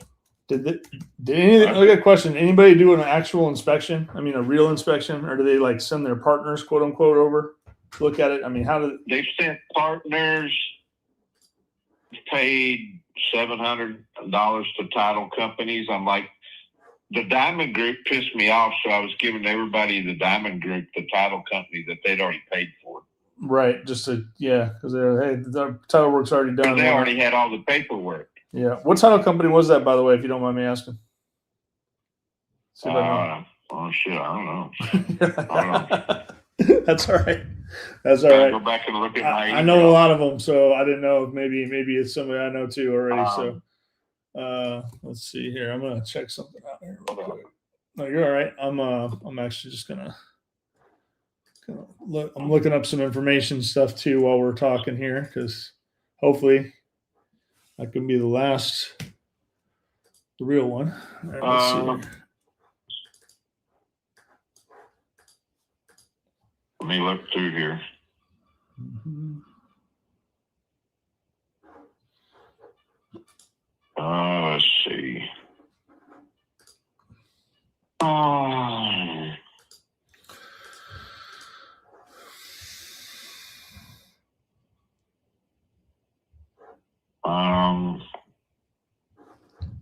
Was it Lauren Stone? Fidelity National Title. Oh, it was Fidelity. Okay, that's a big one. Yeah. They'd already done it. And we were 3 days from fucking closing. Mm-hmm. Then they backed out. Lauren Stone. Matter of fact, what I just said, that was the closing documents, all of that. I filled all them out, and then the guy was like, well, I need you to go over there and take a picture of this. I'm not fucking doing that at night. And that, I wouldn't have gotten home till 1 o'clock in the morning. But then he sent a deal, and I found it the next morning is in my spam where he's like, I canceled the contract. What is it? What was his? And then what was the deal? Why? Like, what was his reason for canceling? I'm not quite. He wanted a picture of something. Right. I couldn't remember because he called, and then he ended up sending me a $10 check. The title company sent me a $10 check. So did he just have an option agreement with you then? Was it like an option? Was it an option contract? No, I read through it. I mean, he had so many days. Okay. Yeah. And it had to be followed through. Well, he was past those days. Yeah. Okay. And then when I sent him my email, I was like, dude, you're already past this. He goes, no, we're out. So I sent him an email back. I said, well, I said, you're a low-life motherfucker. I said, I couldn't figure it out. Right. But we were supposed to close like November 29th. Okay. Yeah, I'm just looking online a little bit. I always check to see, like, were they marketing the property like as a listing somewhere? Like maybe they weren't going to close on it. Because, I mean, there's a lot of people that will wholesale and they don't tell you they're doing it. I mean, we do assign properties. We do wholesale sometimes too, but it's more you would know if we were doing it. You know what I mean? Like we're going to tell you, hey, here's the deal. We're not going to close, but we're going to find you the right buyer for it, which, we obviously buy property. What they were doing. Yeah. No, I was just curious. Sometimes what happens is this: they'll put a company will put you under contract, and this is where even the guys calling you, we don't really know, right, until you find out. And so a lot of people will put you under contract, and then they really have no intention of buying the property. They're just going to assign it to the next buyer if they can find one. If they can't find one, they'll just cancel on you because they couldn't make a profit on the deal. And like I said, we assign properties as well. I mean, we don't buy everything. We talk to a lot of people. I talk to a lot of people every week, and we don't buy every property sad part is, yeah. The sad part is, I told him, I said, the Kevin Kenner guy wants to buy it. Mm-hmm. He's offered me $75,000 with $15,000 down, and then make payments. Mm-hmm. Which I've done that with him. He actually has 1 year left on another property? A contract. Mm-hmm. On another property. He's never once missed a payment. Matter of fact, his payment came in, yesterday or Saturday. Mm-hmm. What kind of 2 days before his payments have never once, ever been late. He's never missed one. But I didn't have his phone number for 6 years. You're just getting checks. I just fucking went out there every time I go to right around the 27th, 28th to go out to the mailbox. There's a check in it. So I give a fuck.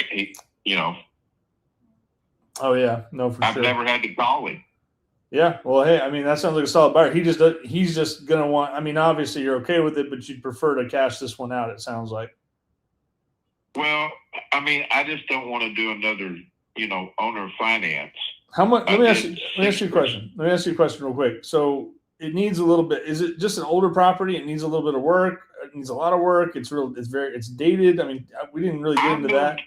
I'm going to be honest. I moved a mobile home down there for my parents because we owned all of it. We put in septic, put in a 1,100-foot well, a tornado shelter. We gutted the mobile home basically just as we used the shell. Mm-hmm. We resided the entire outside of it, tore the old off, put new on, redid the inside of it for them. And then I added 600 square feet built on, stick frame built on to it. And then I ended up putting a,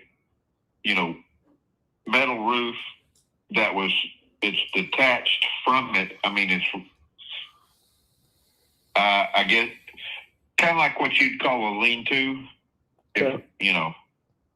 It's a gable roof. Okay. But I put steel post in the ground, concreted, tied them on either side. Mom was always worried about tornadoes. So these posts go down about 10 feet with shit welded on the side of them, then poured concrete, Like this, don't worry, this place ain't going anywhere. Yeah, I mean, but that way it has the mobile home roof, which wasn't leaking. We just put another metal roof on top of it when I built the stick built addition. So it's all metal.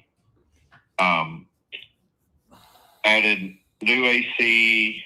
We did all the electrical, all the plumbing. Everything was brand new for them.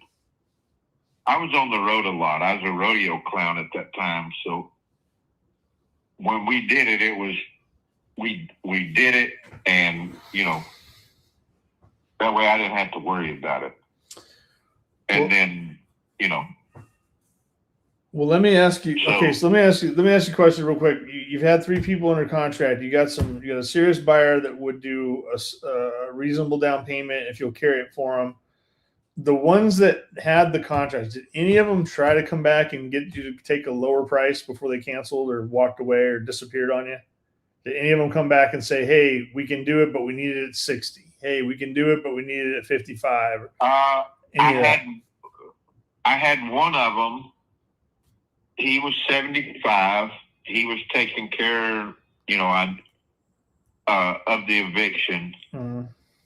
And then he came back and he goes, "Well, we got a newer mobile home that we need to move and put on a piece of property." So he goes, "I'll tell you what." He goes, "Well, why don't I just give you, say, 30,000 and just buy the land?" And I went, "All right, no, 30,000 for all of it." So I sent him back an email. I said, "Sure." I said, "I'll take 30,000 just for the land." I said, "I will fill the storm cellar full of concrete. I will concrete the well." I said, "That's 1,100 feet." I said, "And I'll dig up the septic and take down the electrical."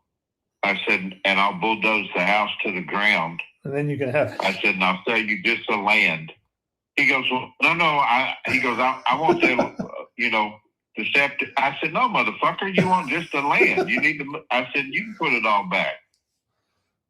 He goes, "You would do that?" He didn't get the sarcasm right away, huh? No, he didn't understand when I said, "I'll bulldoze that motherfucker to the ground and I'll fill everything with fucking concrete and I'll sell you just the fucking land." There you go. And he was like, "Well, I don't understand what you really mean." You're like, "Dude, you don't get." You'll have to put Wow. You'll have to put a $30,000 septic in because I'm grandfathered in. You have to, the storm cellar. I said it's about a little over 140 square feet. I said by 10 foot. I said, so that'll be solid concrete right there where you need to put in your new septic. I said, and I'll smash the septic in and, I said, in the well, I said, that's 1,100 feet. I said, to put that back, I said, you're about another 25,000 right now. I said, I paid 11,000 when I did it. Mm. And he goes, well, we need a place we can put it and hook all that stuff up. I said, well, then I guess it's 75,000. He still didn't get it, did he? He didn't get it. He still didn't get it. He still doesn't get it right now. He doesn't understand. He still has no clue what you're talking about, and he doesn't understand that you're basically telling him to fuck off. 15,000. I've had them offer 15,000, and I'll be like, before I sell it for 15,000, I said I'll go bulldoze everything to the fucking ground. Yeah, I mean, you could rent it out again. What's the rent on it? What's the rent on it right now with it if you wanted to? The rent was $950 a month. Okay. All right. They haven't paid. Yeah, and so you could just rent it again. Why are you selling this one now? I know you got rid of other ones and stuff, but is there any particular reason you're getting rid of this one now? This last one? I just don't need. I don't need it. I'm over on Cedar Creek Lake now. I'm 3 hours away. Yeah. You're. I was going to ask. It sounded like maybe you moved away from the area. The way you were talking about down there. Well, we moved out of there. My parents wanted a different place, and we found this place. This house was a repo, and I bought it. I lived on Pensacola Beach at the time. Mm-hmm. And they sent a picture, and they said the bank wants $36,000 for it. I said, okay. So I called the bank, and I said, I'll pay you $36,000. He goes, well, there's a $500,000 loan on it. I said, I'll wire you $36,000. Well, we're not going to take it. So I had a cashier's check made for $36,000 to the bank with the property listing on it, and they signed for it. And 48 hours later, the guy called back. He goes, they accepted that. Okay. Well, I'll tell you what. I'm looking here at the other manufactured homes around there. I'm seeing some 87 built over on Blue Water, not too far from you. Sold for $147. Got another one for $206, built in 90. That's 97. I see a 1950. That's a house. I think that's a house, regular house. I'm just trying to kind of see what I can see. I mean, I see some room there to work. I mean, there's all kinds of house. Yeah, there's everything. The older ones are stick-built houses, that kind of stuff. Yeah, no. I'm seeing the differences. I'm seeing the manufactured versus the stick built and that sort of thing. And then you have half an acre. Is it how much land you got there? I have 3 lots that it sits on. So it's how many? What's the total acreage on the 3 lots? Oh shit, I don't know. Okay, could you put homes on all 3? Is there room? No, you could put 2 small homes on there with the center lot being the septic. Mm-hmm. Okay. So well, you're in the county. I mean, if you don't fuck with the septic at all, you don't have to have a permit to build out there. Yeah. So you could move all of that and build two homes with 1 septic. I mean, that septic's big enough to fucking take anything that you've got down there. Okay. I built homes for a living, so I didn't skimp out. Okay. The well, every house down there used to run off of my well. Okay. Every single house. Okay, so you got plenty of water. Water's good. Septic is good. Everything's good. You could put 2 houses on this property, no problem. If you did want to get rid of what's there now, I mean, sounds like a doable deal. Here's my concern: is that here's the thing. I'm just somebody who called you on Sunday afternoon, right? But I mean, from what I'm looking at, I mean, I can see, and I know like I said, I know the area. The property we have over on Davis, it's valued right now is about $800,000. We did a full blown remodel on it 2 years ago. We're renting it for about $4,500 a month, and we're selling it now. It's kind of in the process of moving that, so we can do it with some other stuff with it. That's my partner and I's property together, but we one of them. But I know the area. I know Granbury. I know what it's like. I think here's the thing. My concern is that you probably got a lot of wholesalers calling you. You've probably already been under contract with a couple of them. I mean, I don't know that we're going to build anything on it right now. Here's what I would pose to you is this. I mean, at the end of the day, I'm sure you want to quit screwing around with it. And I'm sure you want the most money you possibly can get out of it. I don't want to list it. I'm not an agent in Texas, but I mean, we could work something up where we do a quasi kind of a almost like I help you flip this to the right buyer, because I have a ton of buyers in the area as well. And And I know there's people that'll take this and run with it all day. And rather than you messing around with getting under contract with somebody else that's just going to 3 weeks later try to beat your price down and not understand that you're not going to do that. That was pretty funny. I have to tell my partner about that one tomorrow. That story you just told me. But at the end of the day, get you off of that treadmill, right, so to speak, because you're not in a super hurry, but you want to get it done. You don't need the property anymore. You're tired of being a landlord on it. You don't want to go to. You're not trying to drive over there and fix it up, and I'm sure you don't want to hire anybody locally to do it. You're not the right person to be doing the work, the next round of work on it. I'm probably not either, but I bet I have the buyer for it. So my thought is that if I can put a contract with you where we do like an option agreement, or it'd be a purchase contract. I mean, at the end of the day, that's how we do it. I'll find you a buyer, and I'll find you a buyer quick. And if I don't have a buyer for you quick, I'm going to let you know. And at the very least, worst case scenario, you're going to have somebody real actually dealing with you, not somebody bullshitting, kicking tires around. So if you're open for it, I buy and sell houses all over the country. We're buying 5 this week. I got a couple in Florida. We got some in Georgia. We got them in Texas, Arizona. But like I said, I do assign a good number of properties because we talk to so many sellers that sometimes it's a good situation. We want to help the seller get their property. So it's a win-win, right? You get the property sold, we get to buy property, but sometimes we're not the right buyer for that property itself, but we got so many buyers nearby, we can save you a heck ton of trouble because we'll get you with the real buyer that's actually going to close and quick. I mean, I've closed deals in 4 days before. Not to say that I can do that with this one, but I mean, it wouldn't be inconceivable that I could at least get you knocked in.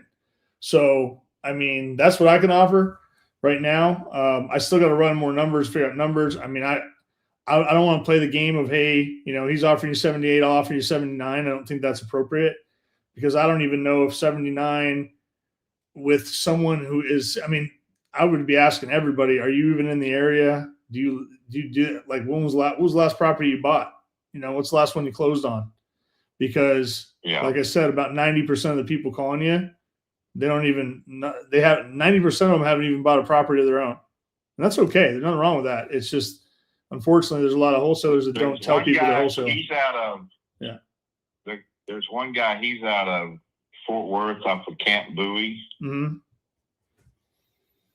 I'm looking to see how many lots are there. If there's 4 lots, you could build 2 pretty nice size homes. That's what I'm trying to look at. This is on your property or a different one that you know of over there? Mine. Okay. If it's 3 lots, you can build 2 homes. If it's 4 lots, you can build 2 bigger homes. I know it just says lot 34.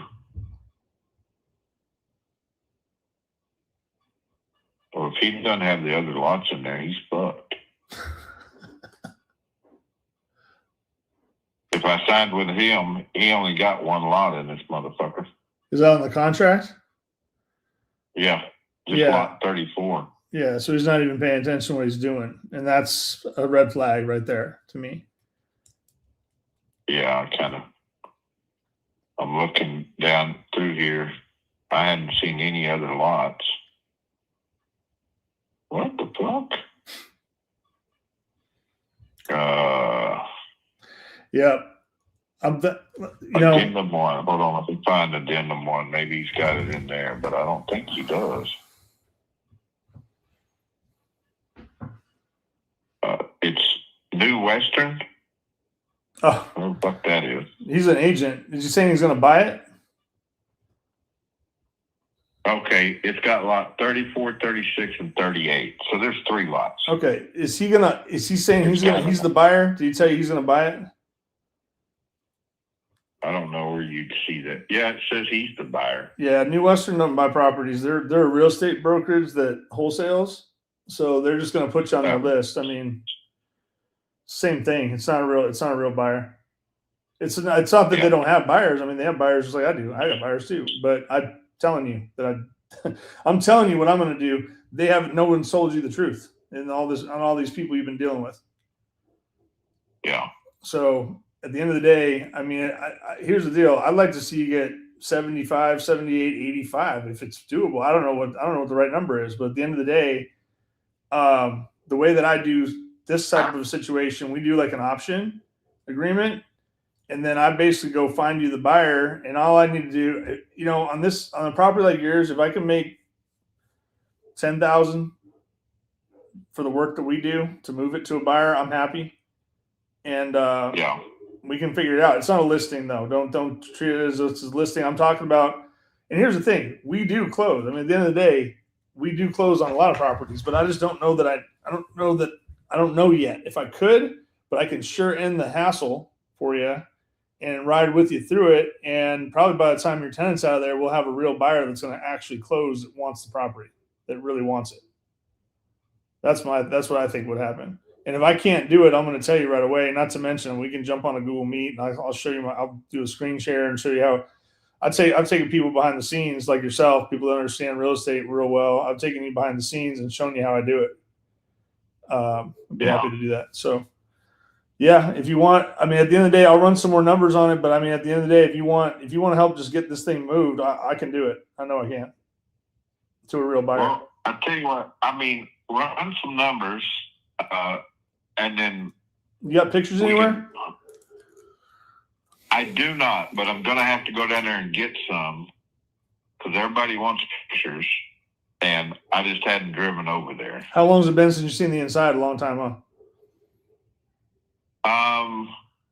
Let's see. It's been 3 years. Okay. Mom passed away 3 years ago, Christmas Eve, so I haven't been back over there. Well, I can get exterior photos done real easy. It's just the tenant being in there, especially one being evicted, probably isn't very friendly. We I mean, shoot, our property. I told them too. I don't think, I'm old school rodeo. Well, I'm gonna save you 3 hours of drive, 6 hours round trip drive. They don't believe I bulldozed that motherfucker down within minutes. I don't give two fucks. I'll get him one out. way or another. He'll get out. They'll get out. I'll tell you what. Our property manager will probably go swing by and take some outside photos for us at the very least. You don't need to drive 6 hours to take some outside pictures of the property. I have a property manager that manages that property I've mentioned right now. I mean, we had a deal we were doing in Weatherford a while back, and she ran over there and she spent 3 hours at the property just taking videos for us and knew that we weren't going to use her for it. You know what I mean? So I can get some pictures. I'm not worried about that. I can get some pictures over there on the outside at least. Let's do this. I'm going to run some numbers. I'm going to ask her to take a peek at it both online, and I'm going to ask her if she can swing by and take some pictures tomorrow morning or something. And we'll go from there. And I would just say, don't sign anything yet. I'll get with you tomorrow, and we'll knock out some real numbers, and then I'll lay it out for you, like specifically. And I can even do a little bit. I mean, with your permission, I can do a little bit of pre-call-in tomorrow just to have my team do some pre-call-in to see if anybody's got an appetite for it right now. Okay. Sound like a plan? Sound like a plan to me. All right. Well, let's do it, Jeff. I'll give you a buzz tomorrow. This is my direct number, so if you want to save this number in your phone, and I'll shoot you a text. This is your cell phone I'm calling on right now, right? Yeah. All right. I'm gonna shoot you a text right now. All right. Here, I just sent it to you right there. Save it in your phone. I'll give you a call tomorrow. We'll get this. We'll get the show on the road. We'll get this done, man. This. I'll show you how I do it and how I can help you do it, and you won't have to mess around with these yahoos anymore. Okay. All right, brother. Hey, have a good night. Right. Thanks for talking on a Sunday. We'll talk to you tomorrow. All righty. Thank you. See you. Bye-bye. Bye. All right. All right. I think I'm the host now because Yuri disappeared about an hour ago, as far as I can tell. Oh, there he is. He's back. Oh, man. I was watching. I'm going to take over. How did it go? I thought it went pretty good. I mean, it sounds like he's been under contract with wholesalers 3 times and couldn't sell it. Probably all giving him too much money. And, once a seller gets locked into a price in their head that they think something's worth, it's where they get stuck. So, Sounds like he just needs a lot of. So I pretty much scorched the earth on everybody else that could possibly even call him. And tomorrow I'll call him up, give him some numbers. We'll write a contract, and we'll end up selling. He doesn't want the property anymore, so he just needs to sell it for whatever we can get for it. And I told him that if I can make $10,000 on it, I'll be happy, and I'll go start finding some buyer. I'll just basically gonna dispo the property for the seller. I mean, but with my put a contract on it and dispo it. So I'll do an option agreement with them, and just be honest with them, because no one's been on. That's the thing. No one's been honest with them, so it's easier, when he's already been through it. When you already have some, that's the reason why sometimes leads that are a little older can be. I don't think he's an older lead. He kind of came back alive, right? He submitted a form recently. It sounds like, or talked to somebody, but either way, he's been doing it for a while, and that's where older leads can even be really beneficial. You know what I mean? Like if you go back through some, I'm not a big fan of following up a lot. Unlike, if you already know the situation, they're just not ready. That's different. But, when you have someone who has a motivation, they don't want the property anymore, they're reasonable on the price, at least reasonable. But how much does he want? Rather than lock up a property at too much money, I'd take my chances and call him in a couple of weeks and say, hey, how's it going? Oh, see, that's why I couldn't do it, because I couldn't offer you 75 like everybody else is. Right. So he's asking 75, 78, but I think that's the number he's gotten locked in his head on. I believe he'll sell it for a lot less than that if he has to get it sold. He just don't want it anymore. Okay. Was there either? People don't tell you everything. There may be some other reasons why he wants to sell this one that he didn't tell me, why he might need the money. I don't know, but that's his business. What is the option agreement? It's basically, it's no different than a purchase contract. That I have an option to buy at a certain date in the future. It's just a different agreement that I would use for something like this personally than a regular cash assignment. It's the same thing. Different. It's really not. It's more the language in it makes it. It's more obvious that we're not we might buy it. I prefer to use an option agreement when I might buy it and not wholesale it, because I can do both. I can do either or. I can list it. Yeah. I can novate it off of an option agreement. I can assign it off an option agreement. I can do whatever I want with it. It doesn't change really anything. As far as that goes, it's probably just gives me more flexibility with what to do with it on the way out.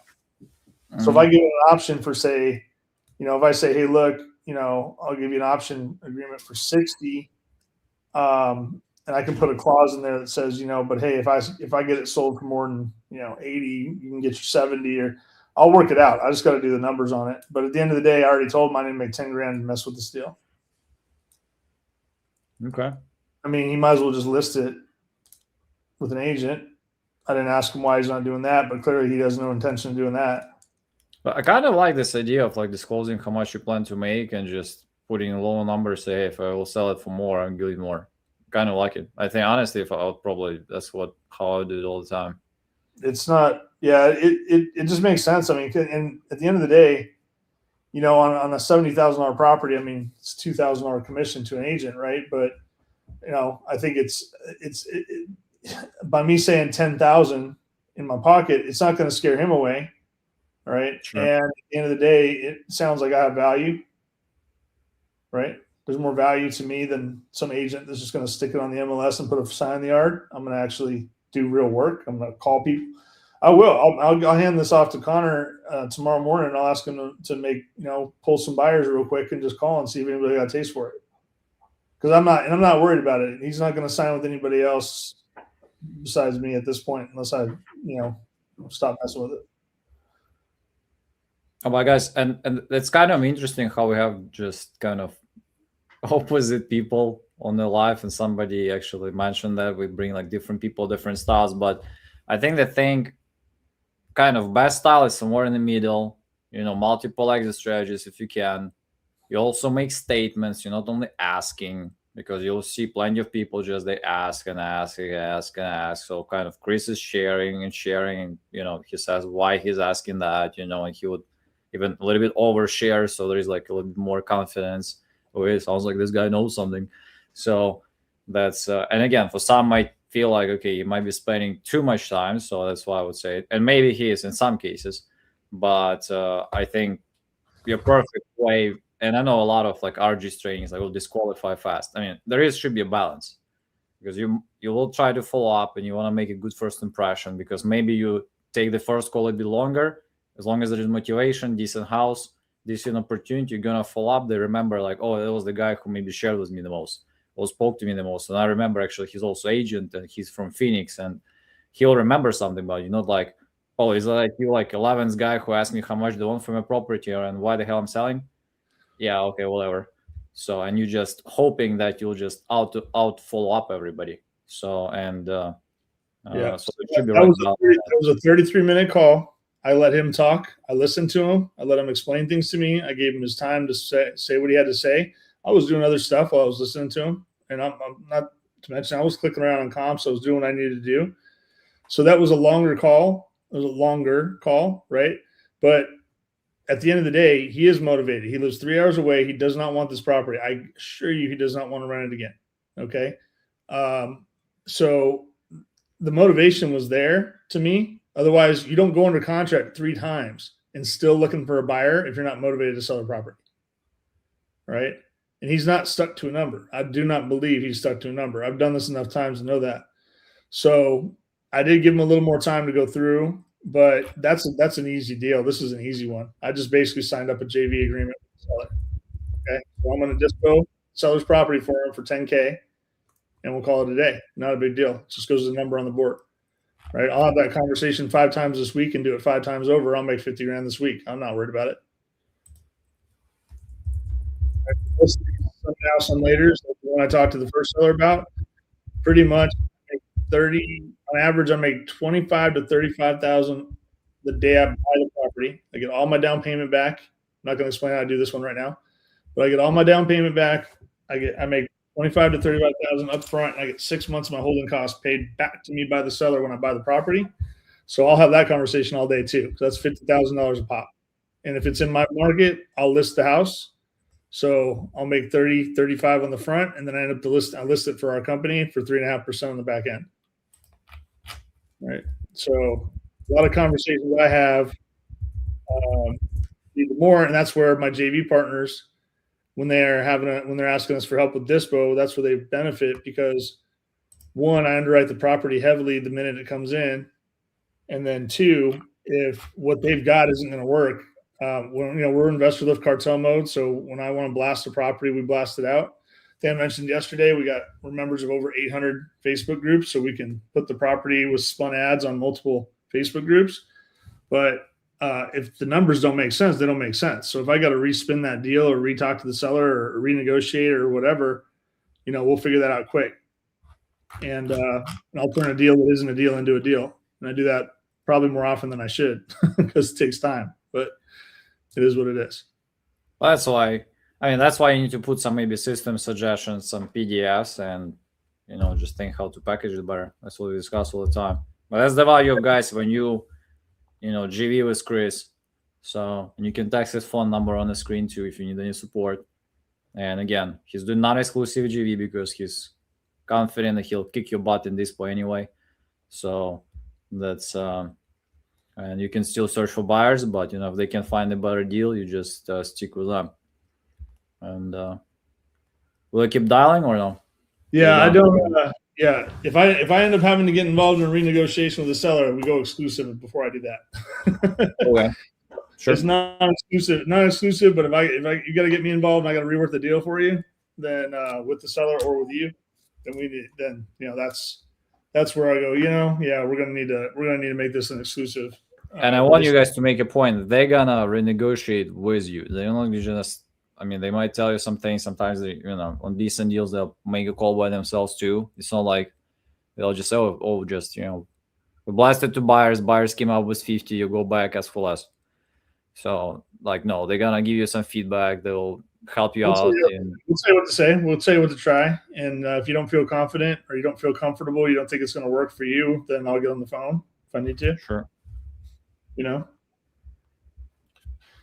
So yeah, we can do a couple more. Let's see. I'm ready with the spinning wheel too, so you can keep going. I look through them and see which ones I want to handpick. Take your time. I'll just share the screen.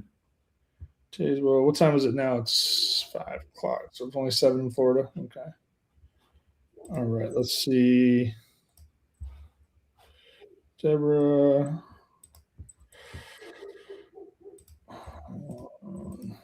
There is a high scoring game in Buffalo, huh?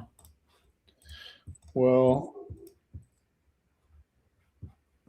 I have my TV off. Probably I'd be too distracted if it wasn't. It's 0-10 first quarter.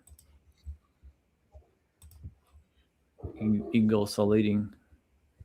And you know who has Josh Allen as a quarterback in fantasy? Who's that? You? Me. Yeah. I had Derrick Henry in my one of my championships last night. I had Derrick Henry last year. Yeah, he had 216 yards and 4 touchdowns last night. So I think I'm winning like 100 and what am I? I'm winning 100.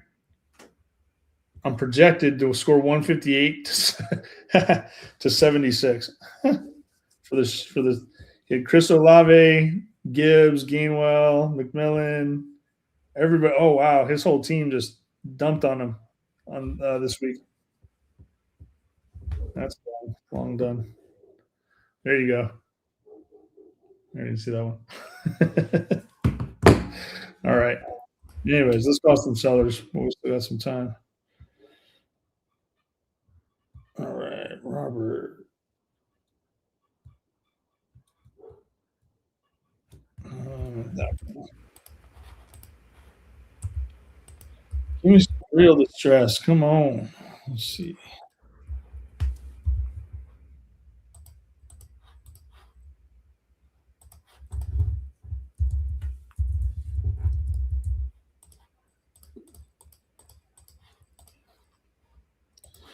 No.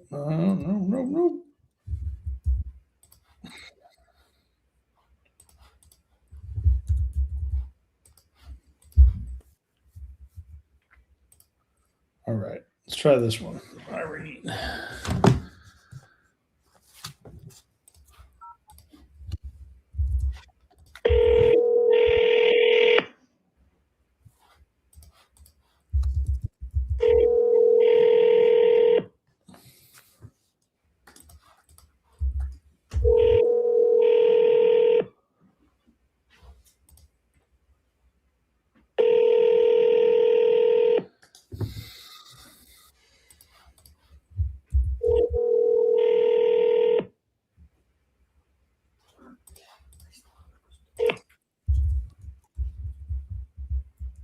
Please leave your message.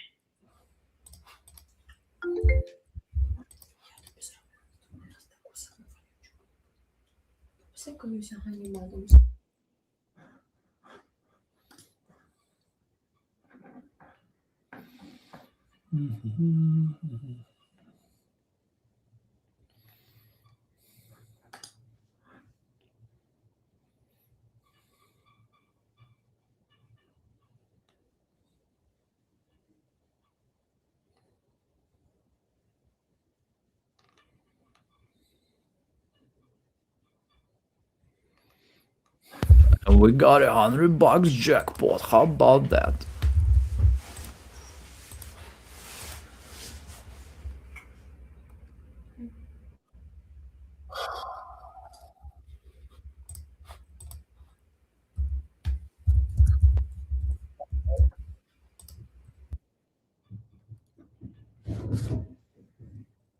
No answer. All right, I'm getting no answers right now, which is not that weird. Okay.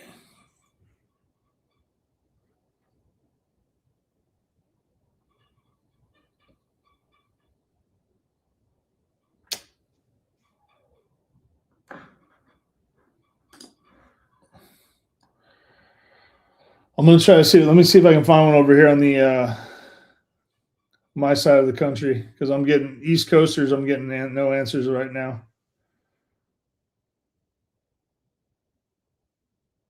Let's go. We want to see a wholesale of $2 million house. So.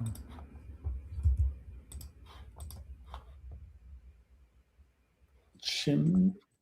Are there any decent leads like in Arizona to list maybe or something like C- leads or something? I'm actually looking at what I already pulled down.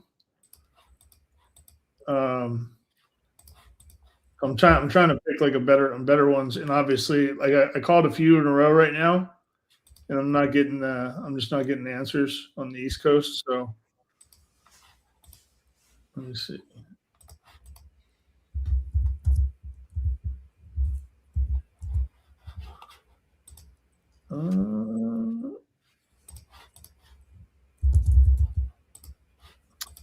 So in Arizona, I try to have my team call those ones usually before I do, just because of the license side of it. It's a slightly different conversation than I have with people that are out of state. But if my team calls first, it's kind of better because they don't have that agent side of it. They talk like the buyer, then they just bring me in if they need me, so to speak.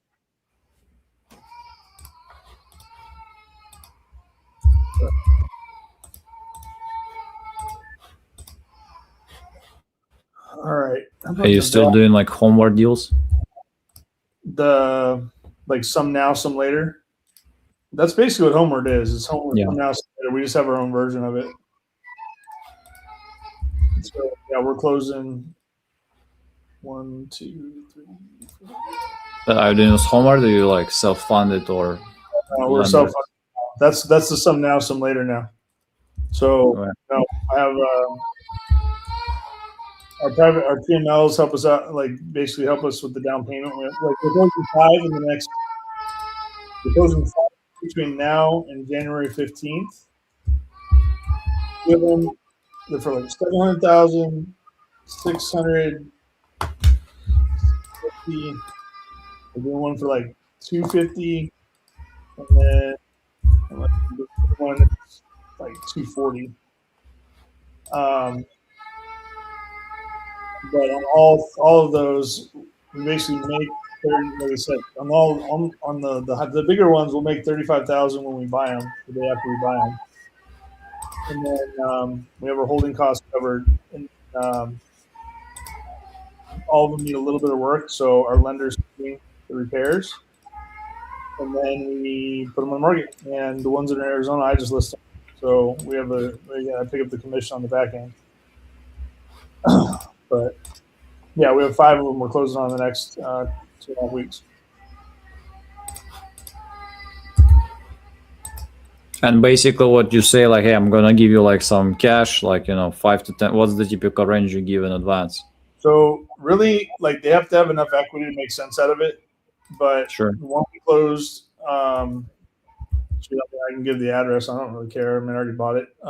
There's one we just closed on Grandview. That was 4662 East Grandview Road in Phoenix. 4662 East Grandview Road in Phoenix. And look it up if you want. But that one, yeah, basically he got a really good equity in it. So he ended up leaving town. He moved to Tennessee with about $215,000 in cash. He's got a $90,000 note, second mortgage that he carried. We put $47,000 down, which on that one we used our own cash for that down payment. But the next day we got the $47,000 back, and plus $35,000, plus 6 months of holding costs on our hard money. And that came back from the seller. Basically, I sold him an option back on his property. And so he'll get the rest of the equity basically when I go to sell it, and I'll make a 3.5% commission when I sell it for probably $750 to $780. And he gets the difference. So he got some money now, he gets some money later. So how much he'll get later, you think? He'll end up with probably 60 to 70,000 more than what any cash buyer would have paid him. So, and I beat Open Door on that one. I beat two of the ones we're closing on with the same seller in the next 2 weeks. I beat Open Door on both of them. Is it local one or is it? They're local. Yeah, they're local.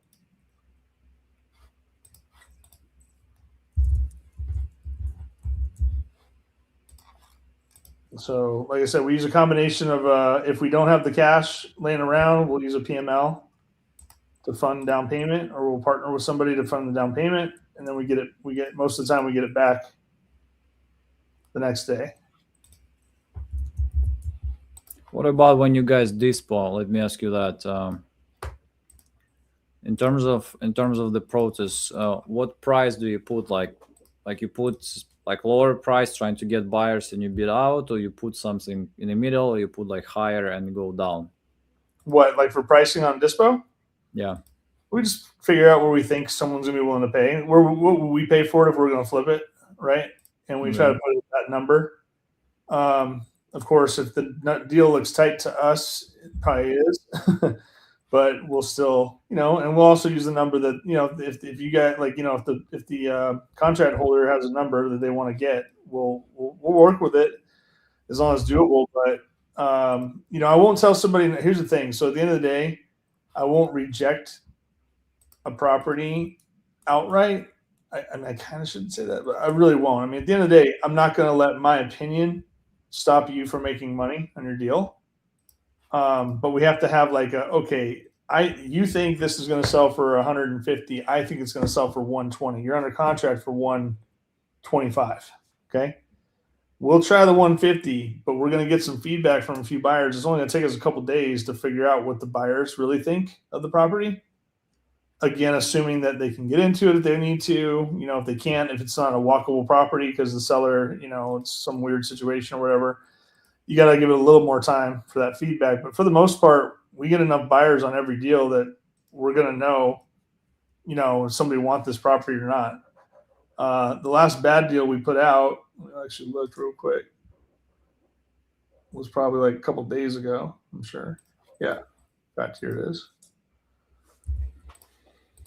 This one wanted us to close before Christmas, and it was like 3 days ago, like 3 days before. I don't remember what it was. Maybe the 19th or something. They wanted us to close by Christmas. We found a buyer in 3 hours. The buyer wanted to walk it. He went over there. They were told they could walk in through the back door. It was locked. There was nobody there. It was locked up.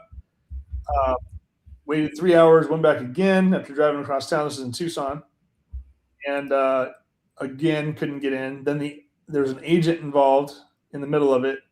He said he sold it to somebody else that our buyer, and then called us back the next day saying they canceled. Then he did it again, and then he hit us up the day before Christmas Eve and said, "Hey, I'll give it. You can have it for $13,000 less if you can bring a cashier's check to title tomorrow." And we're like, "Dude, just stop." Either way, I put that one out, and we had 1, 2, 3, 4, 5, 6, 7, 8. All we did was put that. We just used InvestorLift on that one. We didn't bother putting it on Facebook or anything. And we had nine pretty solid inquiries. We got feedback. It was like 120, 130, 135, and we needed to be at like 145, 150 to make sense out of dispo in it. And we got a buyer for it. So we were going to make like 10 grand on it when it was all said and done, when we finally got to the end of it. But then they started screwing around. So either way, that's a deal that I told my JV partner on that one. I said, we really need to have this at 135 and we're at 145. And if we had been at 135, it would have been an easy deal. But at 145, we had a bunch of conversations about it, but no deal. Finally found the one guy that was willing to do it, and they screwed around with him too much. So let me ask. So I have to. Yeah, let me ask you that first. When you have a protest, do you guys first publish like to VIP buyers, or you just publish like general and just see who responds? So we have depending on where the property's at, we have some of our own buyers that we might call first. Then we'll go, we'll pull buyers from the area and make a couple calls. Sometimes we'll blast it out at the same time. Sometimes we'll wait a day or two to blast it before, depending on what, we get it for, we do the kind of the hard way first, I guess you could call it. Let's see if we can knock it down. But yeah, generally speaking, we have a process, but it depends. Like some properties get more calls and more, kind of heavy lifting work or whatever, labor, I guess you could say, and others get blasted. It just depends. And Right. when you have, let's say, your initial kind of VP buyers telling maybe that like a little bit maybe lower price or something, do you guys go and like renegotiate right away, or you get some more opinions from other buyers? No, we won't do that. We'll wait. We'll say that, hey, we need to give it a couple days before we accept anything. If we're going to go lower than what we're asking. Pretty much, 24, 48 hours. We always have multiple people calling us about a property. We're talking about a property, so we won't. We won't give it up right away. I'll let our JV part, if it's a JV deal and not our direct deal, I'll let our JV partner know, like, hey, here's what we're getting right now. That way they have the opportunity to make a decision on their own, if they want to. But we won't negotiate it without permission from the JV partner until we've already gone a day or two of, feedback. Even then, still with permission. I mean, obviously you got to have an agreement on it, but and you know what I mean? Another question I have, let's say deals, and I know like when it's like maybe under 100K deals, it might be a little bit different there, but is that like possible that, let's say there is a deal, and I'll just give you a particular example, right? So somebody locked the deal for 65, and every VIP buyer responded with the number that they need to have it at 50. Is that like possible that like everybody is at 50, like not like, I don't know, 55, 45, 43, 47, like everybody just flat 50? Happens all the time. And that's what tells you you're asking too much. If you get it from one, it doesn't mean anything. You get it from 3 or 4 or 5 or 6 or more. Yeah, you're in the wrong. But even the number, like, is it possible that everybody just on exact goddamn number? It's not like just anything. What do you mean? Like just precise 50, not like 55 or 45. I mean, it can be lower, for example, but like every buyer the same number. Right there. I mean, no. I mean, it's, well, yeah. I mean, you might have 50, 52. It's not 65, right? We're looking for 65. If we got right, but my question is like, is that possible? Like you get like 5 buyers exactly on 50, like 52, 53, 55. Yeah. You can have times where you have 2 or 3 people that are at the same. They're like, yeah, I can go this high, and that's about all I can do. Okay. Yeah, that can happen for sure. Depends on how many buyers you're talking to. I mean, I've had deals we've dispo where we had, we did a investor lift combined with a couple Facebook pages, and we'll have 50 inquiries on it. Well, and what was were they all the same price range, like price exact number? No, I mean what I'm saying is when you have a lot of people on it, you'll get some people that are all in the same. No, well, that was a situation when like everybody who responded just was exactly the same price, at least according to the guy who spoke. The one in Tucson that I just mentioned, yeah, everybody was talking that like we were like 10, 12K too high for everybody. They're like, yeah, if you had it this, I could do it. If we could do it for this, we could do it. We could do it for this. So I don't know. We got too much stuff flying around to pay attention that tight. But at the end of the day, yeah, you're going to get when you get a handful of people that are all in the same range, right? It kind of tells you something. And then, there is outliers though, right? Like sometimes you'll get the guy that wanted to buy the property because, he has his own reason for why he wants it. Maybe he's going to flip it to a family member or something. Or you get the other more commonly is actually the person that doesn't understand what the value really is, and so they'll pay more than the rest because they're less experienced or they think it's worth more than it is. I mean, that's part of marketing, though. That's why the MLS works well when you're selling a property. That's why novations work, right? Because it's easier to find. When the more people you can get the property in front of, the more chances you have of selling it, right? So the thing you can't do, especially in wholesaling, when you have especially if you have a shorter contract term, you can't hang around and wait for someone to come along too long. Though you can give it a couple of days, but waiting weeks for someone to come along at a price that just doesn't seem like it's going to come is you're going to waste a lot of time trying to sell that deal. You're better off renegotiating it, reevaluating it, seeing if there's another strategy that you can use to exit it. If it's not working. Maybe go talk to. I've turned a lot of deals from wholesale into creative, and all kinds of things just to make the deals work. The one we just bought in Havasu on Plebe Lane, that one and the one that I'm selling running from that seller, the ones we got massive price reductions for our JV partner on them.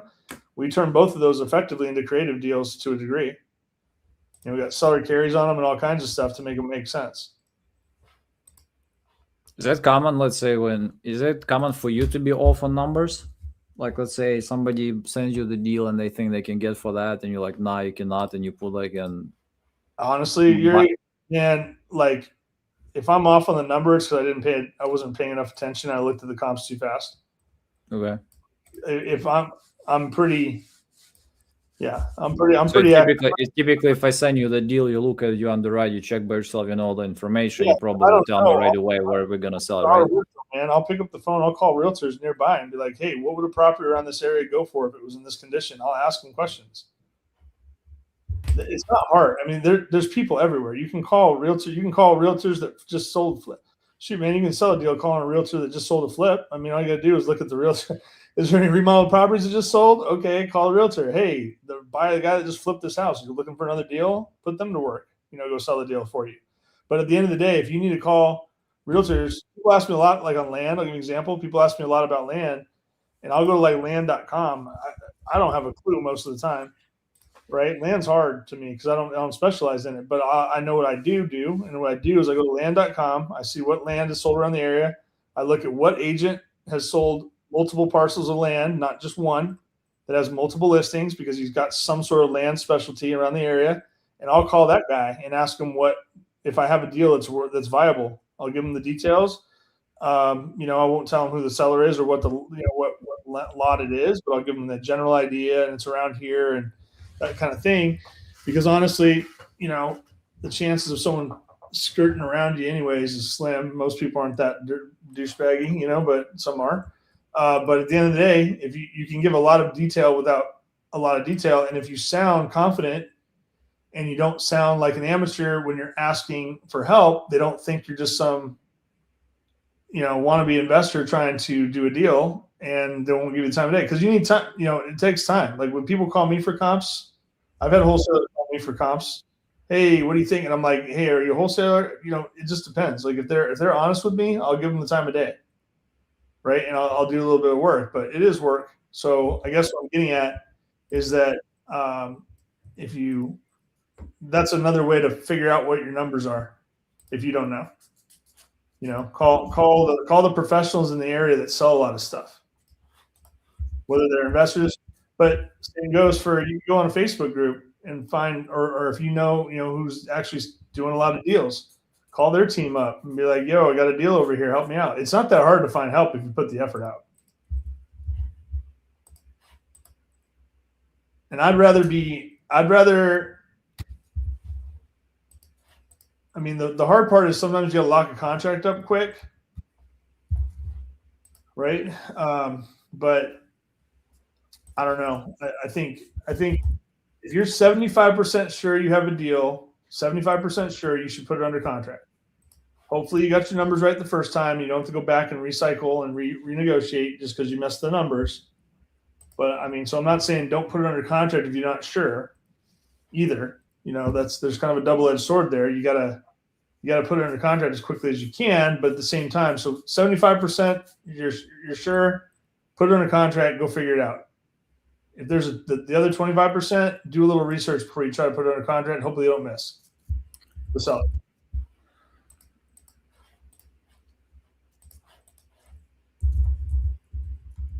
Got it. Let's get a seller on the West Coast.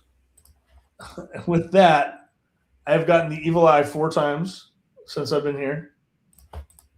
By the way, I got dinner dropped off to me. No, I like the way we got some coaching and we got a good call, so I'm good just finishing there. I'll jump back in tomorrow though. I'm down tomorrow. Tomorrow's gonna be a good day, man. Tomorrow, Monday after Christmas, before New Year's, that's gonna be a busy day. Awesome. So you back on tomorrow? Yeah, we're gonna be live tomorrow for sure. All So right. and Well, give me some of the battle with tomorrow for a little bit. Let's do some. So Peter will I don't know, something. We're getting Tyler Osborne tomorrow, so you guys can all call all together. Who? Tyler Osborne. He's in titanium as well. Okay. All right. I'm down. Should be fun. Let me know. Let me know. Yeah. Shoot me a message in the morning, buddy. And I got to get going. But Okay. have a good day, everybody. Thank you for joining Sunday again, guys. People are stepping in, making dollar on Sunday, and sellers pick up. So I'll keep spinning, guys. We're on the finish line. Get some leads, Chris. Thank you. Hey, buddy. Bye bye.